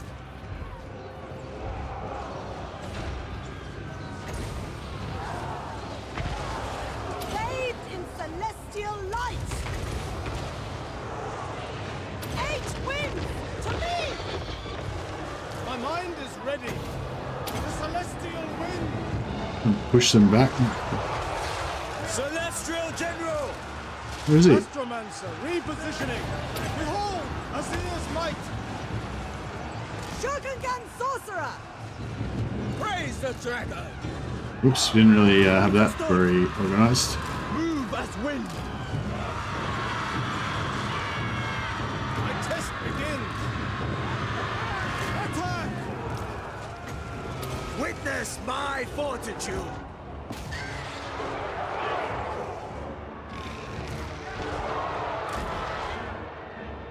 Hungry! Warriors! They will perish! So be it! Dragon, hear my prayer! I hear the heavens! None dare stand in my way! Crunch their skulls! Marching as one! Yeah, this is starting to get a bit hectic here. For the Moon Dragon! Anything for Cathay!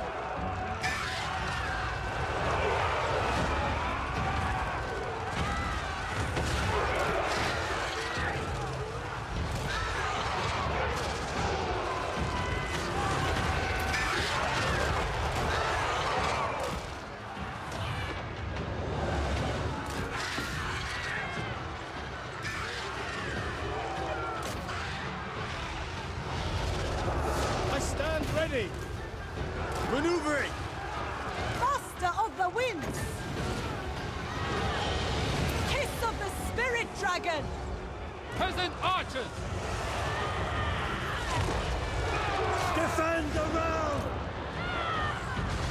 Just trying to get rid of that guy. Shen Yang's faithful! Sent by dragons! Stone and steel. See Vasily. Oh well, I just burned my own guys there.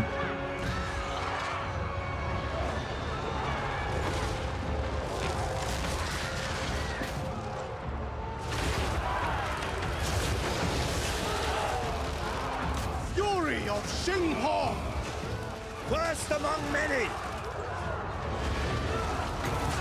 Celestial splendor!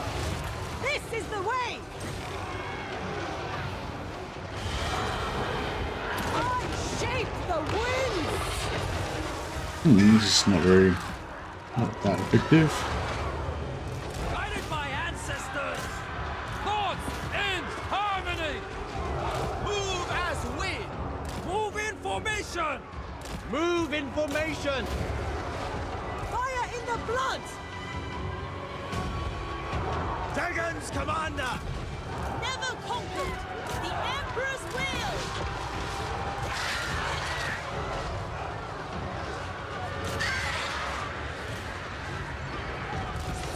my dragons! Without hesitation! Archers, understood! Seeking Cathay's foes! March in ordered ranks!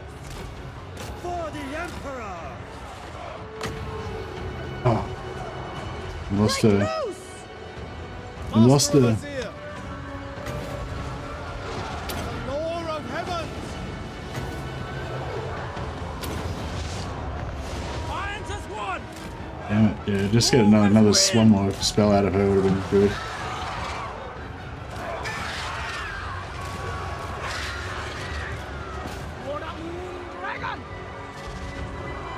Celestial Sorcerer! Rampage this! Spears! Move as wind! Jade warriors! My path is known. Heavens await. A warrior's duty. Soldier and leader. Seeking. Here we got this. It's a bit of a shit fight. Bit of a backyard brawl. But yeah, I think we got him. We got him, boys. Move in formation. Mage of the Celestial Court. The art of Shin. Some buffs on our actually let's get rid of these halberds. Look at that finish them off.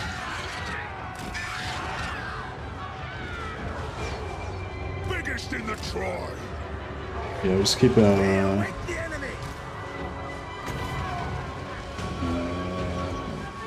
The Celestial Wind. these Tomb Guardians are pretty strong. Bring in harmony. For Cathay. My mind is ready. Celestial General. Martial might. Shen Yuan sends us! Peasant spearmen! It's still fucking going. Die, you bastards. There we go. Peasant archers! Actually, these archers should be able to take out this Hero Titan really easily because he doesn't dodge, doesn't have any crazy animations. You should just stand there and get dead. Thoughts in harmony! Yeah, just get rid of that Hero Titan. Focus on melee. It's dead. Dragon crossbows! Yeah, nice. Alright. Victory. Who needs a Doom Stack? We've got... Who's this guy? Oh, these guys have got a thing that I didn't use. Should have chucked that on them earlier.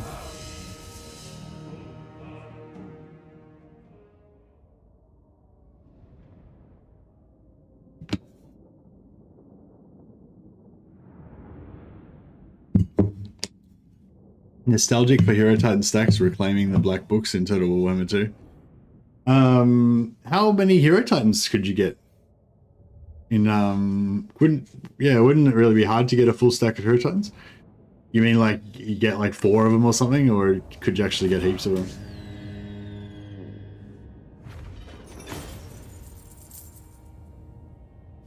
I never really played Tomb Kings much, so I'm not really sure. I'm not really familiar with their No, I mean I know roughly how their mechanics work, but I'm not, you know.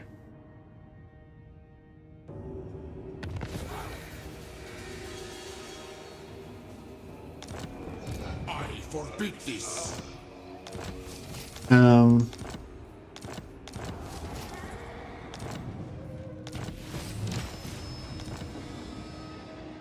So did we just? I think we just wiped out. I think we just wiped out an entire army, and then another army just appeared immediately afterwards. This one looks slightly weaker than the other one, but those chariots are probably going to make it in the butt. And now half of our shit is all ruined now. Plus on capacity for mages, so I had all the Arabi and jungles. Oh, okay, so sort of like late game once you've like built up a bit. But for dragons.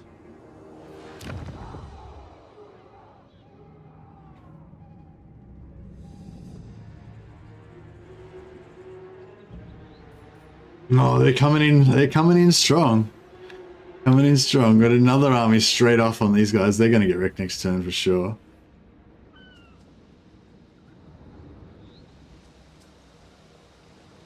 Alright, this army is in forced march, so if we can take it out, then if we can take out this army in this turn, then we've wiped them at least. This harmony threatens our order. They're in full speed, so if we could take them out, we could wipe them as well, but we can't get into the water really to get them.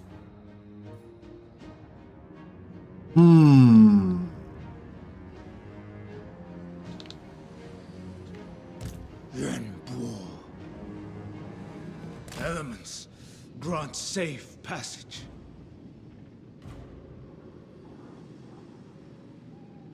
I'm pretty sure that's just not, it's not going to be a battle. Executioner. But I'll just open normal stance just in case. Oh, it is a battle. Alright, let's do it. This close to the sea, we must watch. I wonder how he'll go against the Rotting Leviathan. Might struggle a little bit.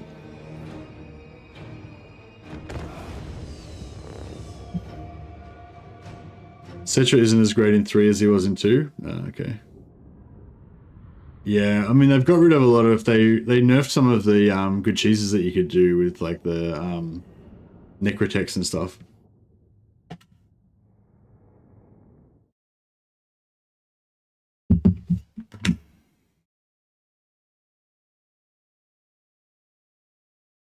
Ooh. Ooh.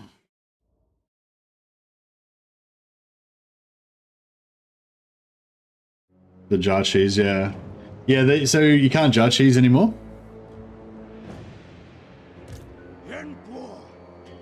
Are the pigeons strong? The pigeons? Oh, you mean the crows? Why pigeons? I guess pigeons makes them sound more stupid and ineffectual. They're not really stupid and ineffectual though. They're yeah, they're useful, they're good. I reckon they're good, yeah. They're just not... I don't know, it just depends on the... It's sort of a standards thing, you know what I mean? Like, depends what you want out of them, you know? If you want an end-game Doom stackable kind of unit, then no, they're not really very good for that. But if you want, you know, if you want a reasonably inexpensive flying unit that you can get really easily, because you recruit crowmen from your normal barracks, right?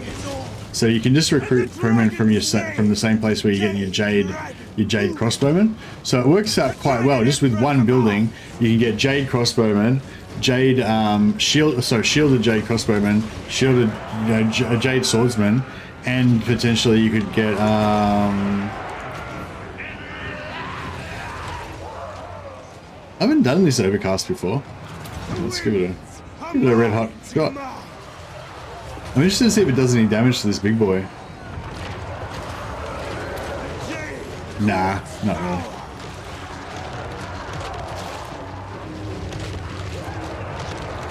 Whatsoever. But yeah, because the cooldown's so long on Executioner when you first get it, channeling staff, I think you can actually do you can actually potentially get 2 recharges out of it. So we'll see how that goes.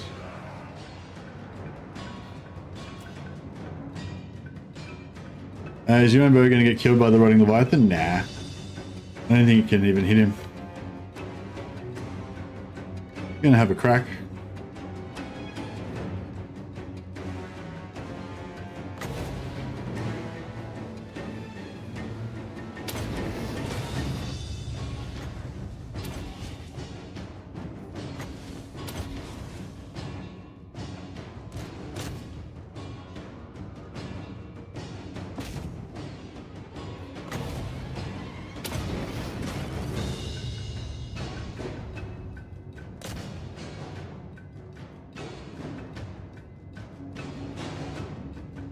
Yeah, I don't know if I should bother trying to kill it or if I should just kill everything else and then wait for it to just kill everything else and then wait for it to melt. Yeah, so he's kicking the shit out of it. It's doing damage to him, but but he's chomping it.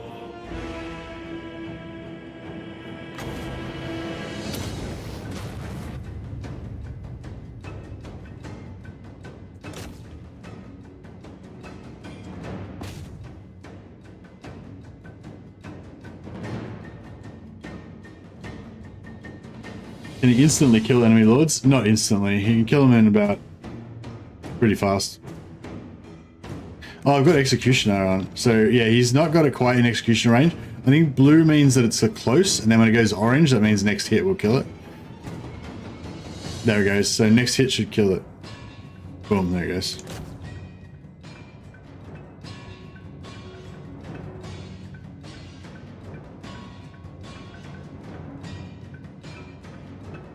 Hey, black and blue. No, I don't think that Yuan is considered to be evil. But it's Warhammer, right? So even the good guys tend to be pretty kind of brutal, and sometimes ruthless and sort of evil, you know. So yeah, I think he's a bit like that.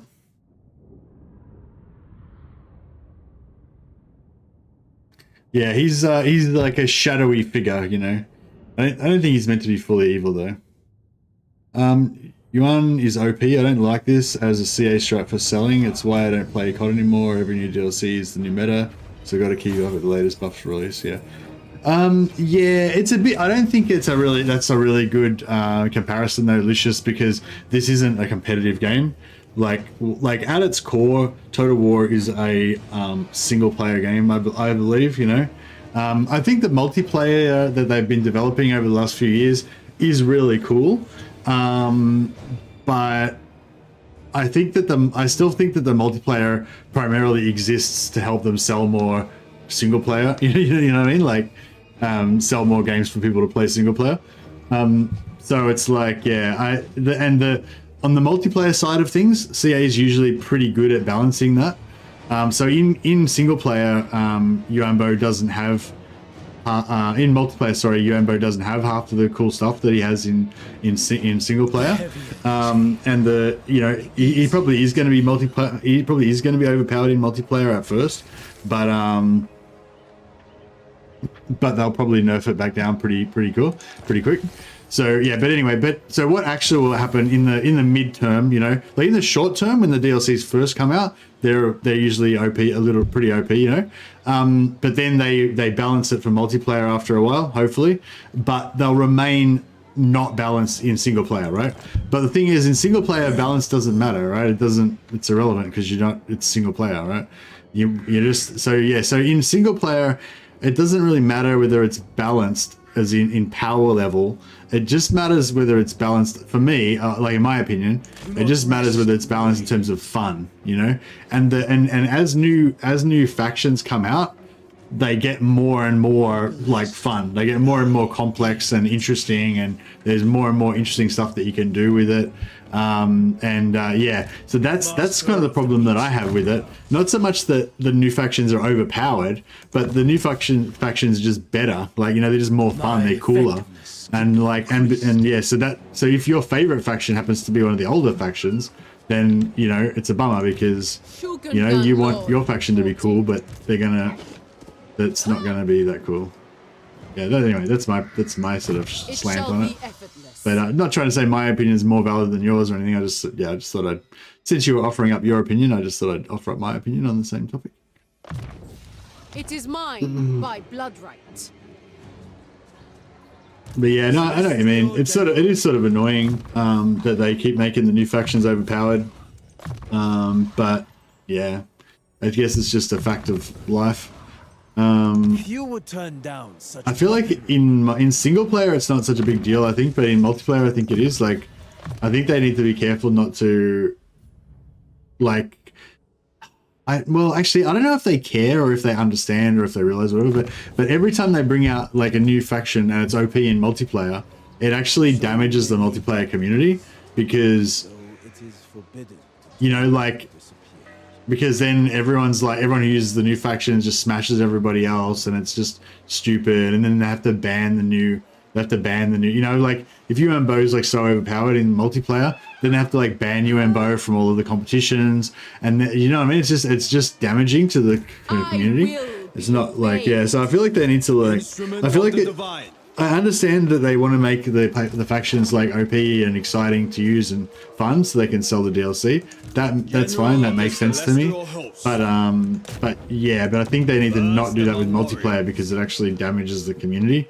Not permanently, but yeah, like, well, kind of permanently, because you want the community to grow and to be growing at a high rate, ideally. So if you every time you slow down that rate of growth, then you're, you know, then it's not going to be, it's like that's going to carry on to the future. So it's kind of permanent in a way, you know.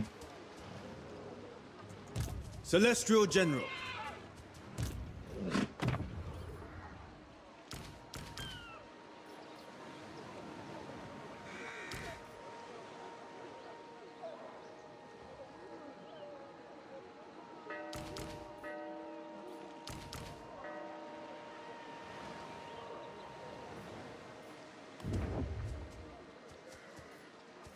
Trust in the dragons. I am sure they plan for us all.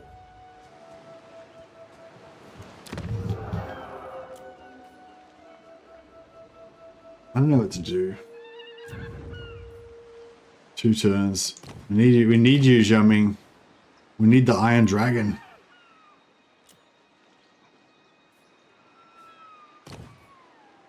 Get some more beef in there with another Celestial General, maybe.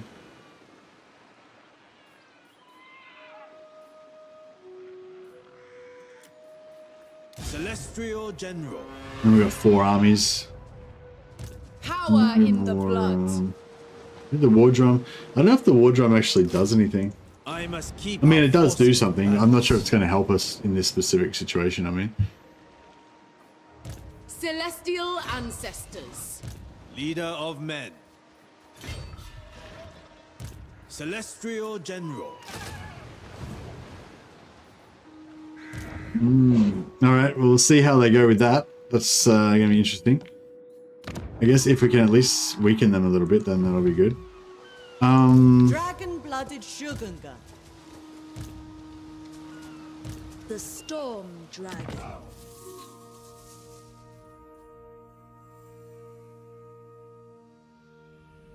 reckon I'm better off keeping her with her magic, with her legendary item, or just giving her like a helmet discord or something,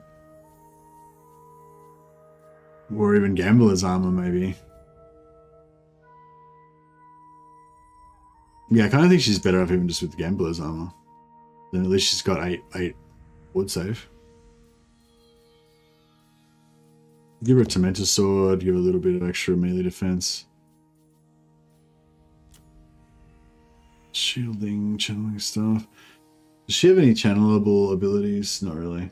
Oh, she's got the Tormentor sword.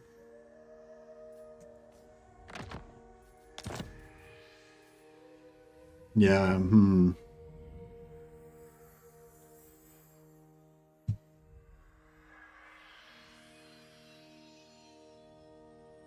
Yeah, that's the thing though with Jiaming though, because he can pretty much solo armies by himself. So it's like you don't really need him to have an army, you know. Yeah, so I'm sort of I mean, but yeah, that's a good call though. Stronger. It shall be effortless. The Emperor's chosen daughter. The Celestial Miao. How many spells does she The got? Emperor permits this. She got nothing basically. Favored daughter. Wrath Alright. of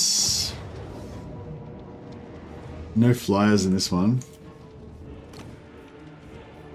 Oh, fuck. I feel like this is going to be rough.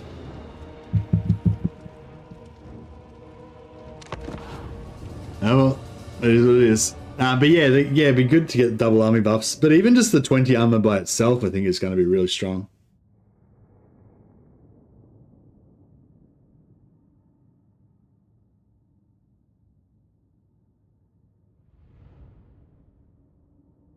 Hey, Yuan Dave. Welcome.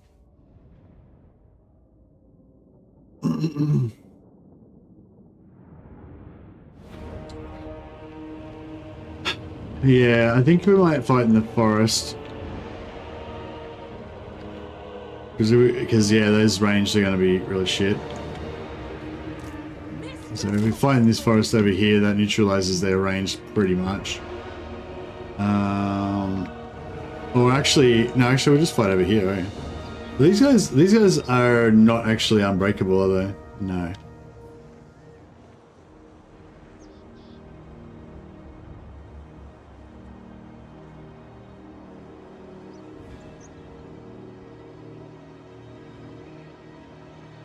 Actually, can we waste their ammo with Miao Ying?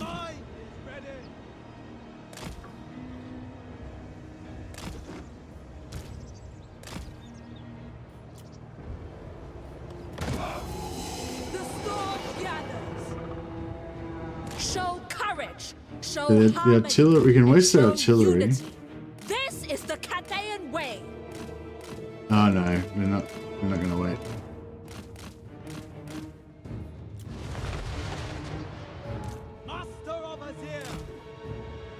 It is decreed. March for the Emperor. Setting forth. Sent by Gairan. Rooting out evil. The storm gathers. March for the Emperor. Setting forth. Yeah, she needs regeneration. Rooting out evil. Oh wow, she got drilled by that bone giant shot this one. Yeah, this isn't really working.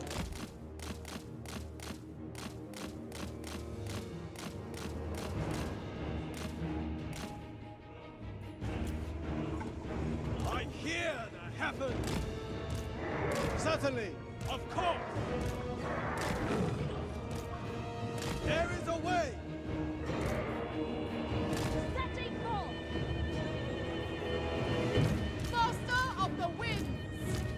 The celestial daughter. When do we eat?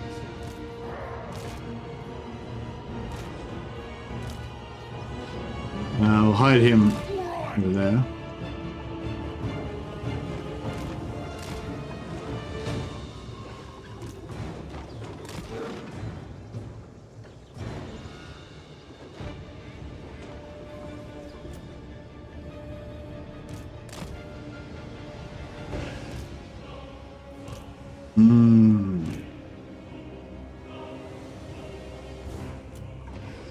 Is this guy gonna just kill all of our dudes? Ready to defend. A triviality. Master. Alright, we'll see if we can drop him before the others get here, I guess.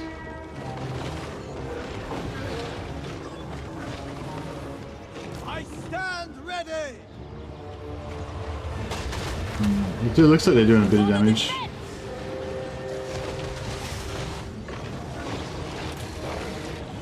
My power is absolute. The storm wind. Alright, we're gonna drop him pretty quick. Dude.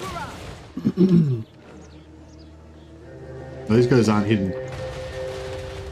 Oh, you're getting wrecked. Put him over here. Yeah, he's getting drilled. Dude. Oh, I should have. That was a waste. Yeah. That's right. Alright, we dropped him. Where's the other? Oh, that's fine.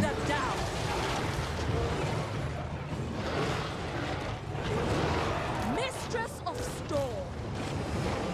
I stand ready. Oh yeah, this is gonna get onto this Necro Sphinx. Maybe if everybody gets on the Necro Sphinx at once. The heavens await.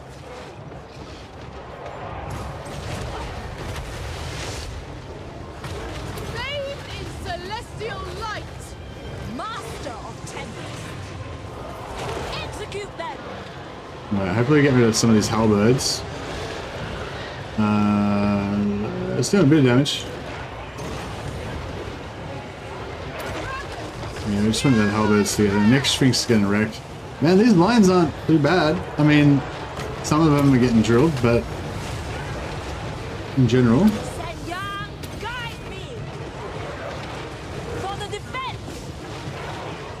Yeah, it's like that one line that tried to 1v1 the Necro Sphinx didn't do too well, but The rest are fine. Let's see if this bone giant can like blink itself to death.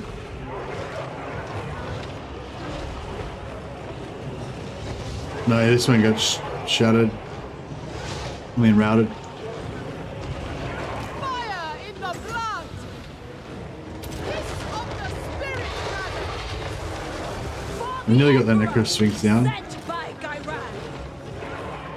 Rooting out evil.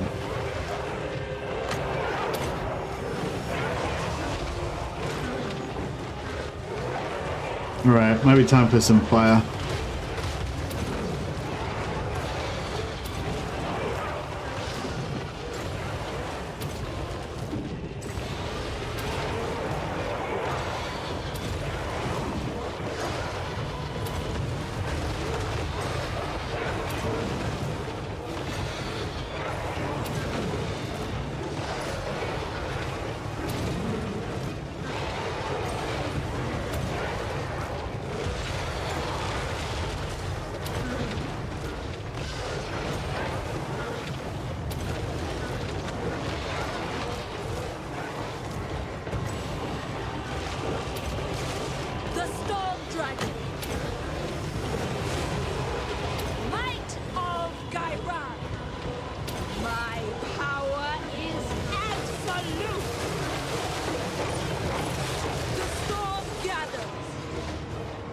We got this.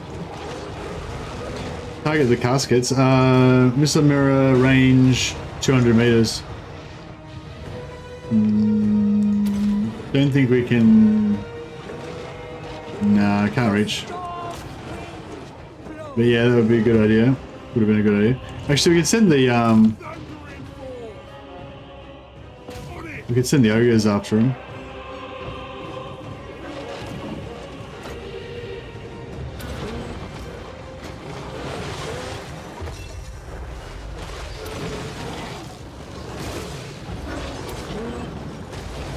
I don't think any of these are going to do anything, but that's alright.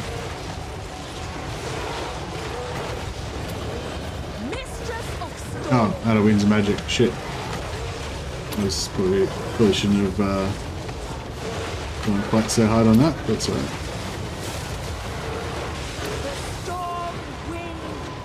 Nice. Well, looks like we got this.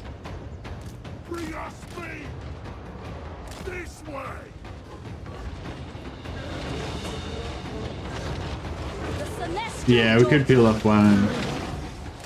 I don't think the caskets, I don't think are not doing anything anyway, so it doesn't really matter. They'll probably just melt once we get finished. Yeah, I don't even need to worry about the caskets. They'll just melt once the stuff gets done.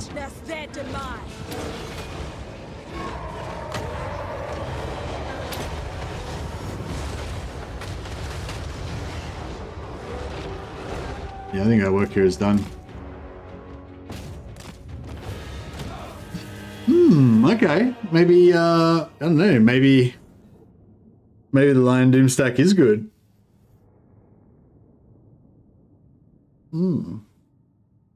This, yeah, okay, yeah. I mean, that wasn't the strongest stack we could possibly have faced, but, you know, it was a pretty decent stack, and they just handled it, no problem. I was pretty impressed with the way they took out those two single entities at the start.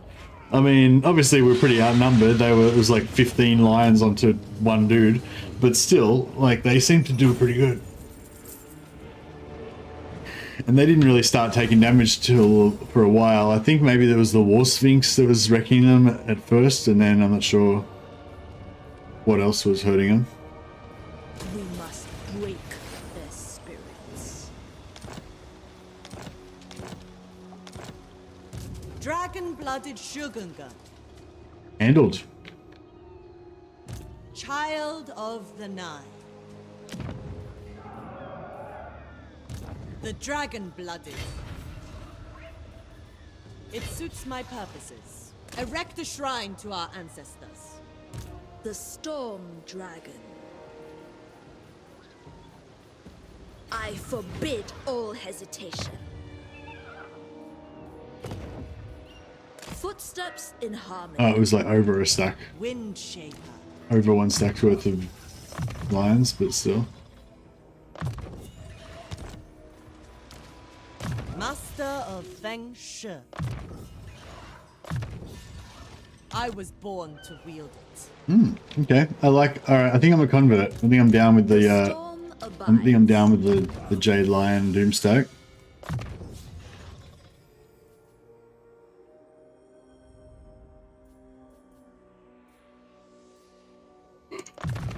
Yeah, Curse of the Midnight Wind will be really good for that stack.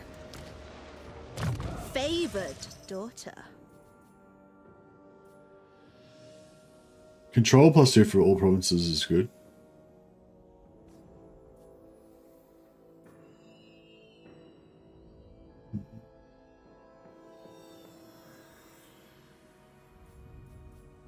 Raven Doomstack next. Yeah, I'm not really sure how we would go about making that though. Like what would you do? How would you do it? I mean, I just think having heaps of crowmen is, I mean, like just having shit tons of crowmen would be good against armies that have got a lot of archers and spearmen, but I don't know how good it would be against anything else. But I mean, I guess the only way to find out is to give it a shot. Hey, she needs her talons, otherwise she's not going to be any good.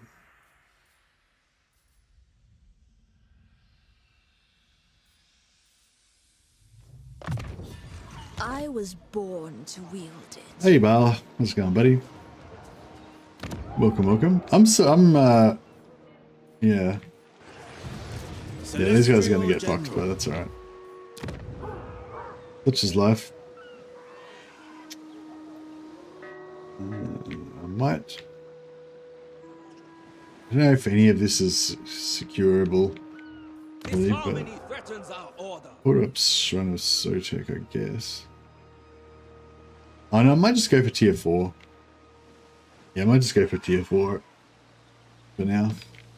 The dragon's love is And same here, go to tier 4 there as well.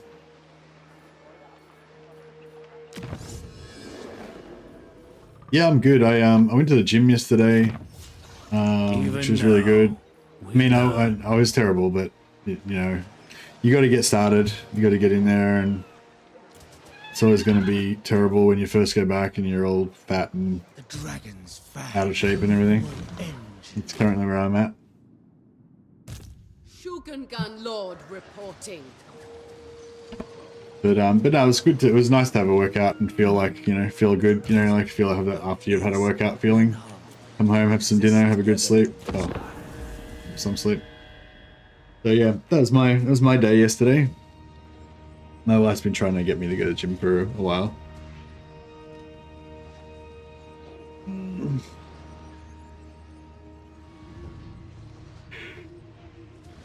What's the routine? The gym routine? Well, I don't know what the eventual routine is. I'll probably refine it a little bit, but it was very basic this time. I just did 10 minutes on the treadmill to warm up, and then I did... oh, they want to appear... Oh, okay, I thought we'd have to chase them, but no, apparently it's all good.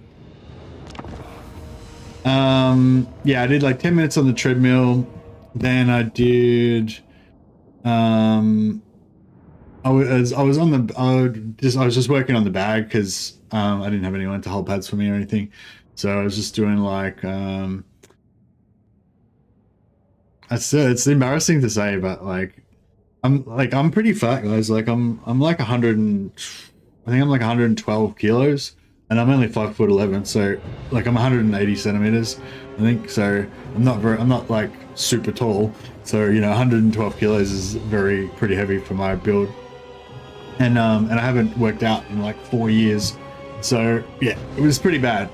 But like, yeah, basically like the sort of stuff I do is like I go in the bag and I do like continuous punches, just like straight left, right, left, right, left, right, left, right, you know. But I probably could only do it for, it's probably like 45 seconds, you know what I mean? Like, I don't know, but 45 seconds seems like a long time when you're doing continuous punches, right? So yeah, so I do like 45 seconds of continuous punches. Then I'm pretty much like had to like just walk around for a while, and then I just did some just doing combos and stuff and trying to get my ankle is fucked up, so I was trying to stretch my ankle in between sets kind of thing, you know, and then yeah, and then I did continuous punches with uppercuts for, you know, 45 seconds or something like that, and then I walked around for a while and tried not to throw up, and then I came back and just did some combos on the bag again for a while, and then I did continuous punches with uppercut hooks.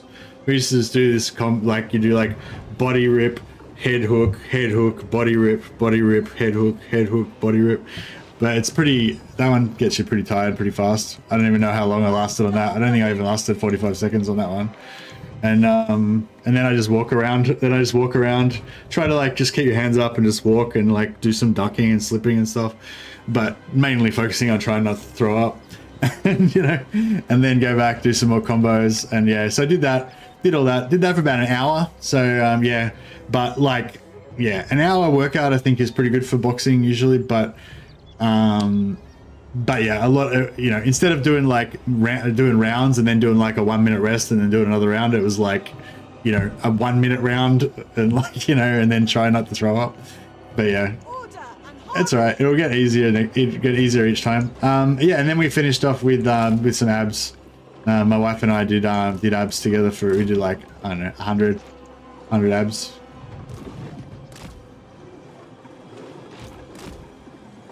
But yeah, it was like, I don't know, it was like what I expected, basically. It was about what I expected. It was a bit better than what I expected, actually. I wasn't even sure I would be able to do that much. Like, yeah, coming from like absolute zero to be able to actually do at least a bit of a workout, I thought that was, you know, okay. All right, so let's try and recreate our success. I guess we'll do the same thing, just hit the trees and pull them in. I forgot to look at their army. I don't know what they've got. Well, we've got the most of our army here now already. I would have liked to have got Meow in a bit earlier than 427, but yeah, I'll try and keep at it, Tom. Thanks, buddy. Thanks for the encouragement.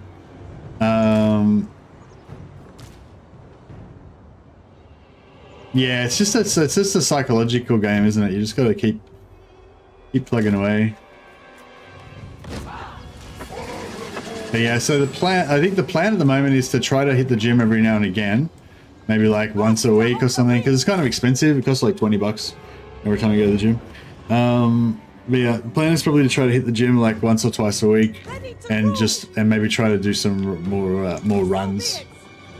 Yeah, I think I'd like to get. I kind of feel like maybe I need to work out every day, maybe. Because I feel like if you have a daily habit, like once you get to the point where you've got a daily habit, it's a bit easier to do it. Whereas if you have like if you only work out like 4 times a week, it's like it's still good. It's really good. 4 times a week is really good.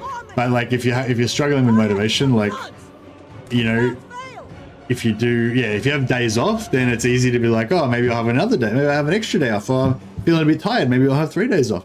You know, like, whereas if you just be like, nah, every day work out for an hour, like, then it's, you know, just psychologically, it's easier to, yeah. One Scorpion. Oh, Judex has got the lowdown for me. I can see him now, Judex, but thanks, yeah. So we got one Scorpion. We got one Cambrian War Sphinx. Pyro Titan.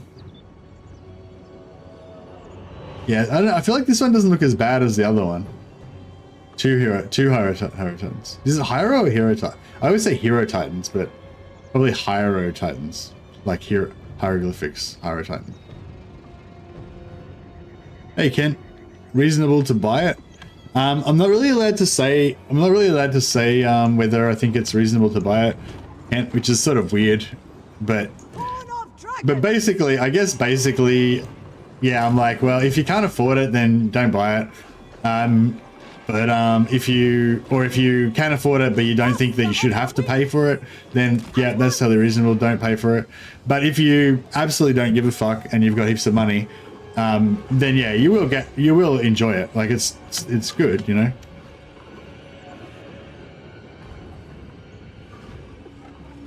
Ready to rule. Yeah, it's just, I think that, yeah, that's the thing. If you're like, if you're worried about getting enough value, like if you're looking at this DLC and you're saying, oh, they're not giving us enough units, they're not giving us enough this and that, you know, like I don't think I'm going to get enough value out of it, then yeah, maybe you won't get enough value out of it. But if you're like, if money's no object, you don't give a shit, all you want is something to play on the weekend that'll keep you occupied for 20 hours or something, then yeah, you'll definitely get some content out of it. You know what I mean? I manage an hour's exercise 6 days a week. It feels weird when I don't do it. Yeah, I think I need to become like you. I need to become like you. I think, Plug Monkey. Yeah, I think actually maybe that's the what. Actually, yeah, that's what I'll do. I'll do it. I'll do a thing where I do it every day. I do exercise, but it doesn't have to be. No, let's fuck these dudes up. Yeah, I'll do it. I think what I'll do is I'll do it every day. So you've got that psychological everyday thing. But it won't have to be a hard workout every day. So if it's like, if I don't have time or I can't be fucked or whatever, then I still have to like go for a walk for, you know, an hour or whatever, like something.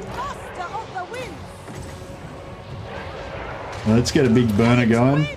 Let's start dropping some flame breaths.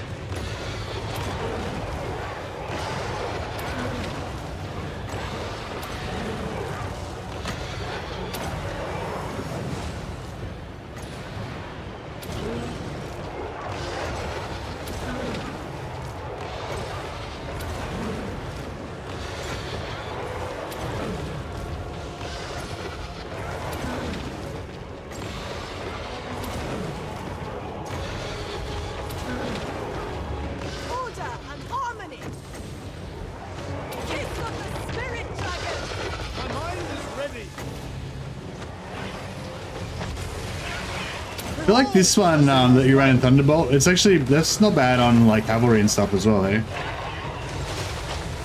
Oh yeah, here she is. Get in there, you big girl. Get in there and do some damage. Alright, let's try and focus on their lord maybe? Or, no, alright, on the hero type now? I hear the heaven. Yeah, I need to get her in there ASAP. Get in there.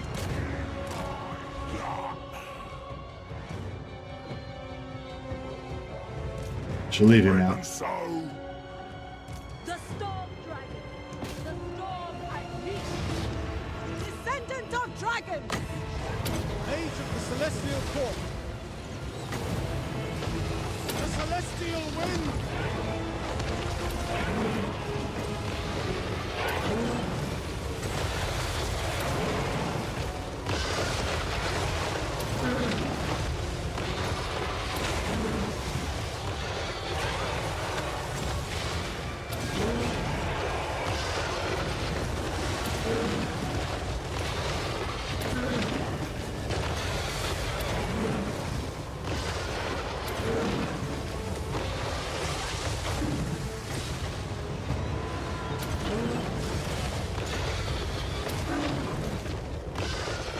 In there.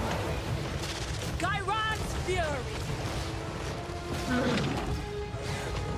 born of dragons, leading the way.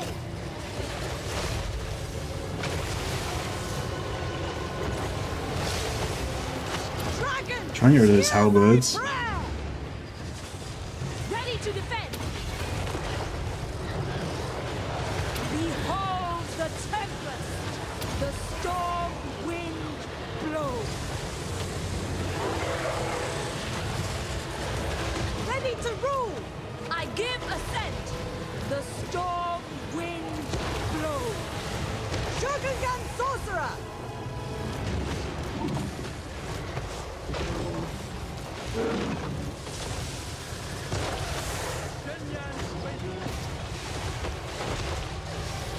Strike them down. These guys need to have the rest day.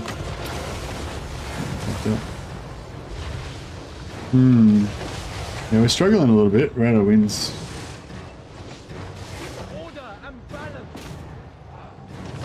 I don't think we should put any. I don't think I should really shoot the archers. We'll turn them off. Ah, yeah, we got him now. We got him. They're getting wrecked.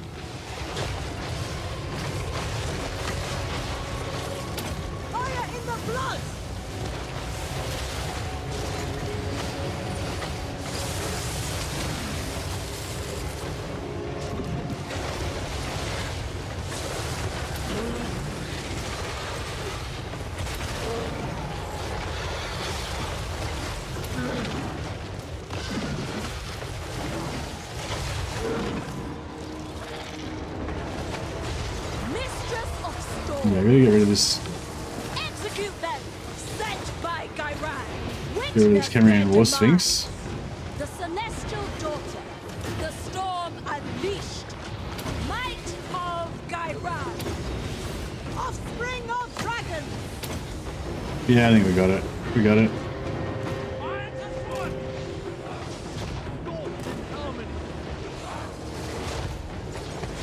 Master of Tempest!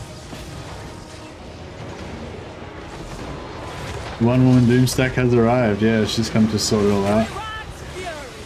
Strike them down!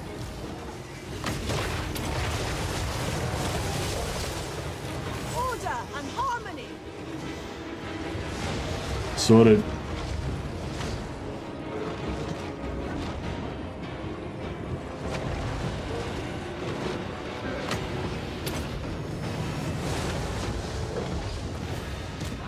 All right. I think our I think our Doomstack of lions has kind of proven itself. It's pretty cheap as well. We could recruit some more. I might recruit some more lions for Miao Ying, just so that she's got maximum Master of Elemental wins once we get Yuan Bo's skill that gives it to us. I think he only needs one level to unlock it.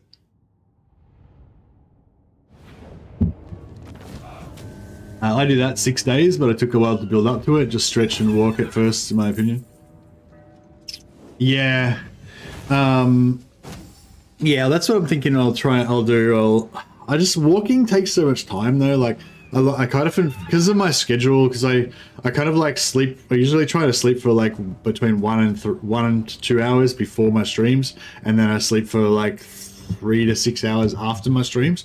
So I'm like sleep, stream, sleep, do a bit of work on videos, then it's nearly dinner time, like make dinner, cook dinner, have dinner, maybe hang out with the wife for a couple of hours, then it's pretty much time to sleep again before the stream, you know? So it's like, I quite often feel, just because it's all broken up into little chunks, I quite often feel like I'm a bit short on time. So yeah, like, and so walking just, it feels like it takes a long time and it doesn't really do anything.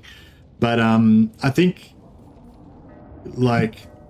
for where I'm at now, which is like just 0 fitness, I think like it's more the psychological thing of just having the habit of doing something. So I think even if I just commit to like a 15-minute walk minimum, you know, I'd probably rather just do a 15-minute run instead of the walk. But sometimes, you know, if I can't be fucked or whatever, then at least I can still do the walk. And the missus will like that because she loves walks. Do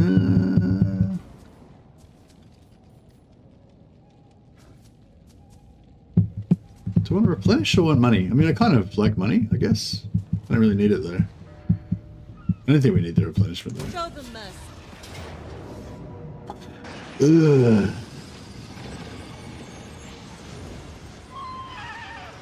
I don't know if we're going to walk away from this one. This one's kind of the same as before, except now everything's all busted. We've got 1 extra hero and we've got 1 extra lord.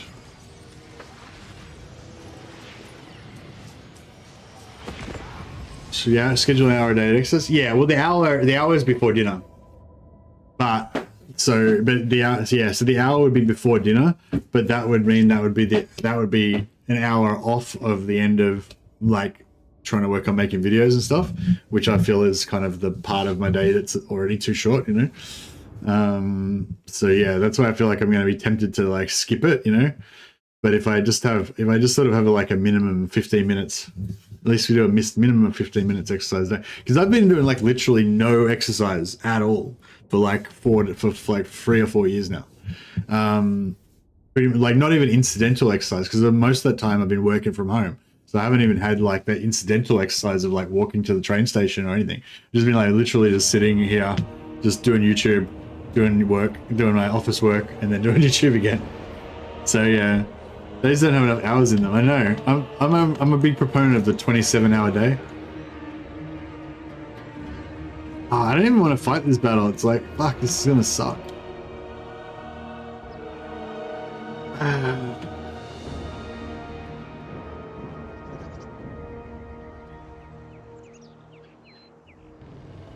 I'm kind of thinking... maybe I just let them come on 144. Maybe we... Oh, look at these reinforcements. It's all fucked. Oh, I suppose we could put them here. No. Yeah. Suppose we can put them there. 249 is not too bad.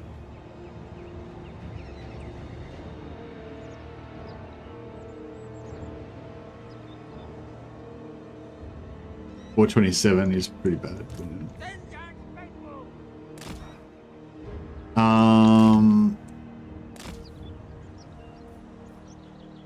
Yeah, and then I could maybe put like I was gonna say I could maybe put this like 1 unit of spearmen like over here, and then just march them up to there, and then just see if that like if that distracts them for a little while, that could be good.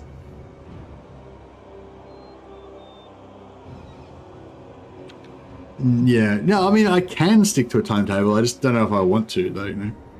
But I think I can stick to I think I'm going to stick to at least do something every day, you know, because I think that's like a Japanese. I can't remember what it's called. Like there's like a Japanese word for it, but it's like basically just do a little bit every day. Like I don't know. It's like a motivational thing, you know. Like just it's like if you're a writer, just write for 5 minutes a day. Like every single day, sit in front of your computer, turn it on, and spend at least 5 minutes writing, and you'll probably do more than 5 minutes, you know, most of the time. But it's just the sitting down there and doing the 5 minutes. So it's, I don't know, if you're a person like me anyway, you kind of have this situation going on in your mind where you have like a mental block of like, I don't know, it's like you think, oh, I should do this, but then you think, oh, but you know, I haven't done it enough, and it's probably not going to be, you know, I'm probably going to do a shit job of it anyway, and like, you know, whatever, you know what I mean? Like your brain just starts thinking of reasons why you shouldn't even bother and blah, blah. And then the next day you're like, ah, but I didn't do it yesterday already, and I'm already behind, and you know, like your brain just figures out reasons why you shouldn't do shit, you know? So I feel like, yeah, if you have that like minimum increments, you know, like just, yeah, I'm just gonna put my running shoes on, you know, at minimum, put on my running shoes. If I don't even leave the house, that's fine, as long as I put my shoes on. But of course, once you put your running shoes on, then you probably will go for a run. You know, like that's just that minimum thing. But yeah, I think you got to have like that minimum thing, and you got to do it like every day, like or every time, you know, every time you brush your teeth or every time you go to bed or whatever. You got to have like, yeah. I mean, you don't have to, but that's like, oh, it's a trick to motivating yourself, basically. Just having like doing the bare minimum. You're like, yeah, just guarantee that you're going to do the bare minimum, but like always do it. Like never don't do the bare minimum. Like always at least do that 5 minutes, you know. And that's yeah, that's a good way of getting you off the starting blocks, you know. I think anyway. Hey Mercy, how do you feel about the change? From what I saw, there ain't much benefits to the change. Oh, the changeling, the change dude, yeah. The change dude is fun. Yeah, the change dude is fun, but he's not that much fun though. I don't reckon. Yeah, he's like he's a bit fun, but yeah, I don't know. Like I guess I look for. Excuse me. I guess I look for campaigns that are gonna be immersive for me and that are gonna kind of interest me enough for me to want to sort of commit to a longer campaign.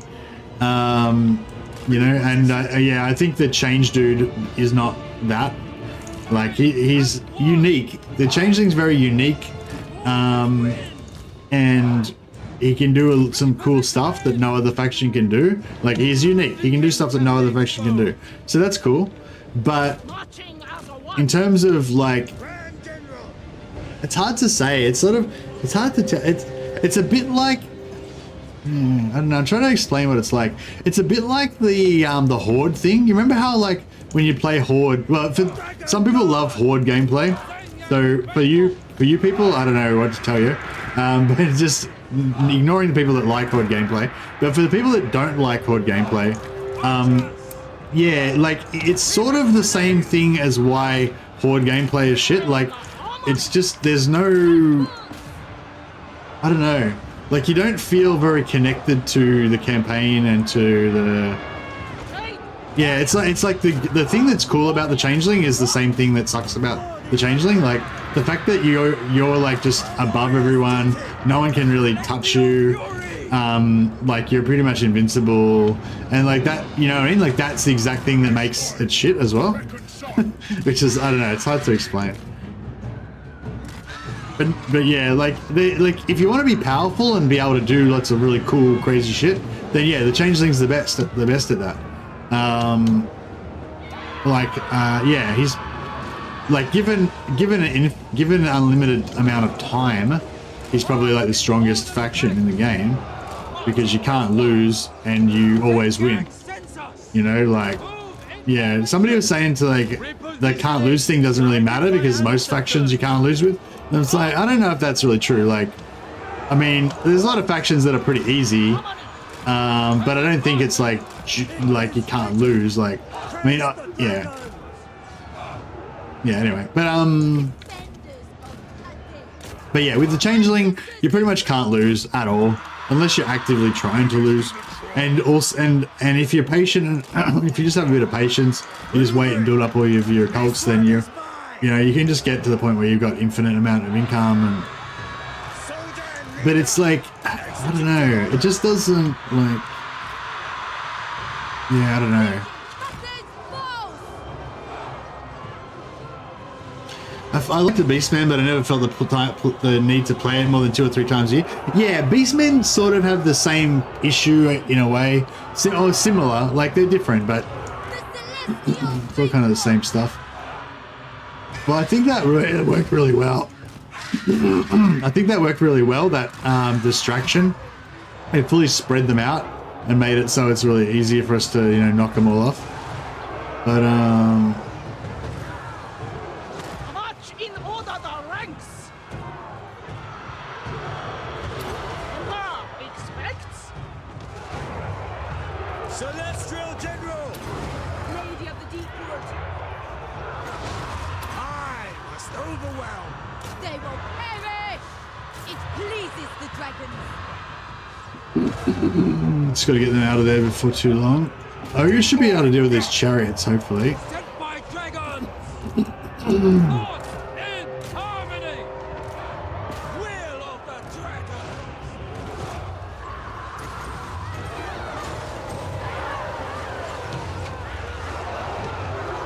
I shape the winds. Move as wind. Seeking Cathay's Not sure why I decided to send my war drum into the middle of those halberds, but whatever floats your boat, I guess. descendant of dragons. Master of Azir.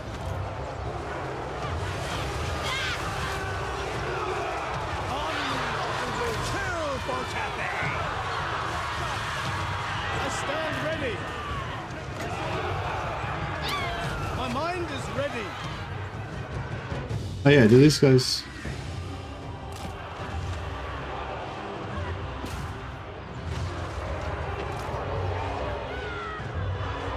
Oh, I want to drop a content. I want to drop a comment. Will they stand there and take it, or will they move? I want to drop this comment on them.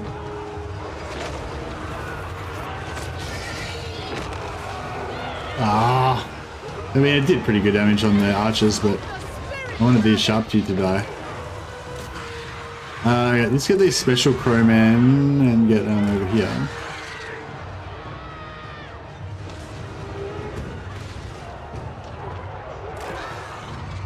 Very good. You guys turn and check the chariots out. Yeah, I'll drop this. Go on. Yeah, that's not bad. Cavalry. March in ordered ranks. Minds as one. Minds as one. Praise the dragons. Peasant archers. Move in formation. Shenyan's faithful. Bringing harmony. Archers. Shenyan sends us. Move in formation. Immediately. Bring in harmony. Now I got a sharptooth in the middle of the... In the middle there. Bringing harmony. See if these guys can take on.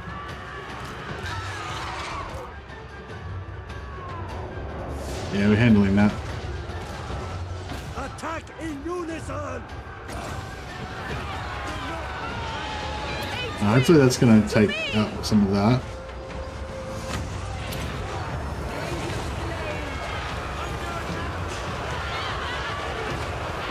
First among many! Celestial General! Order and harmony! Get the tougher lords onto him. Get the weaker caster lords back out. Caster heroes out.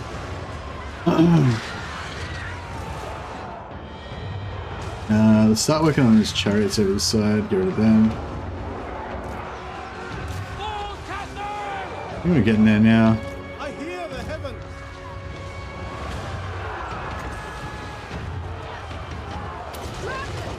Hear my prayer! Roar of heavens.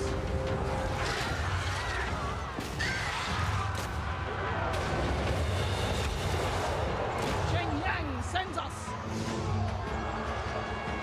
Marching as a one. Stone and steel. Alright, I think we're doing good. They don't like that spearman unit. The one over the other side, they got drilled. But that's alright, that was all part of the plan. Oh, we're shooting our own. Oh, let's see. Never conquered without hesitation. Alright, that's their leadership's gone. Master of the winds!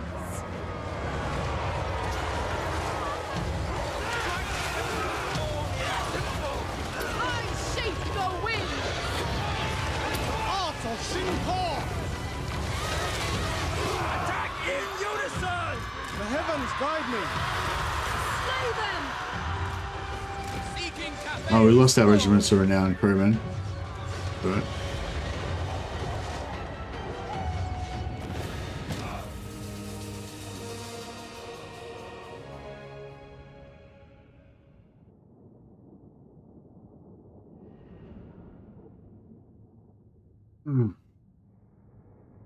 Beastmen Chaos are very strong, and I love them for it. Overall, I feel Warhammer 3 factions have all their benefits. And stories are more important. Make me want to keep going with it. Yeah, yeah, I think I'm not sure if that's what, yeah, if that means what I think you mean, Black and Blue Gamer, but yeah, that for me it's about like kind of the immersion, and I feel like with Warhammer 1 Chaos Warriors, when they were full Horde faction, they had no real connection to territory. It was a very weird style of gameplay for Total War because you literally didn't care about the territory. All you cared about was where your armies were relative to your other armies, and where they were relative to the enemy armies. Like the territory didn't matter. Like you were just this roaming death ball, and you just had to make sure that nothing tougher than you was in range, you know. And like that was cool. It was, I mean, it was okay, but it was very limited gameplay, and it was very boring. Like you didn't care about the map or anything, you know, when you played Warriors of Chaos. So it kind of made it a bit shit. You could get around it a little bit by having allies and gifting land to the allies and try to protect them, so that you kind of cared about the land indirectly through your allies. But overall, it was sort of unsatisfying, and I kind of feel like that's still kind of the problem with the Beastmen. Like the Beastmen are strong, but you don't really care about territory too much. Like I mean, you do it a little bit, but you just want to move to an area, destroy it, move to the next area, destroy it. You know, like, and it's sort of, I don't know. I feel like it'd be cooler if the Beastmen like you would go to an area, destroy it, go to the next area, destroy it, and whatever, but you would still care about, I don't know. I feel like an important part of the Beastman story is the Beastmen hiding in the trees, too weak to directly take on the might of the Empire entirely, but they're able to pop out and like wipe out a village or something. Kind of like the way the Changeling is now. Like, yeah, I feel like there should be some sort of way of playing the Beastmen at the start where you kind of pop out and wipe out different stuff, but you're afraid to let the enemy know where you are to fight against the big armies and stuff. And I think that's sort of how it's supposed to be, and it is a little bit, but it's not really that much like that. And then like late game, you want to get into part where you just want to burn the whole world. But I feel like, yeah, I feel like it's a bit too easy to get to that burn the whole world stage. And yeah, anyway, like, long story short, like in the part where you're hiding and stuff, I feel like it'd be cool to have your evil groves and herdstones and stuff, secret places and everything, and have those places be important. Like, yeah, I feel like the importance of place is a big part of this game for me. Like I ascribe, you know, Cathay needs the meaning to locations, you know, like Altdorf being like the capital of the empire. It's got a bit of importance, but also the way that it's like blocks, it's on the River Reich, and it kind of blocks the path from Karabberg into Reichland. So it's sort of a defensive bastion to the north, you know, unless you conquer, assuming you don't own any of the north. Actually, I might just heal our single entities while we're here. You know, and like, yeah, different like places kind of mean something to you, you know, like Marienburg is the jewel of the empire in terms of money. So that's got that apart from the money that you actually get, it just also it also has that symbolism, or like it means something to you. It's like, yeah, that's our rich money place that I want to get, you know. But it's also kind of a bastion to the west, and like, yeah, I don't know, maybe I'm not explaining this, but yeah, there's this sort of, and like you have like a mental image of like, oh yeah, that territory is on my frontier, and this territory is in my inner heartland that's safe, and you know, and like the map has this sort of meaning for you, you know. And yeah, I feel like with Beastmen, you're missing that part, you know.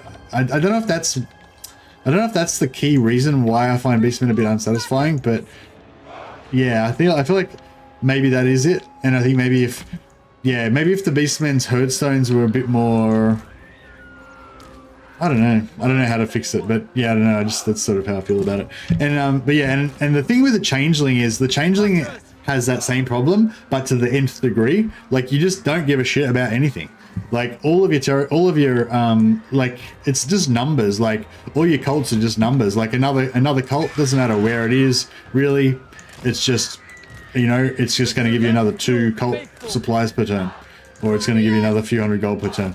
Like that particular location where it is doesn't make any difference. There's no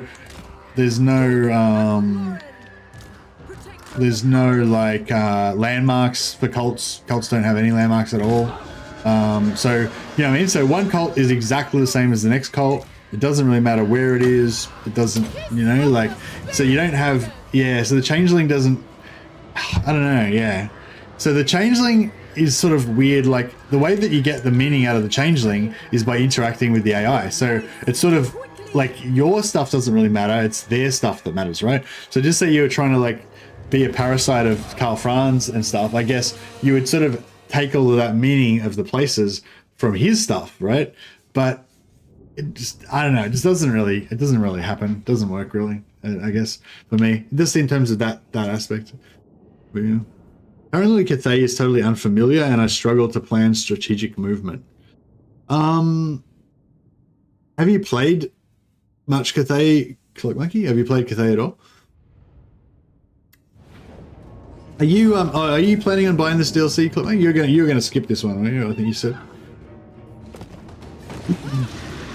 Because I was gonna say, if you want to get into Cathay, then like probably wait till the DLC till you get the DLC, because Yuan Bo's like heaps better than the other races. The dragon's love is in doubt. The other factions are okay though. But Yuan Bo is just sort of like a heaps better version. Alright, these armies seem to be doing a magnificent job. Is he in Force March? Oh damn, like fuck it. I've gone from being afraid and running in terror to like fuck it, let's kill them all. Kill them all! What matters do you bring before the scouts of the Empire? Can I get this guy to go to war with the Sentinels? I don't think I can. Nah, not far off though, only 9.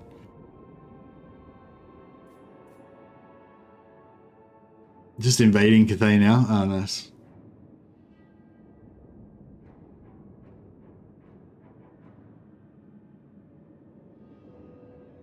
It looks like the most interesting part of the DLC is the caravan bug they made. Nah, the caravan bug is not really that big of a deal, I don't think. It's like, it takes a fair while for it to ramp up. Like even at the moment, it's only given me like 13,000. Well, I got to pay like 3,000 gold. I got to pay like 2,500. I'll get like 16,000 gold back. But it takes like 6 turns, so it's only like 3,000 gold per turn, which is, I mean, that is good, which is a lot, but it takes a while for it to build up to that. So like I'm already playing. I'm on turn 30 already. So I mean, I guess like an extra 3,000 gold on turn 30 is pretty good. But it wouldn't really make any difference right now, to my gameplay or anything. But no, the most interesting thing about this DLC is the faction mechanics. All 3 of the faction mechanics are really interesting, and for Yuan particularly, it's really well designed. I think it fits in really good with the whole ethos of Cathay. Yeah, I feel like Yuan is like the perfect Cathay lord. He's just like Cathay but better, like more Cathay than Cathay is. Yeah. Celestial ancestors. Mother Estankia is a bit less cut and dried. Like Mother Estankia is a bit weird. She doesn't really fit in with the rest, the theme of the rest of Kislev. But her faction mechanics are really cool and really fun. So maybe you guys can't, maybe I haven't done a good job of showing it off, or you guys haven't seen it from your side, but yeah, the thing that you should be looking forward to most about the DLC, I would say, is just playing the new factions and enjoying how different they are and how cool they are, like their actual factions. It befits my high station.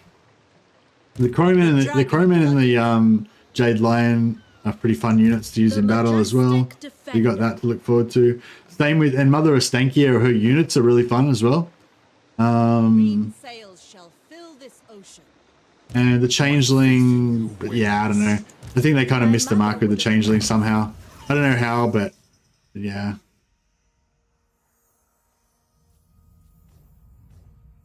But even the Changeling, I think you'll still really enjoy the Changeling. At least 1 or 2 plays throughs with it.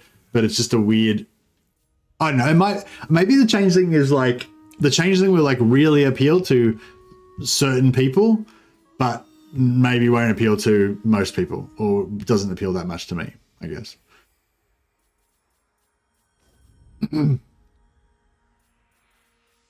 But no, there's way more interesting and enjoyable things than the caravan bug. But yes, the caravan bug is a feature.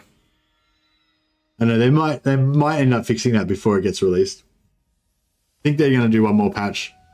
Yeah, I'm pretty sure they're going to do one more patch on release day. So we won't get to see what's going to be in that. You guys will find out about it at the same time as me. But yeah.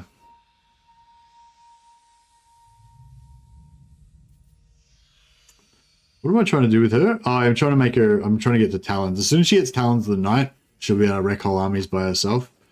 Do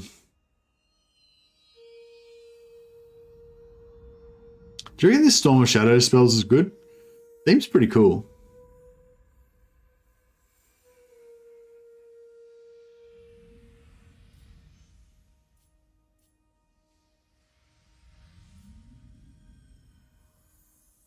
Minus 45% speed for 3 winds of magic. It's pretty good. Or you can do 6 winds of magic for the whole army. Oh, for 35-meter range, yeah. I don't know, I feel like that's pretty cool. I'm gonna chuck one into it. I was born to wield it.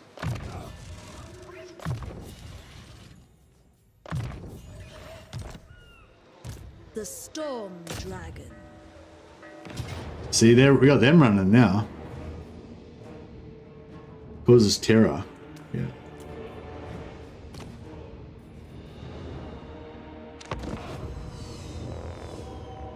Factions look good enough. Yeah, the factions look good enough. There's notable things that I'm bummed out about. Like, no, I really wish they had put in a melee hero for Cathay. Yeah, either just a melee version of the Celestial General would be really easy for them to add in, you would think. You know, like how there's the Arch Lector and then there's the Warrior Priest, and they're kind of just like 2 different versions of the same kind of thing. I feel like they could just do the same thing with the Celestial General. They could just make a Celestial Warrior or something. But a better thing I reckon would be if they did a Kung Fu Monk as a melee DLC.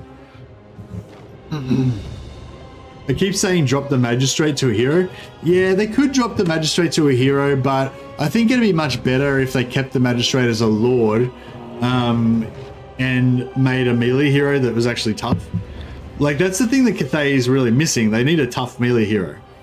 Like, because now you got the Celestial General, and you're basically using the Celestial General as a melee hero, you know? Well, I am anyway. I'll just have like a Lord and then recruit 2 extra Lords, the Celestial Generals, so that I can have like a couple of melee heroes mixed in with them.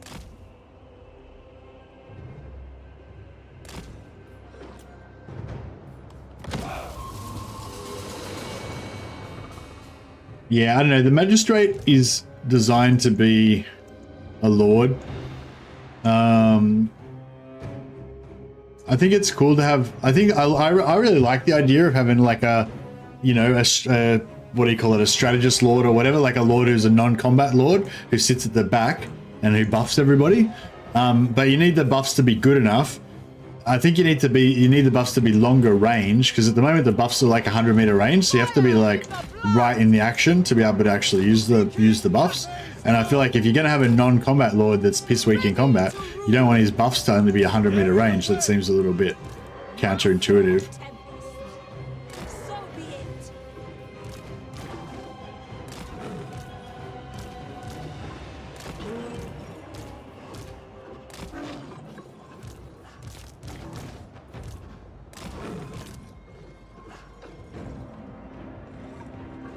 Thundering Maw! Follow the Maw's call! My test begins! For the Emperor! Alright, I think we are ready. Let's do this.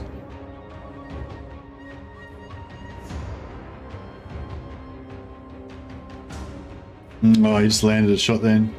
Oh, they're coming in hot on him.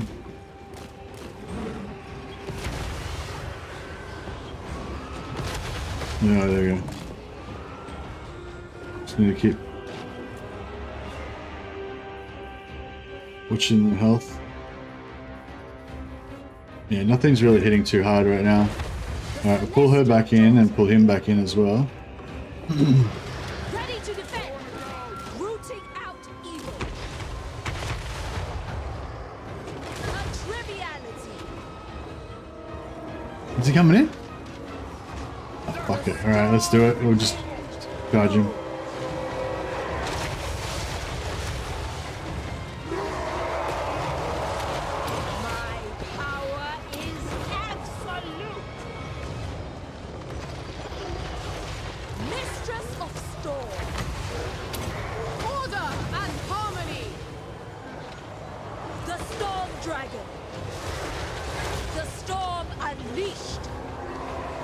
Chomping that down.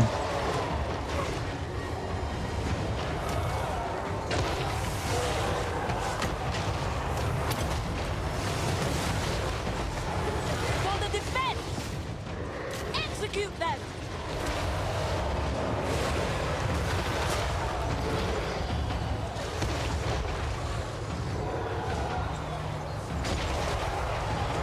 Here we got the Sphinx. We get the Hero Titan. Pyro Titan.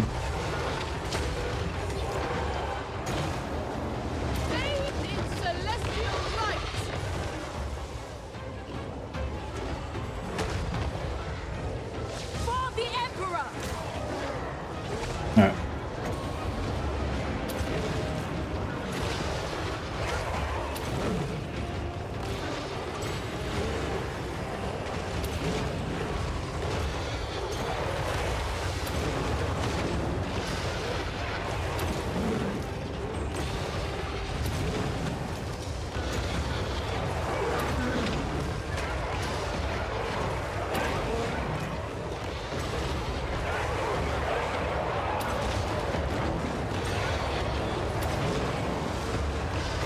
These halberds are taking a lot of magic to kill.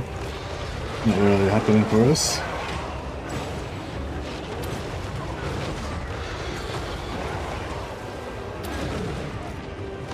The celestial daughter. Right, the Hero Titan's pretty much down.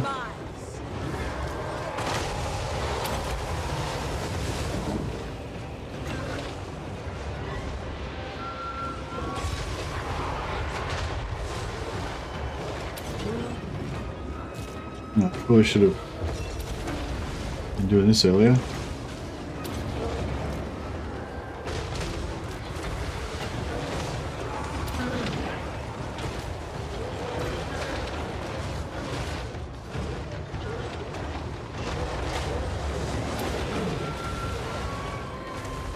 Ready to defend.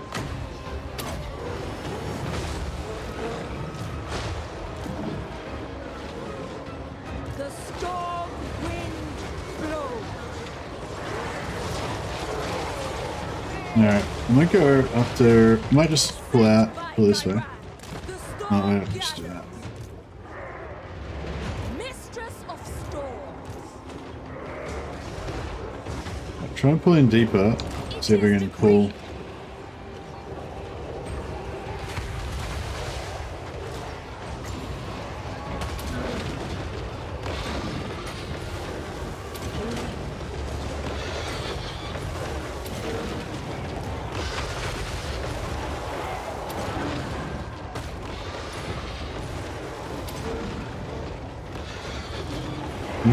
Thanks, Wolfspell.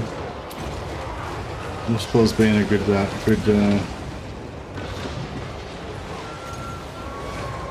supporter of the channel. I need some free advertising. My duty.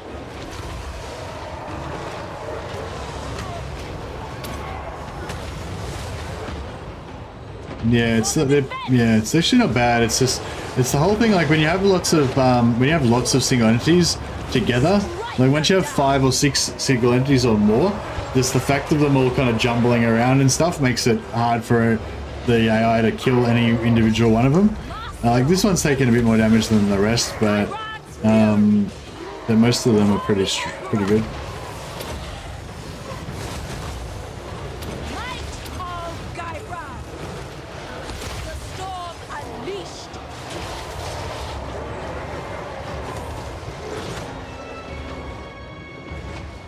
The artillery's finished. The bone giants are still able to shoot, and because we're close to the edge, like their arrows can actually get in there and hit us. But because the lions keep because they're all meleeing, they keep wiggling around and mixing up. It makes it hard for the shooters to get them.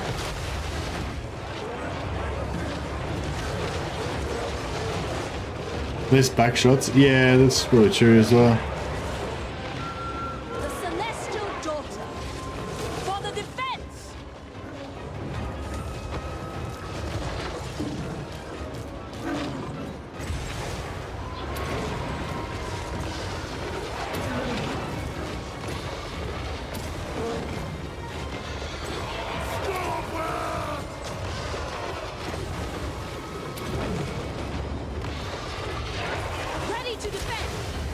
The ogres finally bought the farm. Oh, they're not dead, but they're not happy.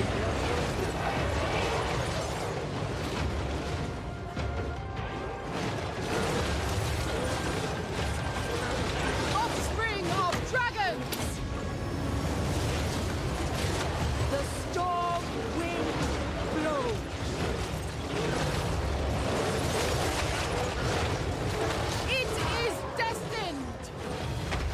I can't help thinking that if CA had priced the DLC right, the community would be a lot happier. Yeah. Yeah, I don't know what they're doing.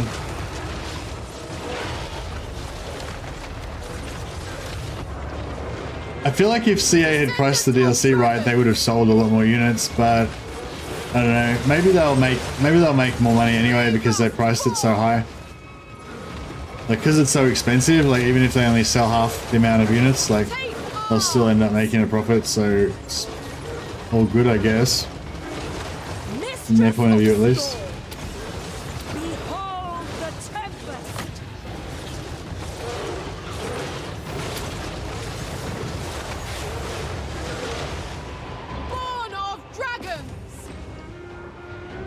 think we're getting there. Ogres are great for early game countercharging, running things down and putting holes in walls, plus being a siege unit. Yeah, for sure. Yeah, no, ogres are good. They didn't die. I'm pretty sure they ran off the field and hopefully survived, so we should still have them. Yeah, yeah. Cathay's got a real problem with not being able to get any early game siege equipment. Hey, they have to get. I think they have to get to tier 3 before they can even recruit a siege unit at all.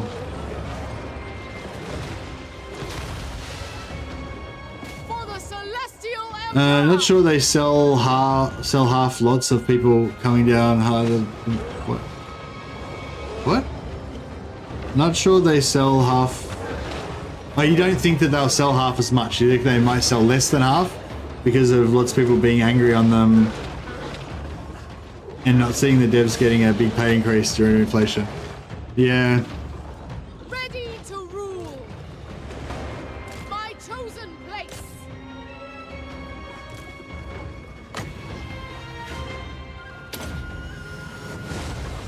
This is the first DLC I've not bought outright, no matter what I thought of it. Yeah, I think that's I think a lot of people are thinking that as well. Like I think not everybody, but like I think there's a significant, like one of the things about the Warhammer fan base is that, and I'm definitely part of this group. There's a group within the Warhammer fan base that is just so happy that a Warhammer, like a Warhammer IP game has been made and that it's of such high quality that we're pretty much just willing to throw our money at CA. Anything that they do, we're just like fucking super grateful and happy about it, you know? And I've definitely been part of that, but I think there's been quibbles before where, oh, maybe that's been taken advantage of a bit. Maybe we shouldn't be throwing our money at the CA or whatever. But I think this is the first time, that like it's actually like, I think people have actually who are in that camp of like, take my money, like I've actually thought about not doing it. And you're, you know, perfect example of that, Mega Man. Like it sounds like you were firmly in that camp with me, that you just buy everything no matter what. And now this is the first time you've actually thought about maybe not doing it. And if that's indicative, you know, like if there's a lot of other people like that as well, then you know, it seems like it's a mistake, you know, like that was a valuable, like, you know, if it's the way it seems to be to me, then that was a valuable commodity that CA had, like having this huge fan base, most of which will just buy anything they make and just always be willing to buy everything. You know, if they've managed to like ruin that now with this price hike, then I feel like they've lost something valuable there. Like if, you know, if there's a significant portion of the community that would previously just buy everything, no questions asked, and now that segment of the community has changed to be a more discerning customer that's only going to buy things, that's going to always think, like always going to think about before they buy it, they're always going to think, is this worth it to me? Like, you know, like that level, that extra bit of hesitation, I think is going to have a monetary value.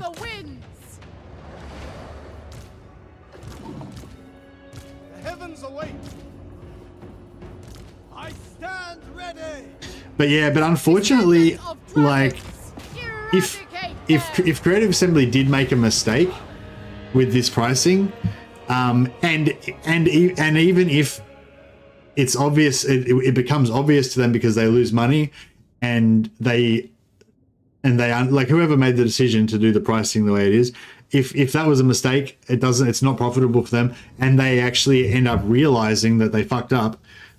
I still don't really see how that comes out like in anything positive for us, you know what I mean? I don't know. Why are you saying you know all the time? Yeah, sorry, it's annoying, isn't it? It's a verbal tick I've got. It's an Australian it's an Australian thing. I don't know if other countries have it as well. But yeah, in some parts of Australia it's a bit of a thing. They'll never admit to being wrong. Well, no, but even if they did admit to being wrong, how does that fucking help us? You know what I mean? If they come out and say, oh, sorry, we fucked up with that pricing, but, you know, you were right, we were wrong, or whatever, it doesn't really help us, like, if they admit it. That's what I'm saying. Like, I don't, like, even, like, I think that, yeah, that's the thing. Even with all this backlash, like, you know, I guess, like emotionally as a person, you know, when you feel like you've been wronged, when the other person like tells you that they understand, like I understand how my actions have affected you, and I understand that I hurt you, and I'm really sorry. Like that has value to you, right? But when a corporation says that, it's like the corporation is not a person, right? So it doesn't really, I don't think it really has the same weight to it, you know. And like, yeah, I don't know. Storm Dragon. I don't know, but then again, we're people, so if we tend to anthropomorphize things. So if they do and issue some sort of statement or apology or something, I guess that would probably affect people. But yeah, I don't think they will.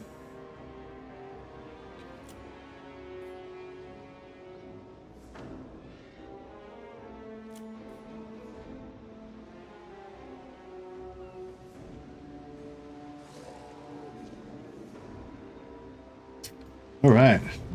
Well, I think our Wind Shaper. I think that our little defensive situation here has gone pretty well. I thought we were going to, yeah, the Sentinels seem to have been fucked off. How many of them did we take out? Was it 5? There was 2. I think there was 2 at the top at least. Maybe 3. No, there was 2. 2 at the top, 2 at the bottom, I think. 4? Yeah, somewhere between 3 and 5. I don't know. There's so much just Sentinel fighting. I don't even know. Yeah, I think it was 4 maybe. But I don't know. Maybe it was only 3. But yeah, anyway. But so there's probably still another 8 more armies to come. I think they have 12. So yeah. Loose the lines on Marcus. I could loose the lines on Marcus, but if I do that, then that'll be the end of our free legendary heroes. So I don't know. I'm gonna try and pick up some more islands on the way home. Sorcery. If we're gonna go for anyone, I think we should go for Hexoado. No, we cannot leave the wagon train behind. Yeah, I think if I'm gonna go after everyone anyway, I think I need to go after Hexoado. Don't know how you play running a deficit without dying of anxiety. Oh, I didn't even notice I had it. I've got 60,000 gold. Like, I don't even need to pay attention. Like, I don't even pay attention. And it's like, if I get down to like 9,000 gold, then I'll be like, oh shit, I'm going to run out of money in 2 turns. I better do something about it. You know? But yeah, like when I've got like a good amount of leeway, I'm like, fine, it's fine. Why does the Emperor You've got to, like, money's just there to help you enjoy life and do things and have experiences. You know what I mean? That's how I use it in Warhammer as well. 56. Oh. Anyway. Oh, this guy's got Jet Lions and Onyx Crewmen in his army. Legend. Now this army's got worth 90. Ruby Half-Mast and Count Noctilus. Yeah. I really need him to go to war with those Sentinels for me. Wish I could get him to agree, but I think he just rates them as being too strong. Wolfhart, welcome, Outlander. But it's like we've just demonstrated to them that we're going to win. Kick crap out of them. This is his chance to get on board. Fresh start, seize Lustria. What do you mean restart the campaign? No, I don't want to give this one a bit more of a go. I think I should probably attack.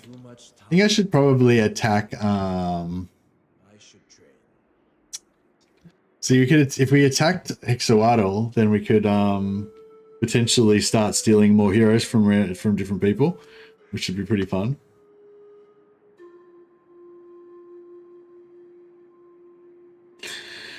Careful, Yambo gets caught off by Noctilus. Nah, it's okay. If he gets caught by Noctilus, I'll just kill Noctilus.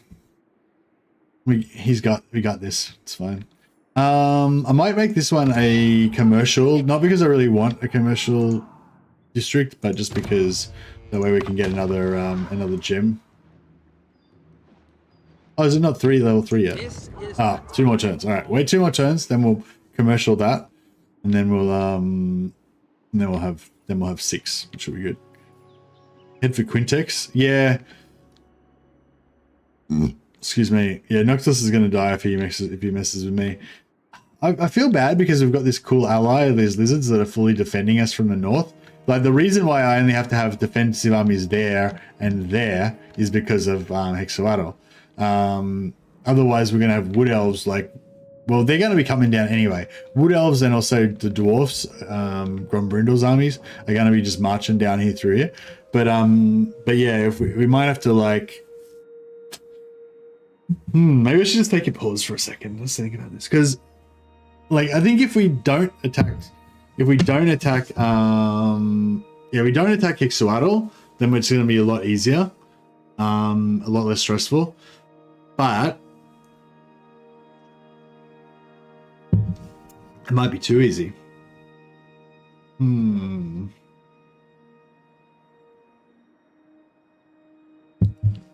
I believe Legend said that you should wait and buy it on sale on Steam, because he said that the Steam, I don't know how he knows this stuff, but yeah, I think Legend said that if you buy it on Steam and it's like 30% off or 50% off or whatever, then that 50% off cut actually comes from CA's end. So CA basically is only getting half price from it. And then Steam takes like 30% on top of that as well. So yeah, so basically he's saying, like, Steam is the best place to buy it from. If you want to, like, if you still want to buy the DLC anyway, but you want to, like, punish CA, then Steam's the best place to buy it from, because out of all of the resellers, Steam is the one that takes the biggest cut. Like, they take like a 30% cut out of CA's profits, and if Steam does a sale, like, that comes out of CA's side as well. That's what Legend said. I don't know how he knows that, but yeah. So basically he was saying, if you want to, you know, teach CA a lesson or whatever, then the first thing he said to do is, like, don't buy it on pre-order, because if you buy it on pre-order, it makes them think that they're doing really well, basically, you know. So if you don't buy it on pre-order, just buy it on day one instead of pre-ordering it. It doesn't make any difference to you. Like, you're still going to not be able to play it till day one anyway. So if you buy it on day one instead of pre-ordering, it just sends a message to CA basically that you're not happy. And then if you're happy to wait for a sale, then wait for a sale and buy it from Steam on sale. Yeah. I don't know. I don't really dig Epic. I feel like Epic is, I don't know. Yeah, I don't know. I just don't really like Epic for some reason. Are you interested in Homeworld 3? I don't know. I haven't looked at it. I liked Homeworld 2, but I think I liked Homeworld 2 because of how close they almost were getting there for nailing the thing that Total War pretty much has nailed. You know, having that intense, like, combat, but then also having that strategy level that makes the combat matter, you know what I mean? And then also having that role-playing aspect where you get attached to individual units and individual characters and individual ships and stuff like that, and those ships have, like, unique personalities. And, you know, like, I think, like, Homeworld 2 was, like, getting there, but it wasn't quite there, like, you know. And Deserts of Kazrak, I feel like, was the same thing.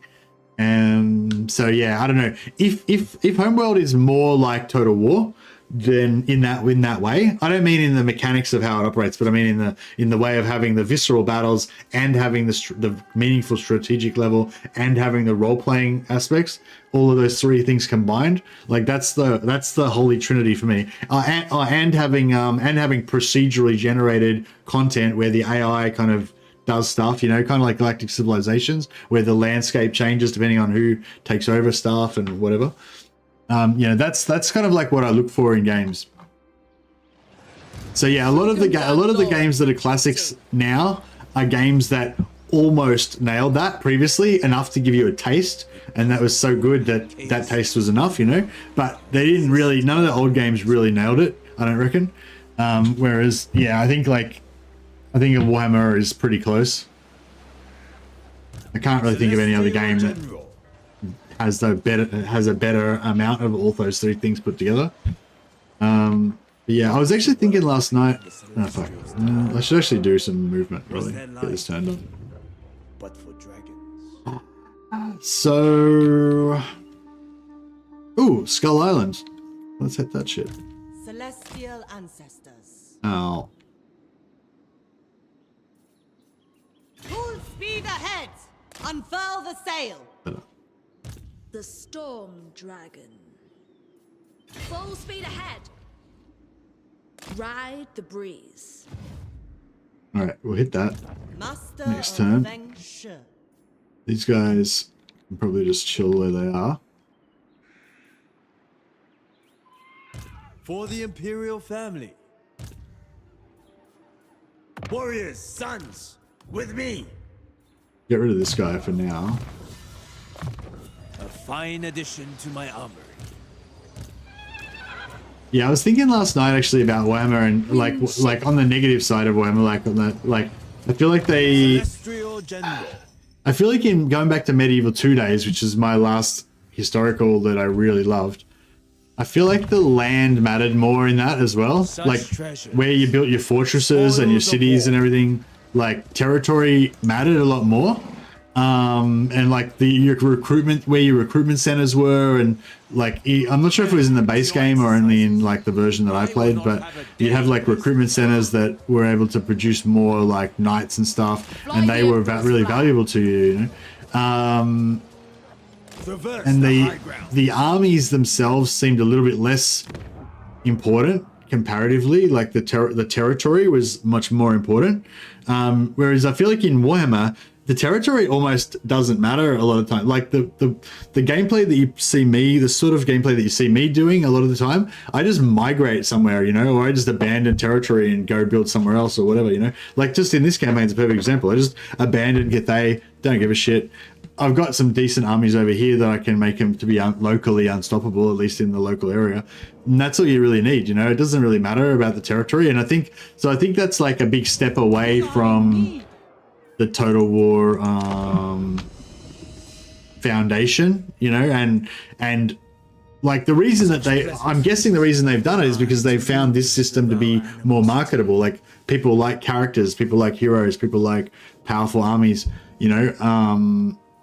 So, you know, but I think just because in the short term that's more marketable doesn't mean that, I don't know, like I feel like that you know, I worry that by losing a lot of the stuff of these old Total War games, like the soul of the franchise starts to slowly get sapped away, you know what I mean? What was my line of work before YouTube? I did lots of different stuff for Mega Man. I did a lot of laboring. I used to work night shift in a plastics factory. I worked for 16 years in an office, just like a, you know, corporate office dude. Yeah, when I was younger, I used to do laboring and stuff, but for the last 16 years I've worked in the same company in an office.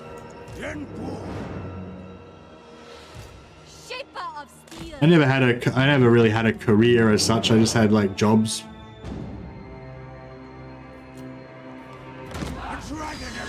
Yeah, troll hat. No, I legit, like, I don't know if most people paint the map, but yeah, a lot of people do paint the map. But what I'm saying is, even when you're painting the map, it's like the territory isn't really that important. Like, it's just, I don't know. I mean, it is, but it's not as, I don't know.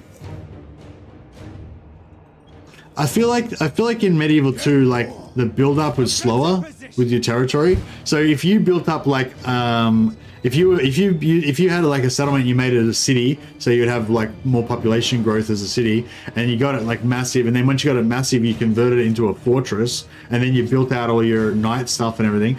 Like that, it was irreplaceable basically. If you had a mega fortress like that, you couldn't replace it, because if you lost it, like it would take you like years in game to be able to build up a new settlement to that level. Like you couldn't get the, you know, like the amount of growth boosts and stuff that you can get in this game, you know what I mean? There just isn't the same weight and value to settlements as there were in the old in the old games.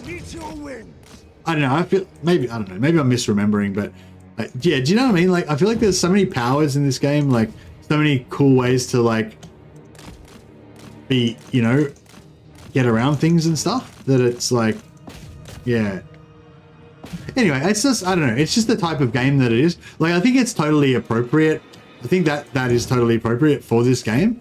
I just worry that, like, I worry that CA is going to think that that's how you should make Total War games, you know?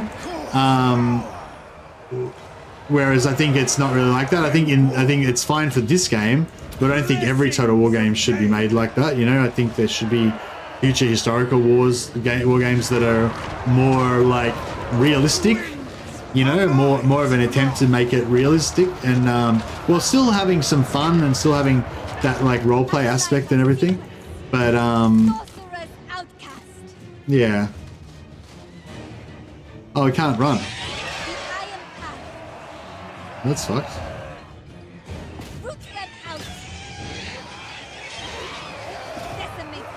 Oh, well, we'll see how we go. I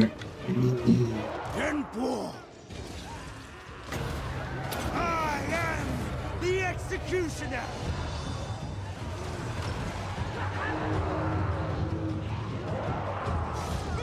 The weak settlements make no, it's not. It's not that the settlements are not valuable. It's just that they're too easy to get. Like, I guess is what I mean. Like, they don't have much value because you don't value them because they're not hard. It's not hard to replace or whatever, you know.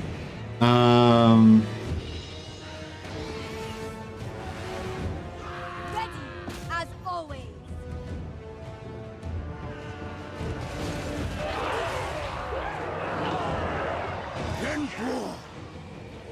Hard as day.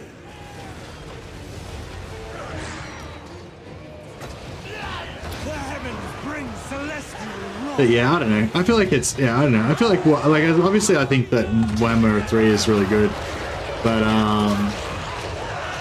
yeah, I think I don't know. No, I guess what I'm trying to say is, I think Warhammer is really good, and I think that they. I hope and I think that they should take a lot of lessons from Warhammer 3. The biggest one I think they should take from Warhammer 3 is that content is king, and you can't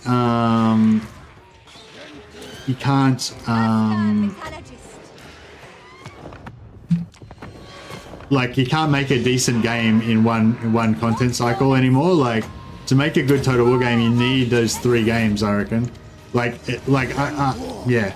Like, unless they're going to do another trilogy like they did with Warhammer 3, I think every other game in the series, like every other game from now on, is just going to be shit. You know, like 3 Kingdoms was the most recent like tentpole game that they did, right? And 3 Kingdoms, by all accounts, was a great game. I didn't really play it that much, but by all accounts, it was fantastic. But it was just one game, so it just didn't have the content. Like, compared to the amount of content you get in Total War, 3 Kingdoms just didn't have it, you know? I need to try to get this guy to route. And so, it felt abandoned, yeah. And so I just think that, like, any game that they try to make in future that's only a single game is just going to feel crap and tiny and small and shit compared to Warhammer 3, you know? So I just think that they have to, yeah, there you go, get out. Yeah, cool. Okay, I'm just trying to save her from getting wiped out. So, yeah, so I think that's a big lesson they need to learn from Warhammer 3, is that from now on they need to plan their franchises in advance, and they need to, like, make them be all like Warhammer 3, like, you know, make it, like, don't fuck around with some setting that no one gives a shit about. Like, pick a setting that everyone loves, like Medieval 3 or 40k or something, and then commit to a 3-game series again, commit to 10 years plus of development again, and then that's the sort of thing that people get behind, you know, people get invested in that shit. Oh yeah, this is supposed to execute. If we can if one of these shots hits him, the execute ability should work. We can get it to fire. Oh yeah. Oh yeah. Oh, did we get him? Yeah. Cathay. That's actually really cool. But yeah, like, so yeah, so I think that there's definitely lessons that they should take from Warhammer 3, and the main one that I think they should take is that they should make all of their tentpole games, all of their, like, top games that they're going to make, they should plan to make 3 games for each one and make them fucking massive, like, just like Warhammer, like, huge, you know.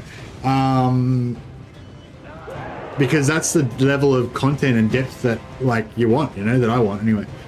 That's the thing. But I think that the thing of being of like making the games like super character focused, with lots of like magical abilities, with like, yeah, too many like lots of magical abilities and everything. Like, I think that's, I don't know. I think they've figured out that stuff is really good and really marketable and everything, but I don't think they should just make every game like that from now on, you know? And that's the thing I'm kind of worried about. Like, I feel like Troy and like Troy was a historical game, but it felt very much like a kind of Warhammer 3 in history kind of game, like it compared to the older games. It didn't feel very historical to me. And so, yeah, so that seemed like and same with Three Kingdoms. Three Kingdoms, again, it had that historical setting, but it was very much like a hero-centric, you know, with the heroes and the armies were really powerful. And yeah, I don't know, I just hope that they don't just keep going on that one track, you know? I think they just want to, like, I think they need to go back and actually just make proper historical Total Wars again, you know? Like, take the good stuff, take some of the good stuff from Warhammer 3, but don't think that you have to make every game Warhammer 3, you know? Like, I don't want Medieval 3 to be like Warhammer. In that way. Like, I want Warhammer 3 to be I want Medieval 3 to be a 3-part game that's just as massive and has like 10 years of development, just like Warhammer 3. I want it to be like Warhammer in that way. But I don't want it to be Warhammer in that way of like the you know, the map and realism doesn't even really matter, and you can just do all sorts of crazy shit on the campaign map, and you know, it just sort of destroys the. I don't know. There's just something special about proper historical Total Wars, and it needs to have some sort of realism aspect to it.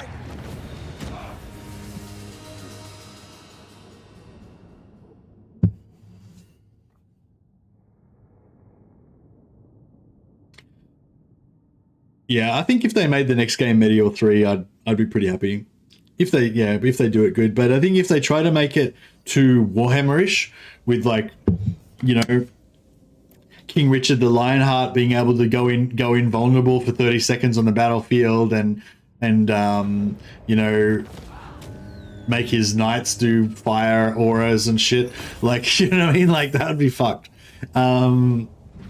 But not even just that, even just like if you have like a hero, if they do Medieval 3 and you have like a hero knight or whatever that's like really tough that you can have in your army, and you have like a hero priest that can go around giving like plus 30 growth to regions, and you can stack them, so you have like 500 plus 500 growth in regions because of your priests and shit. Like, you know what I mean? It makes sense from a gameplay point of view, but it's totally fucked up from a historical point of view, and it just doesn't give you that feeling of. You will learn. It's kind of like what I was talking about before about that connection to the place and connection to the map.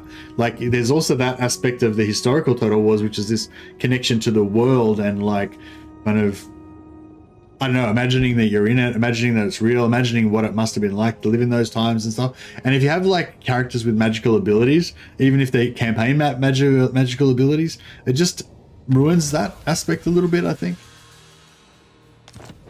They cocked up Rome 2, so don't rush them. Yeah, I don't know. I don't think they did too bad on Rome 2, but...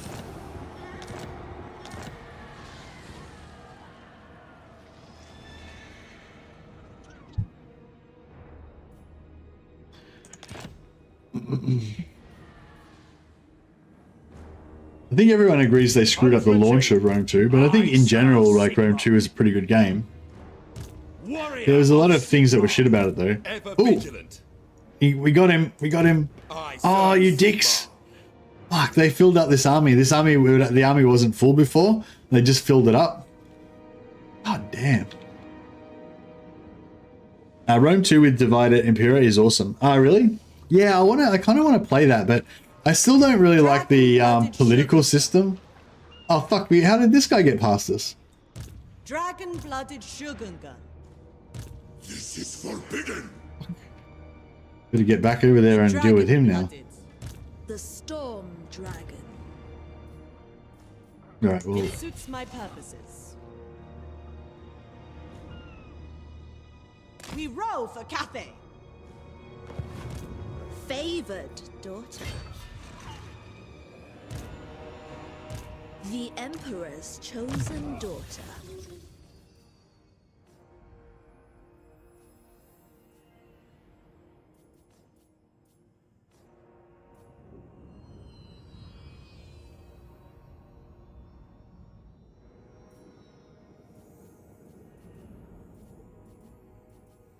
Do we want flesh to stone? I don't think we do.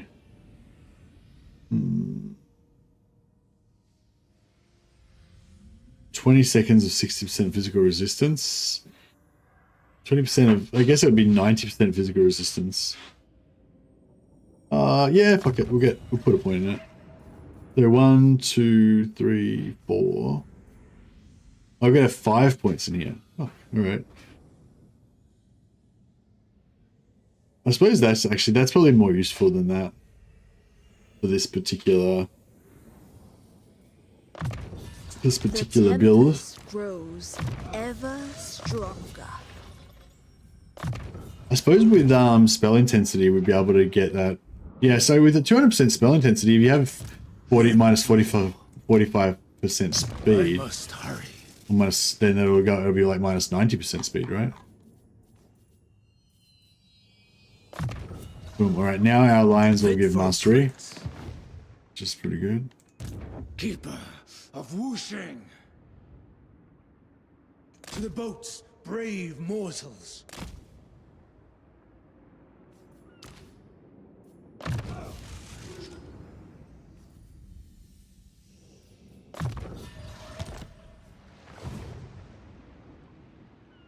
The sea lanes carry our treasure.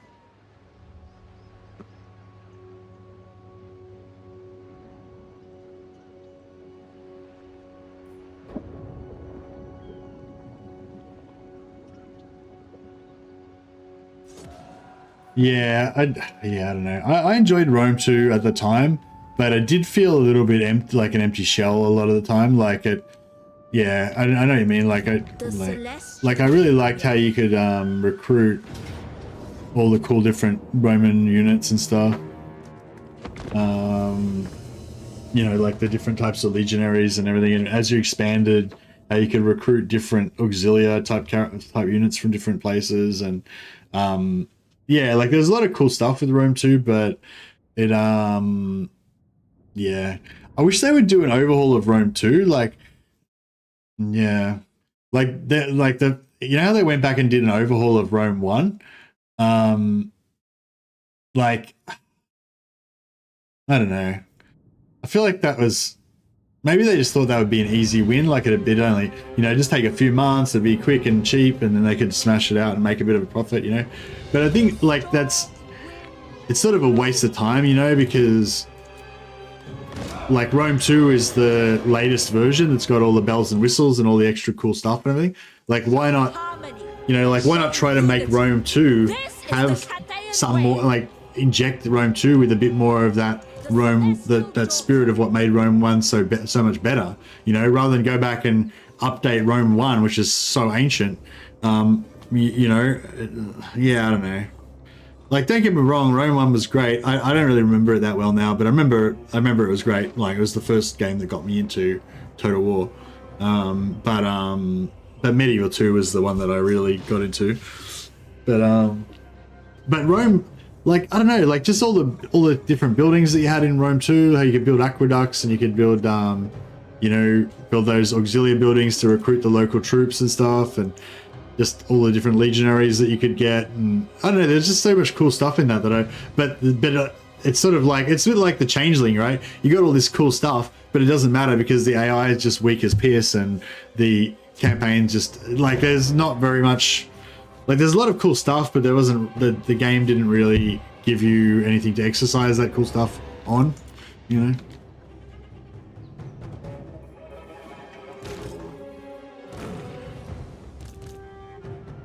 You just sit here and heal up.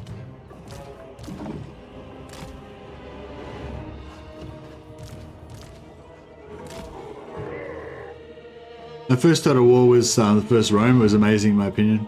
Yeah, I'm pretty sure that was my first Total War as well. But and I remember enjoying it, but I wasn't like a full Total War head at that stage. I had other games that I liked as well, and you know, I enjoyed Rome. I remember enjoying Rome, but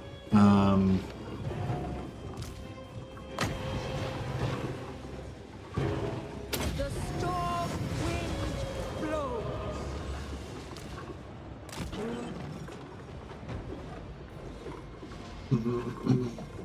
yeah, I'm gonna sit here and chuck out some heals for a while. See if we can heal up all of our lads.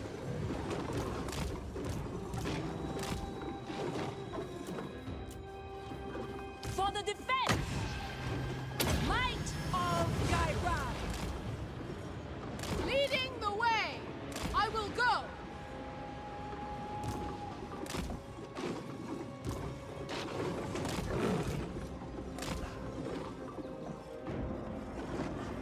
For the Emperor! My power is absolute! Master of the winds!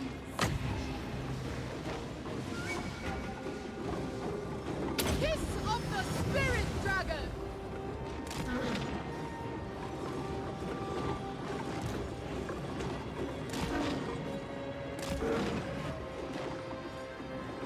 I stand ready. Alright, I think we're just about lit up.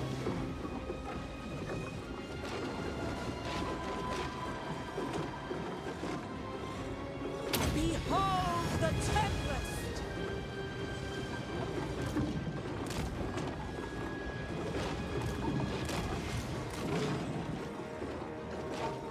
Mistress of Storm!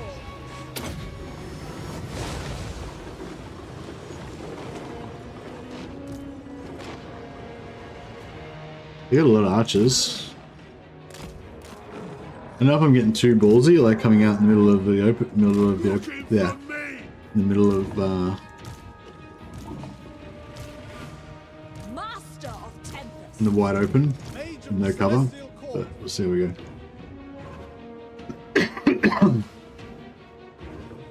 Medieval 1 was the first I played. It was so awful in hindsight. Shogun 1 was just pixels. Oh wow. Yeah, no, I don't really remember those games. I remember playing another game called Sun Tzu's The Art of War when I was a little kid. That was my first. Well, that was like pixels and stuff as well. But it was sort of similar. It had like a map and it had battles. So that was probably my first Total War-esque experience.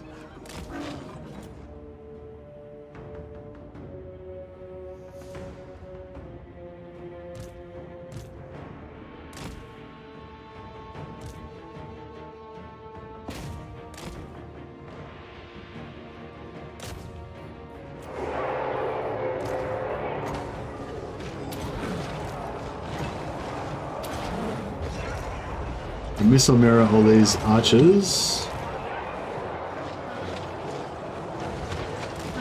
And then we'll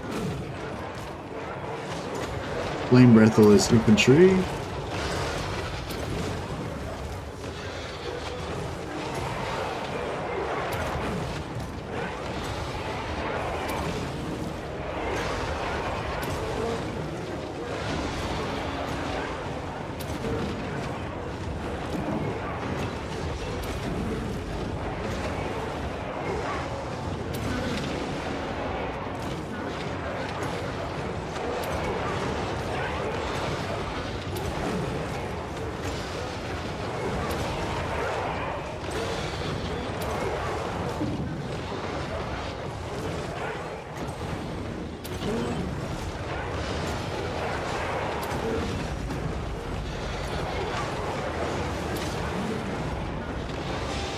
Ready to defend! Senya, guide me! The storm wind blows! 8 winds to me! The storm wind. Alright, let's kill this lord. Execute them! Might of Gairan!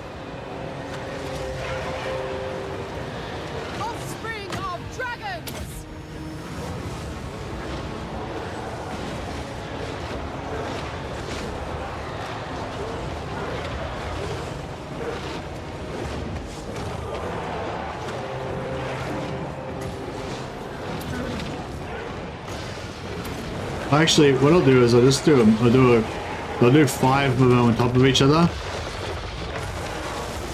Even with 5 of them on top of each other, it didn't really do that much. This is 4 of them on top of each other. Not bad. Smash that spearman. Yeah, that's the way to do it. Just do mass blanket them with it. And do like, can we do double? Yeah, we do double spell, double missile. Yeah, let's put 4 of them on this guy. You still only shoot each other once. They still only shoot themselves once.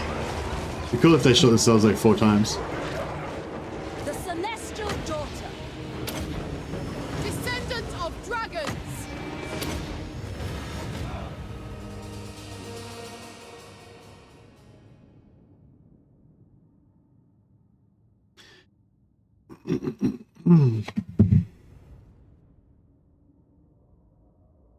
It'd be cool if they do a excuse me, if they do a Warhammer 40k Total War. It'd be kind of cool if they had historical stuff in that.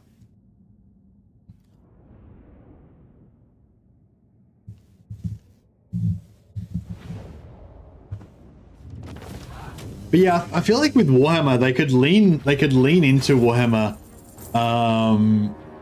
like they could lean into the fantasy role-playing side of Warhammer more and like sell, you know, like with Dungeons and Dragons and stuff like that, how you have modules, they sell modules, like they sell the rulebook for Dungeons and Dragons, then you have a module that's like an adventure and it's got a setting, it's got maps, it's got characters and everything, and your DM, like, you know, introduces the new challenge to the players and you play through that adventure. I feel like they could easily do that with the endgame scenarios, like just sell them for like $5 or $10 or whatever, like pretty cheap, and they'd only have like maybe like 1 or 2 new units, one evil legendary lord, and a couple of extra heroes, maybe, or you know, an extra hero or something. Maybe make it like $10.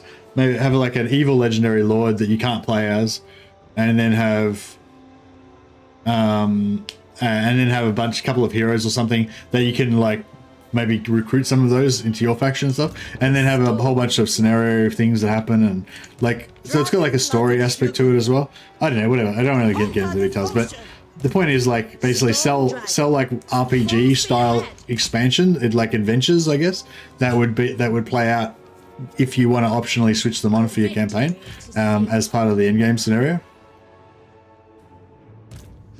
I think that'd be cool, but like I don't want to really see that sort of shit for like historical though. Like, but I think, yeah, like all the stuff I was saying about how I don't want to see that in historical, I feel like we could see even more of that in Warhammer. That'd be great, be totally appropriate.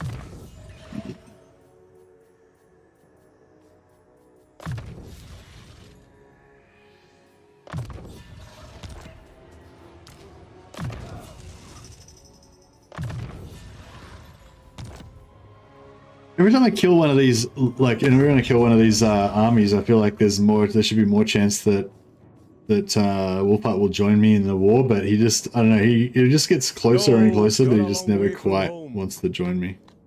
I can relate. -10. Now you got further away that time.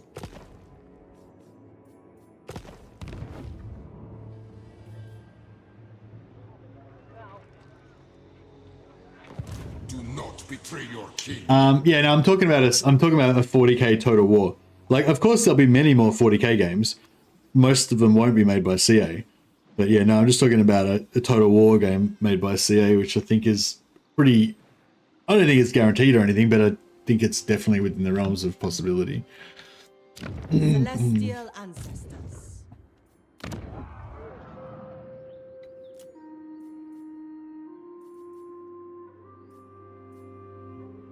Yeah, well, Yuan Bo's nearly back now, so... Natural authority. Celestial General.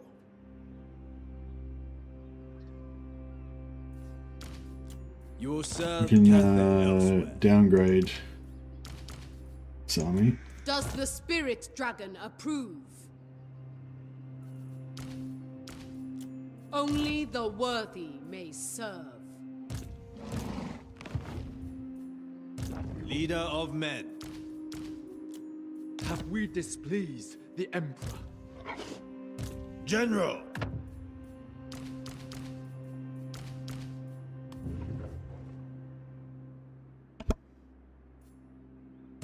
The dragon-blooded.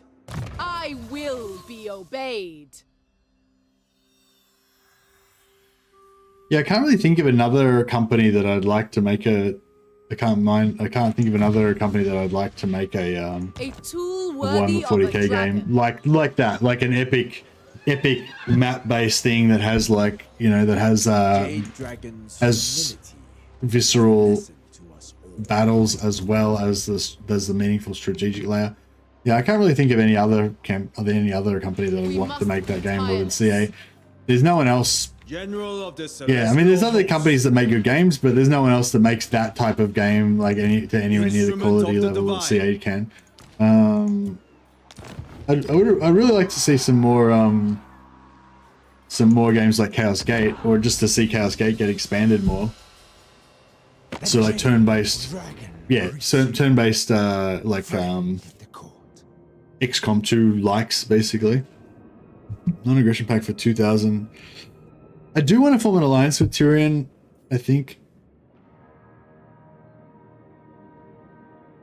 But I kind of feel like having like high elf allies would be pretty thematic and cool. Kind of seems like Cathay. Kind of feel like Cathay and high elves would be allied somehow. They'd be trade partners, just getting rich off all their trading and stuff and love and life. But I don't know. I sort of want to invade Ulthuan as well.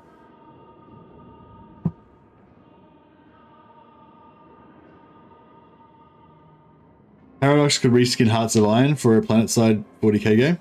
Hearts of Iron doesn't have any like visceral actual combat though, does it? It's all just kind of like map based, like Civ, right?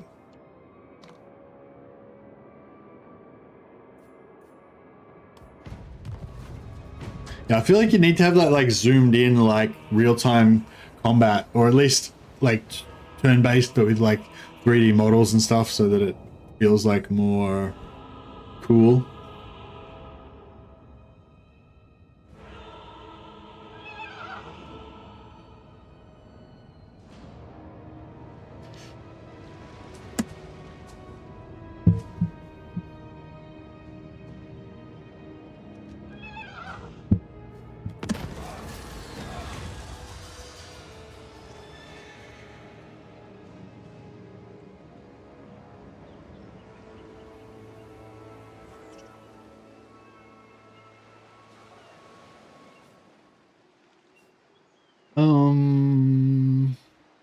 Yeah, I don't really want either. I'm going to recruit another lot of units, so I don't really want to get...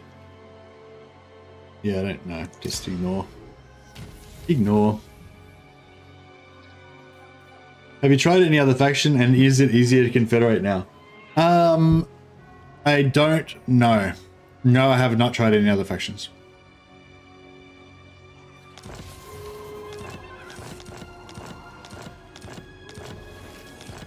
I don't know, yeah, so it's pretty easy to confederate Miao Ying and Zhao Ming if you play as Yuan Bo, and if you're pretty passive in Cathay, and if you don't help the other factions and you let them get wrecked.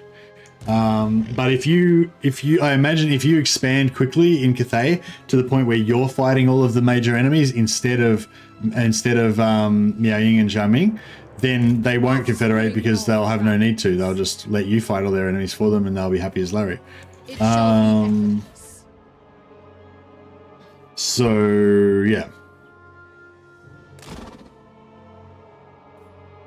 But yeah, so it may have been made slightly easier to confederate, but I haven't seen any evidence of that. Windshaper. Yeah, I couldn't say for sure either way, yeah. Never flag, never falter. Never flag, never falter. Alright, well I think our little Doom stack here is pretty ready to go out into the world and create Doom. Let's stack.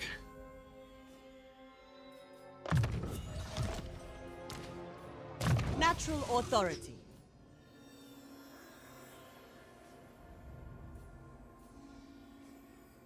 I guess we're gonna start giving them a bit of red line. Where are our green stone people at? There they are. Weapon strength, armor. Oh yeah, actually armor's good. And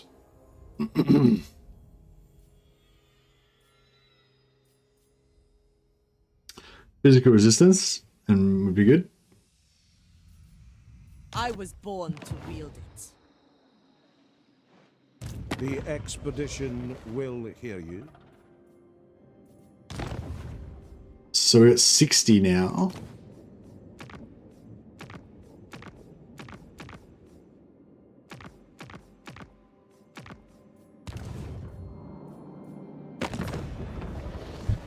These guys keep landing on their shores. You'd think that that would make them want to fight them, but Fall, you're a long way from home. I can relate. Yeah, they're not. No, they're not into it at all. We could get some missions to kill these guys, but we wipe them all out. We have to take it. We'll take away ages before they build up another army and come after us again.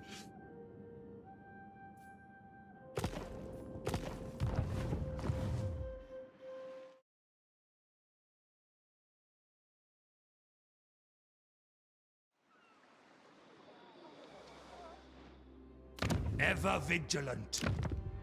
Yeah, who is it hard to confederate with at the moment? I guess High Elves? Is that who you were worried about, Del? What faction do you want to be able to confederate with? Because yeah, if you want to confederate with Cathay, then yeah, it's heaps easier. All you have to do is not fight their enemies, and then you'll get it really early. I played 2, maybe 3. Yeah, I played 3 campaigns now with Yuan. I played 1 practice, 1 offline, and 2 online, and all 3 of them I was able to easily confederate Cathay within 30 turns. Like the two legendary lords, and all I did was just not fight their enemies. So yeah, I don't know, unless something changes, I would expect that you will also be able to do that pretty easily. So my celestial father would approve. all right, let's go hunting. Should we go through the water or just go down here? My ancestors require it.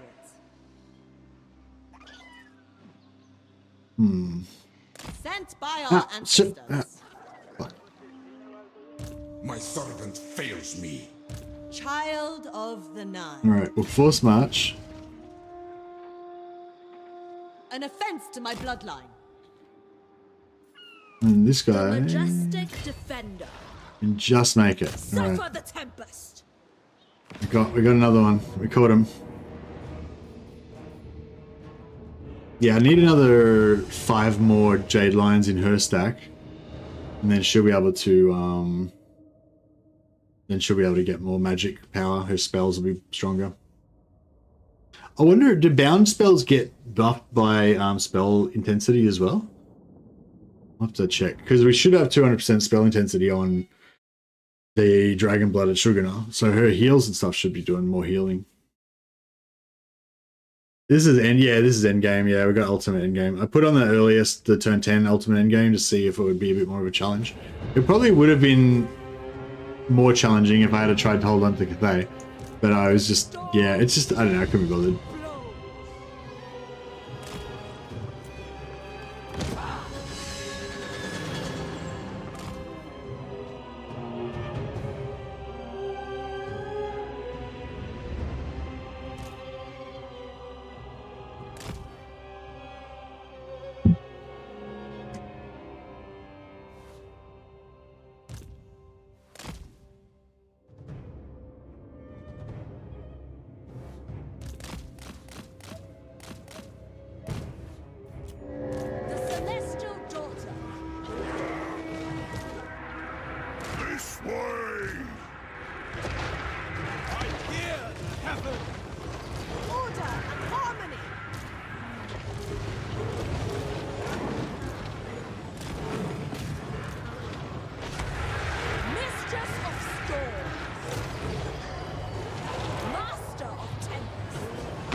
Now let's drop this Lord if we can.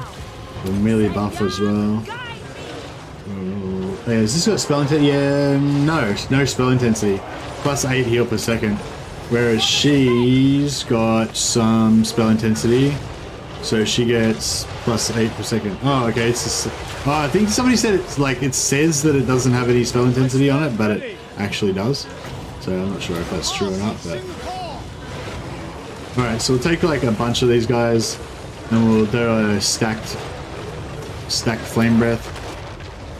It's about 5 flame breaths. Oh yeah, that just wrecked those tomb guards. That's good. All right, let's do another one, even bigger one this time. Like 7 of them.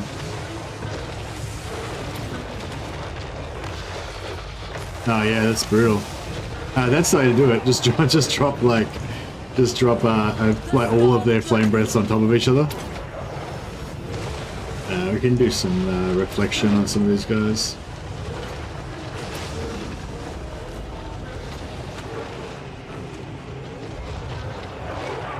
For the Emperor, Master of the Winds. Dragon, hear my prayer.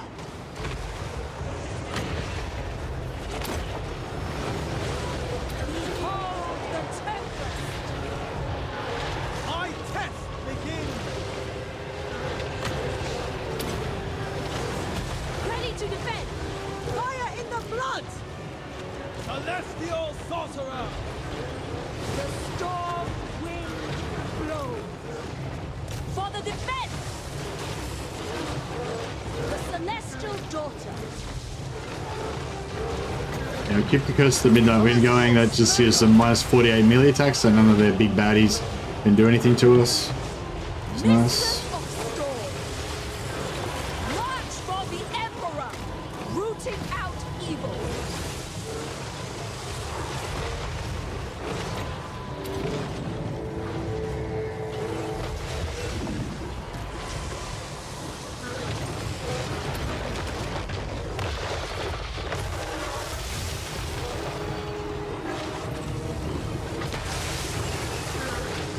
Master of Tempest. My mind is ready. Shogungan Sorcerer. My power is absolute.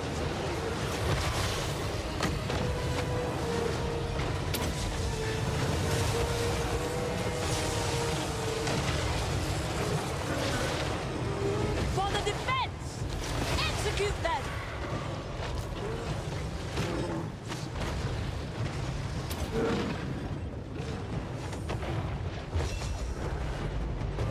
Doesn't seem to be doing. He's done a little bit of damage to himself, but he doesn't seem to be doing too much. Thought he would do a little bit of damage.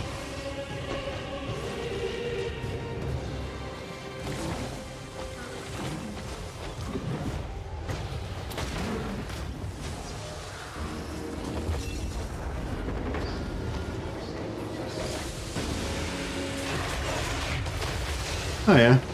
I think he's just having some problems targeting. He keeps like not shooting. That's why he's not hardly done any damage to himself yet. Aid me. For the Emperor. The storm wind blows.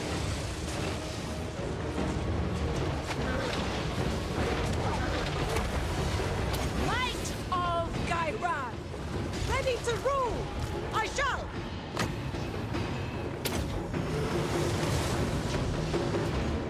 Alright. Getting there.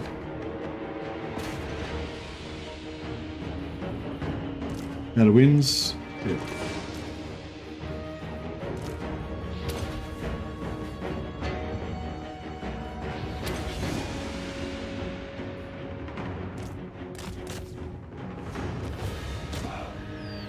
Yeah, no, that zoom stack's pretty good.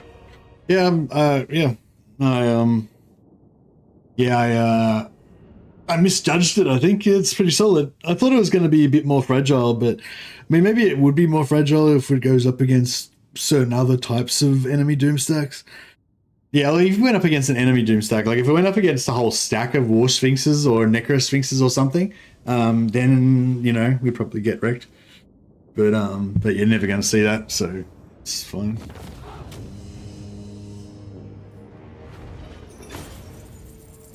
Their evil must be kept in check.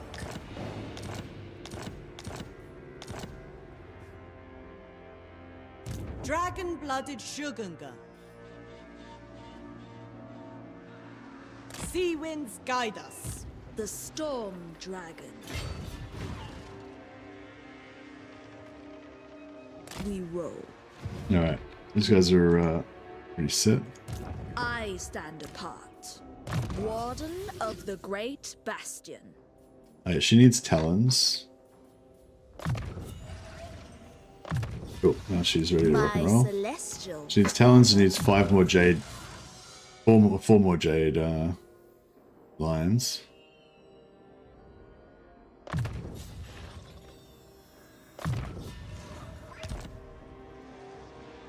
Seems like the best army for Grand Cathay now. Thanks. Kind of, yeah. Wind shaper. Which is a shame because they're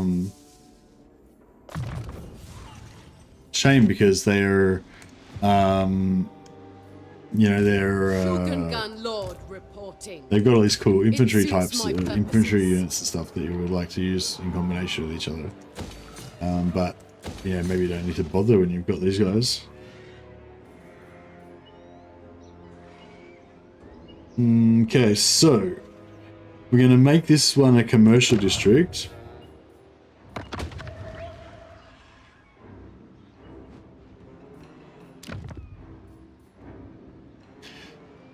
Gaining improved effects from settlement building and all infrastructure and resource buildings, right? So then we pop that and then we check it out. And then resource building, we're getting 200% income, which is normal. Medicinal plant resources, 45 bonus. We've got -5 vigor loss reduction for all armies. So that's the extra bonus thing we get there.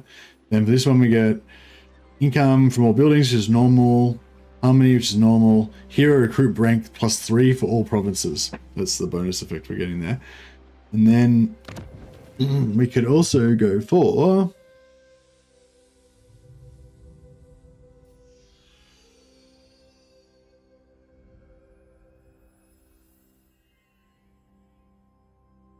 I'm not really sure what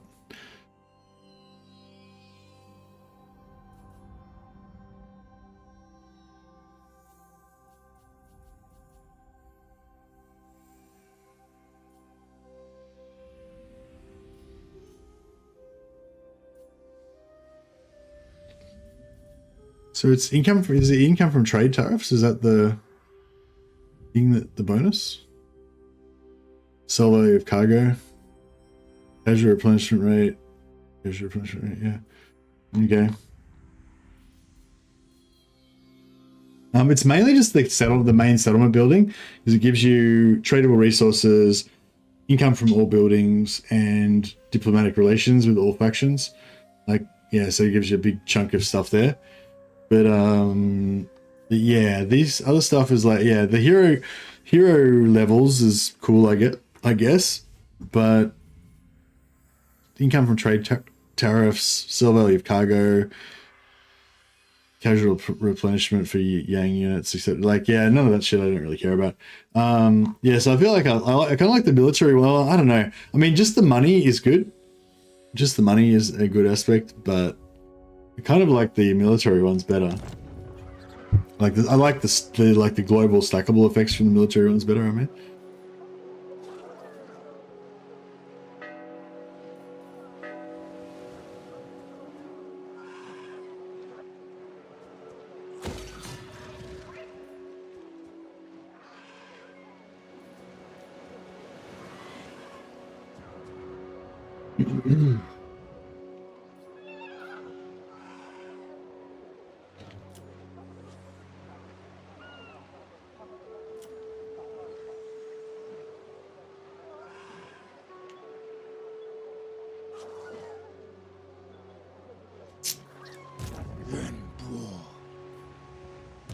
I cannot delegate this. Alright. I guess we should go and just start wrecking Ixuatl. We can't sit around soaking our fingers in ivory liquid forever.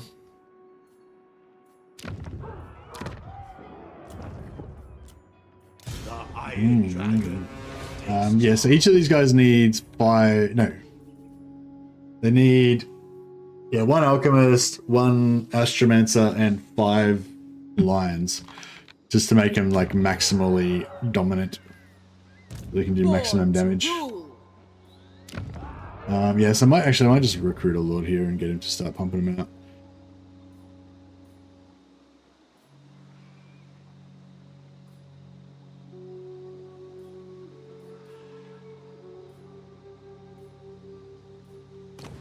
I was hoping there was going to be one that was like a recruiter guy, recruiter expert or something. Celestial General. Soldiers, take up positions.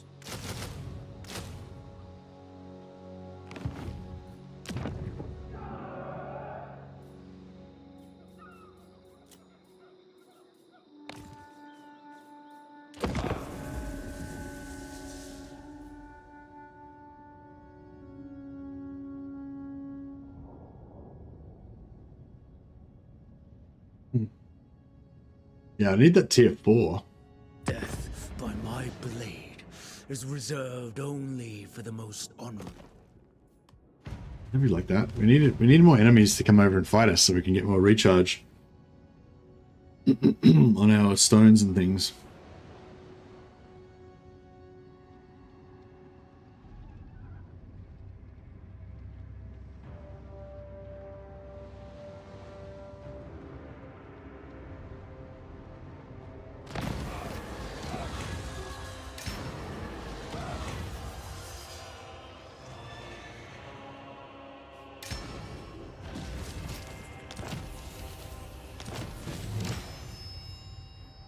Talisman of Preservation, Talent Discord, very nice.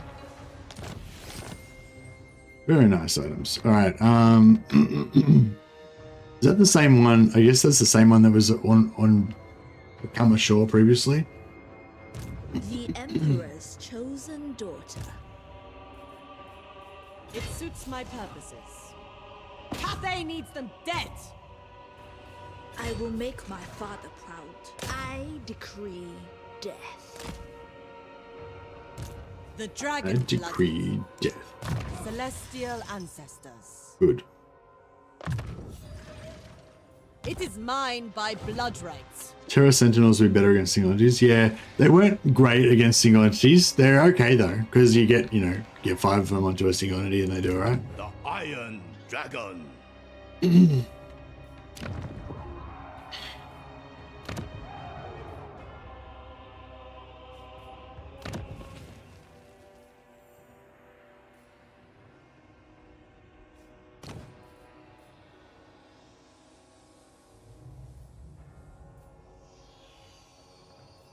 That Celestial Armory. Not bad.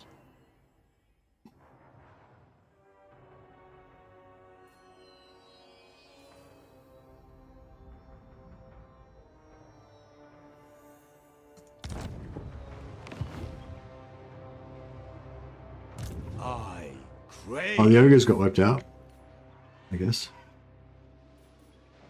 Celestial General.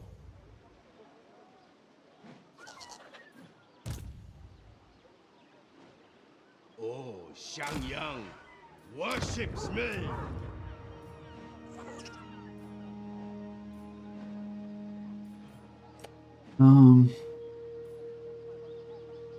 I guess Fleet of Foot's cool. Alchemist of the House of Secrets.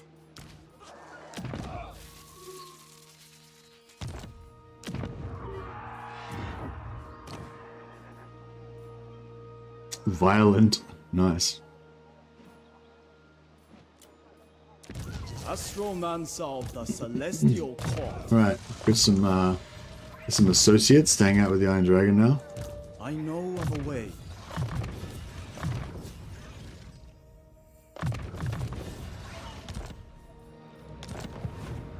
Disharmony threatens our order. The dragon-blooded.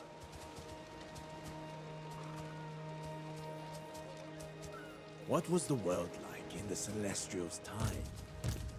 Was there life, but for dragons? Humility in all things. I'll give him I'll give him a couple extra just so he's sweet. Student of forbidden science. You're a long way from home.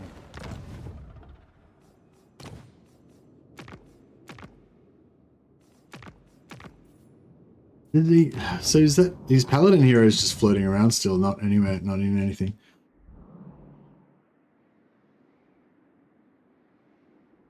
I don't know, where is paladin hero? Oh, there he is. By Sigma! My vows will not allow it.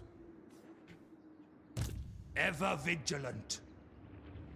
Hmm. Yeah. Getting close. Getting close to my ward save banner. Even now, we learn.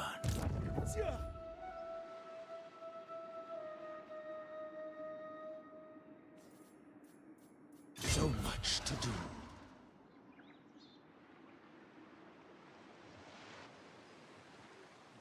Do not rest on the waves.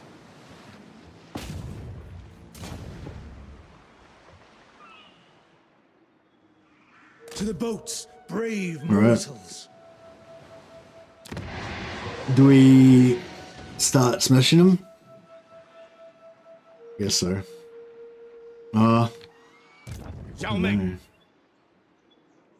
Maybe I should. There is a way. Like, I don't know if we can handle this shit. I don't know if we can handle the truth. Yeah, like the lizards are a different kettle of fish, really. I don't know if this lion shit's gonna work against the lizards. I mean, it should be alright. Yeah, I don't know if these two. Or maybe we could do Brohammer. We'll get the two bros together, dual, like double one-man gem stack. See if that works. But they've got no single entity killing ability. That's the only problem. I feel like they're going to be struggling against the dinos, the big dinos.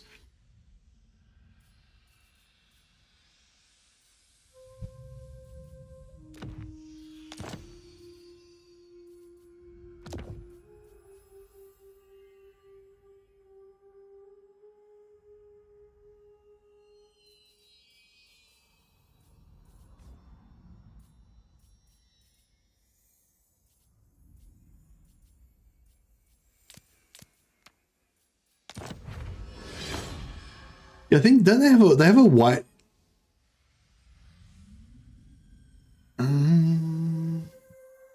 yeah, they have a white item that gives regen, I think, or gives the hunger, but I don't have it.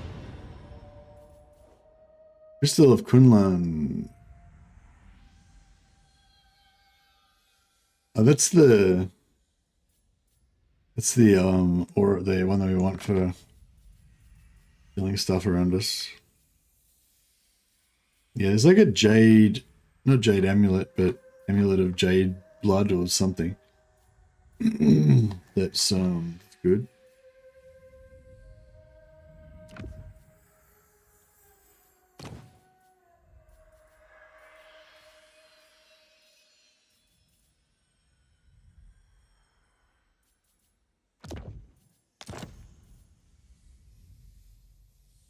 Robes of Shenyang. Power. Such power! There may be warpstone beneath the sands.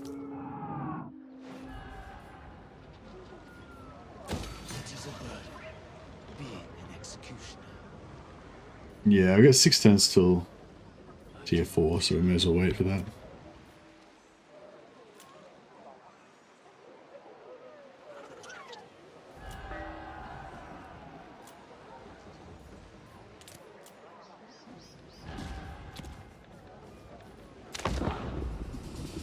Right.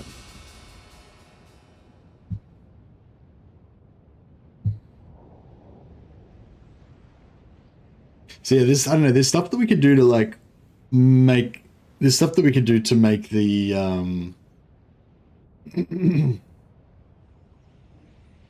make the dragons more one-man army-ish.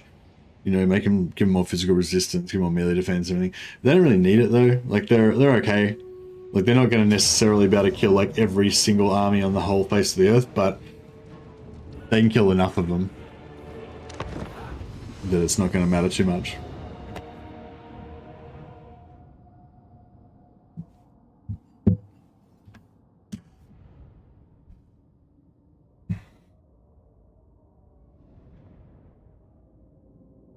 Yeah, they're really cheap as well. That's the thing. That's the main thing with them. They're really cheap.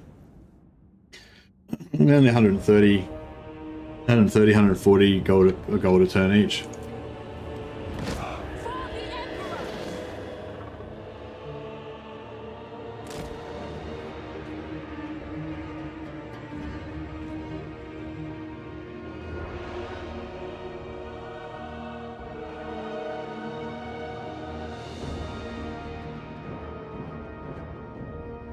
Kitty cats.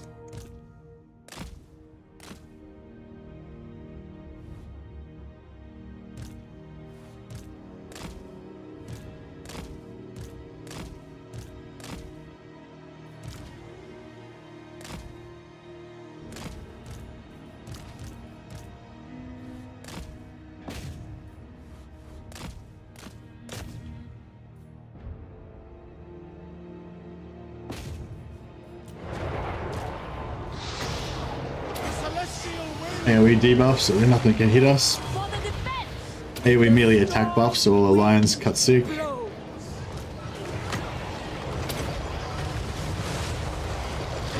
Take like a bunch of lions and do massive fireball lamps. So there's Tomb Guard with halberds, they're pretty tough, just smashed them. Another one.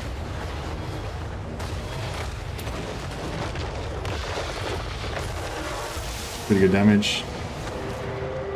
Get some any ranged units? No ranged units, don't worry about it. The Storm Dragon.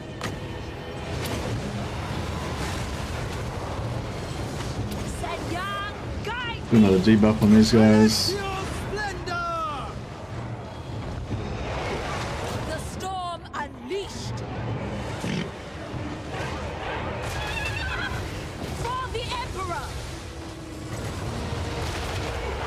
8 wins to me. Ready to defend. Strike them down. Celestial Sorcerer. Can't wait to start playing. My 2-month Total War repression. My fingers are twitching. Have you had 2 months off Storm Rage?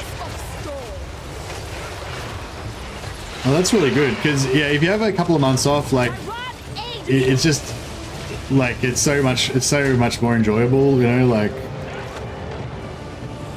yeah, we're getting a bit low on the old wins.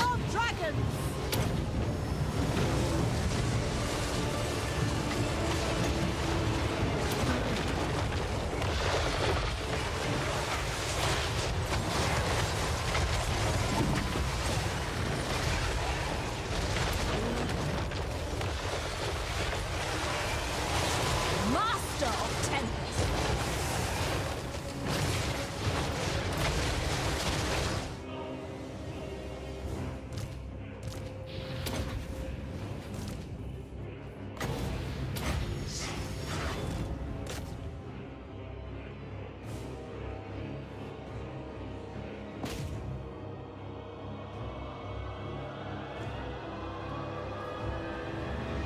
Taking some damage.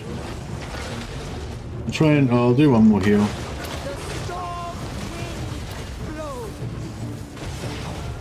Fire in the blood.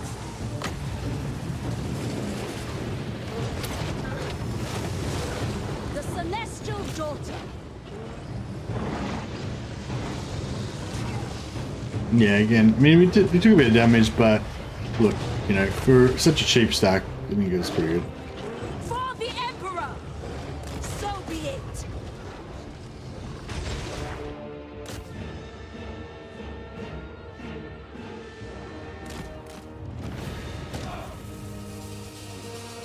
Yeah, it is good to have a couple of weeks off or a couple of months off, whatever.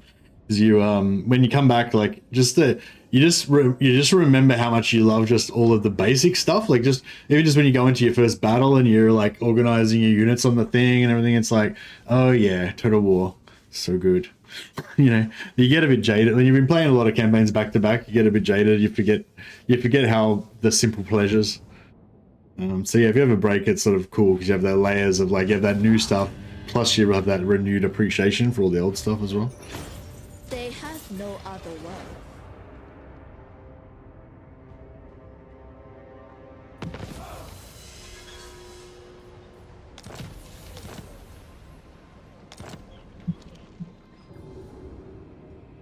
Oh, we've got enemies coming up here as well. Yeah, I feel like we need significant force. I feel like we need a significant force to deal with all that.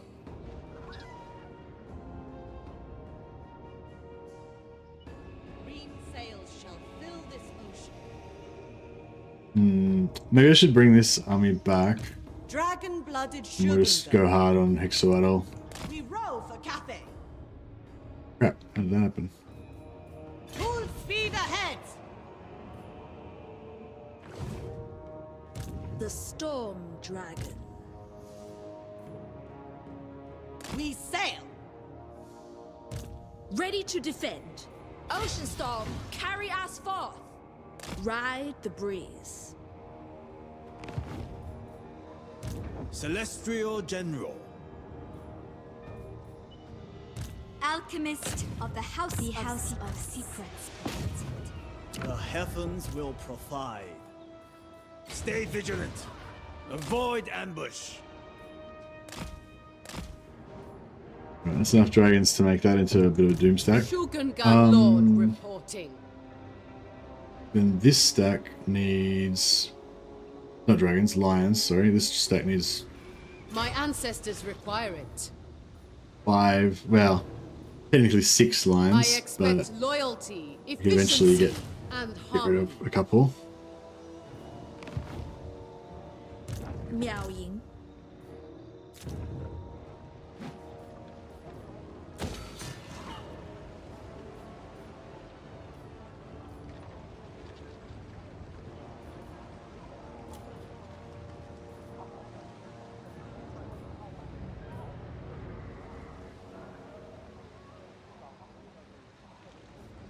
There we go, 2-4.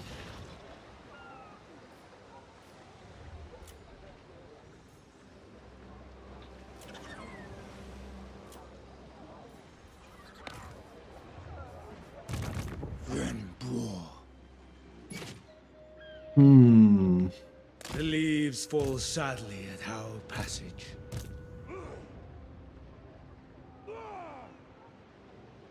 I don't know, I'm a bit scared.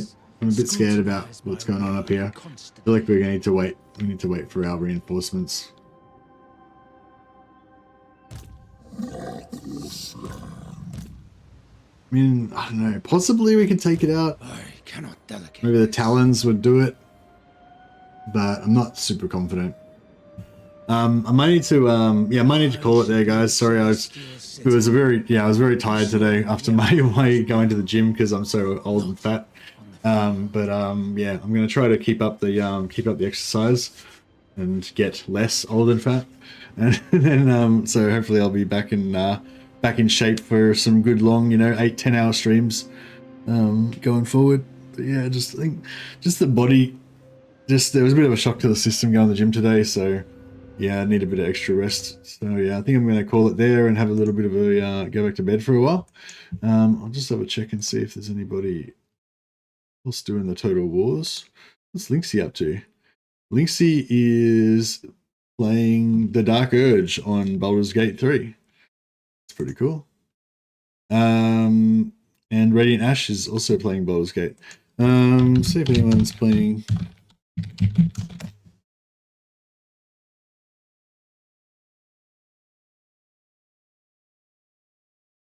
Oh yeah, there's someone called Bovine Hamster. Does he stream in English? Excuse me.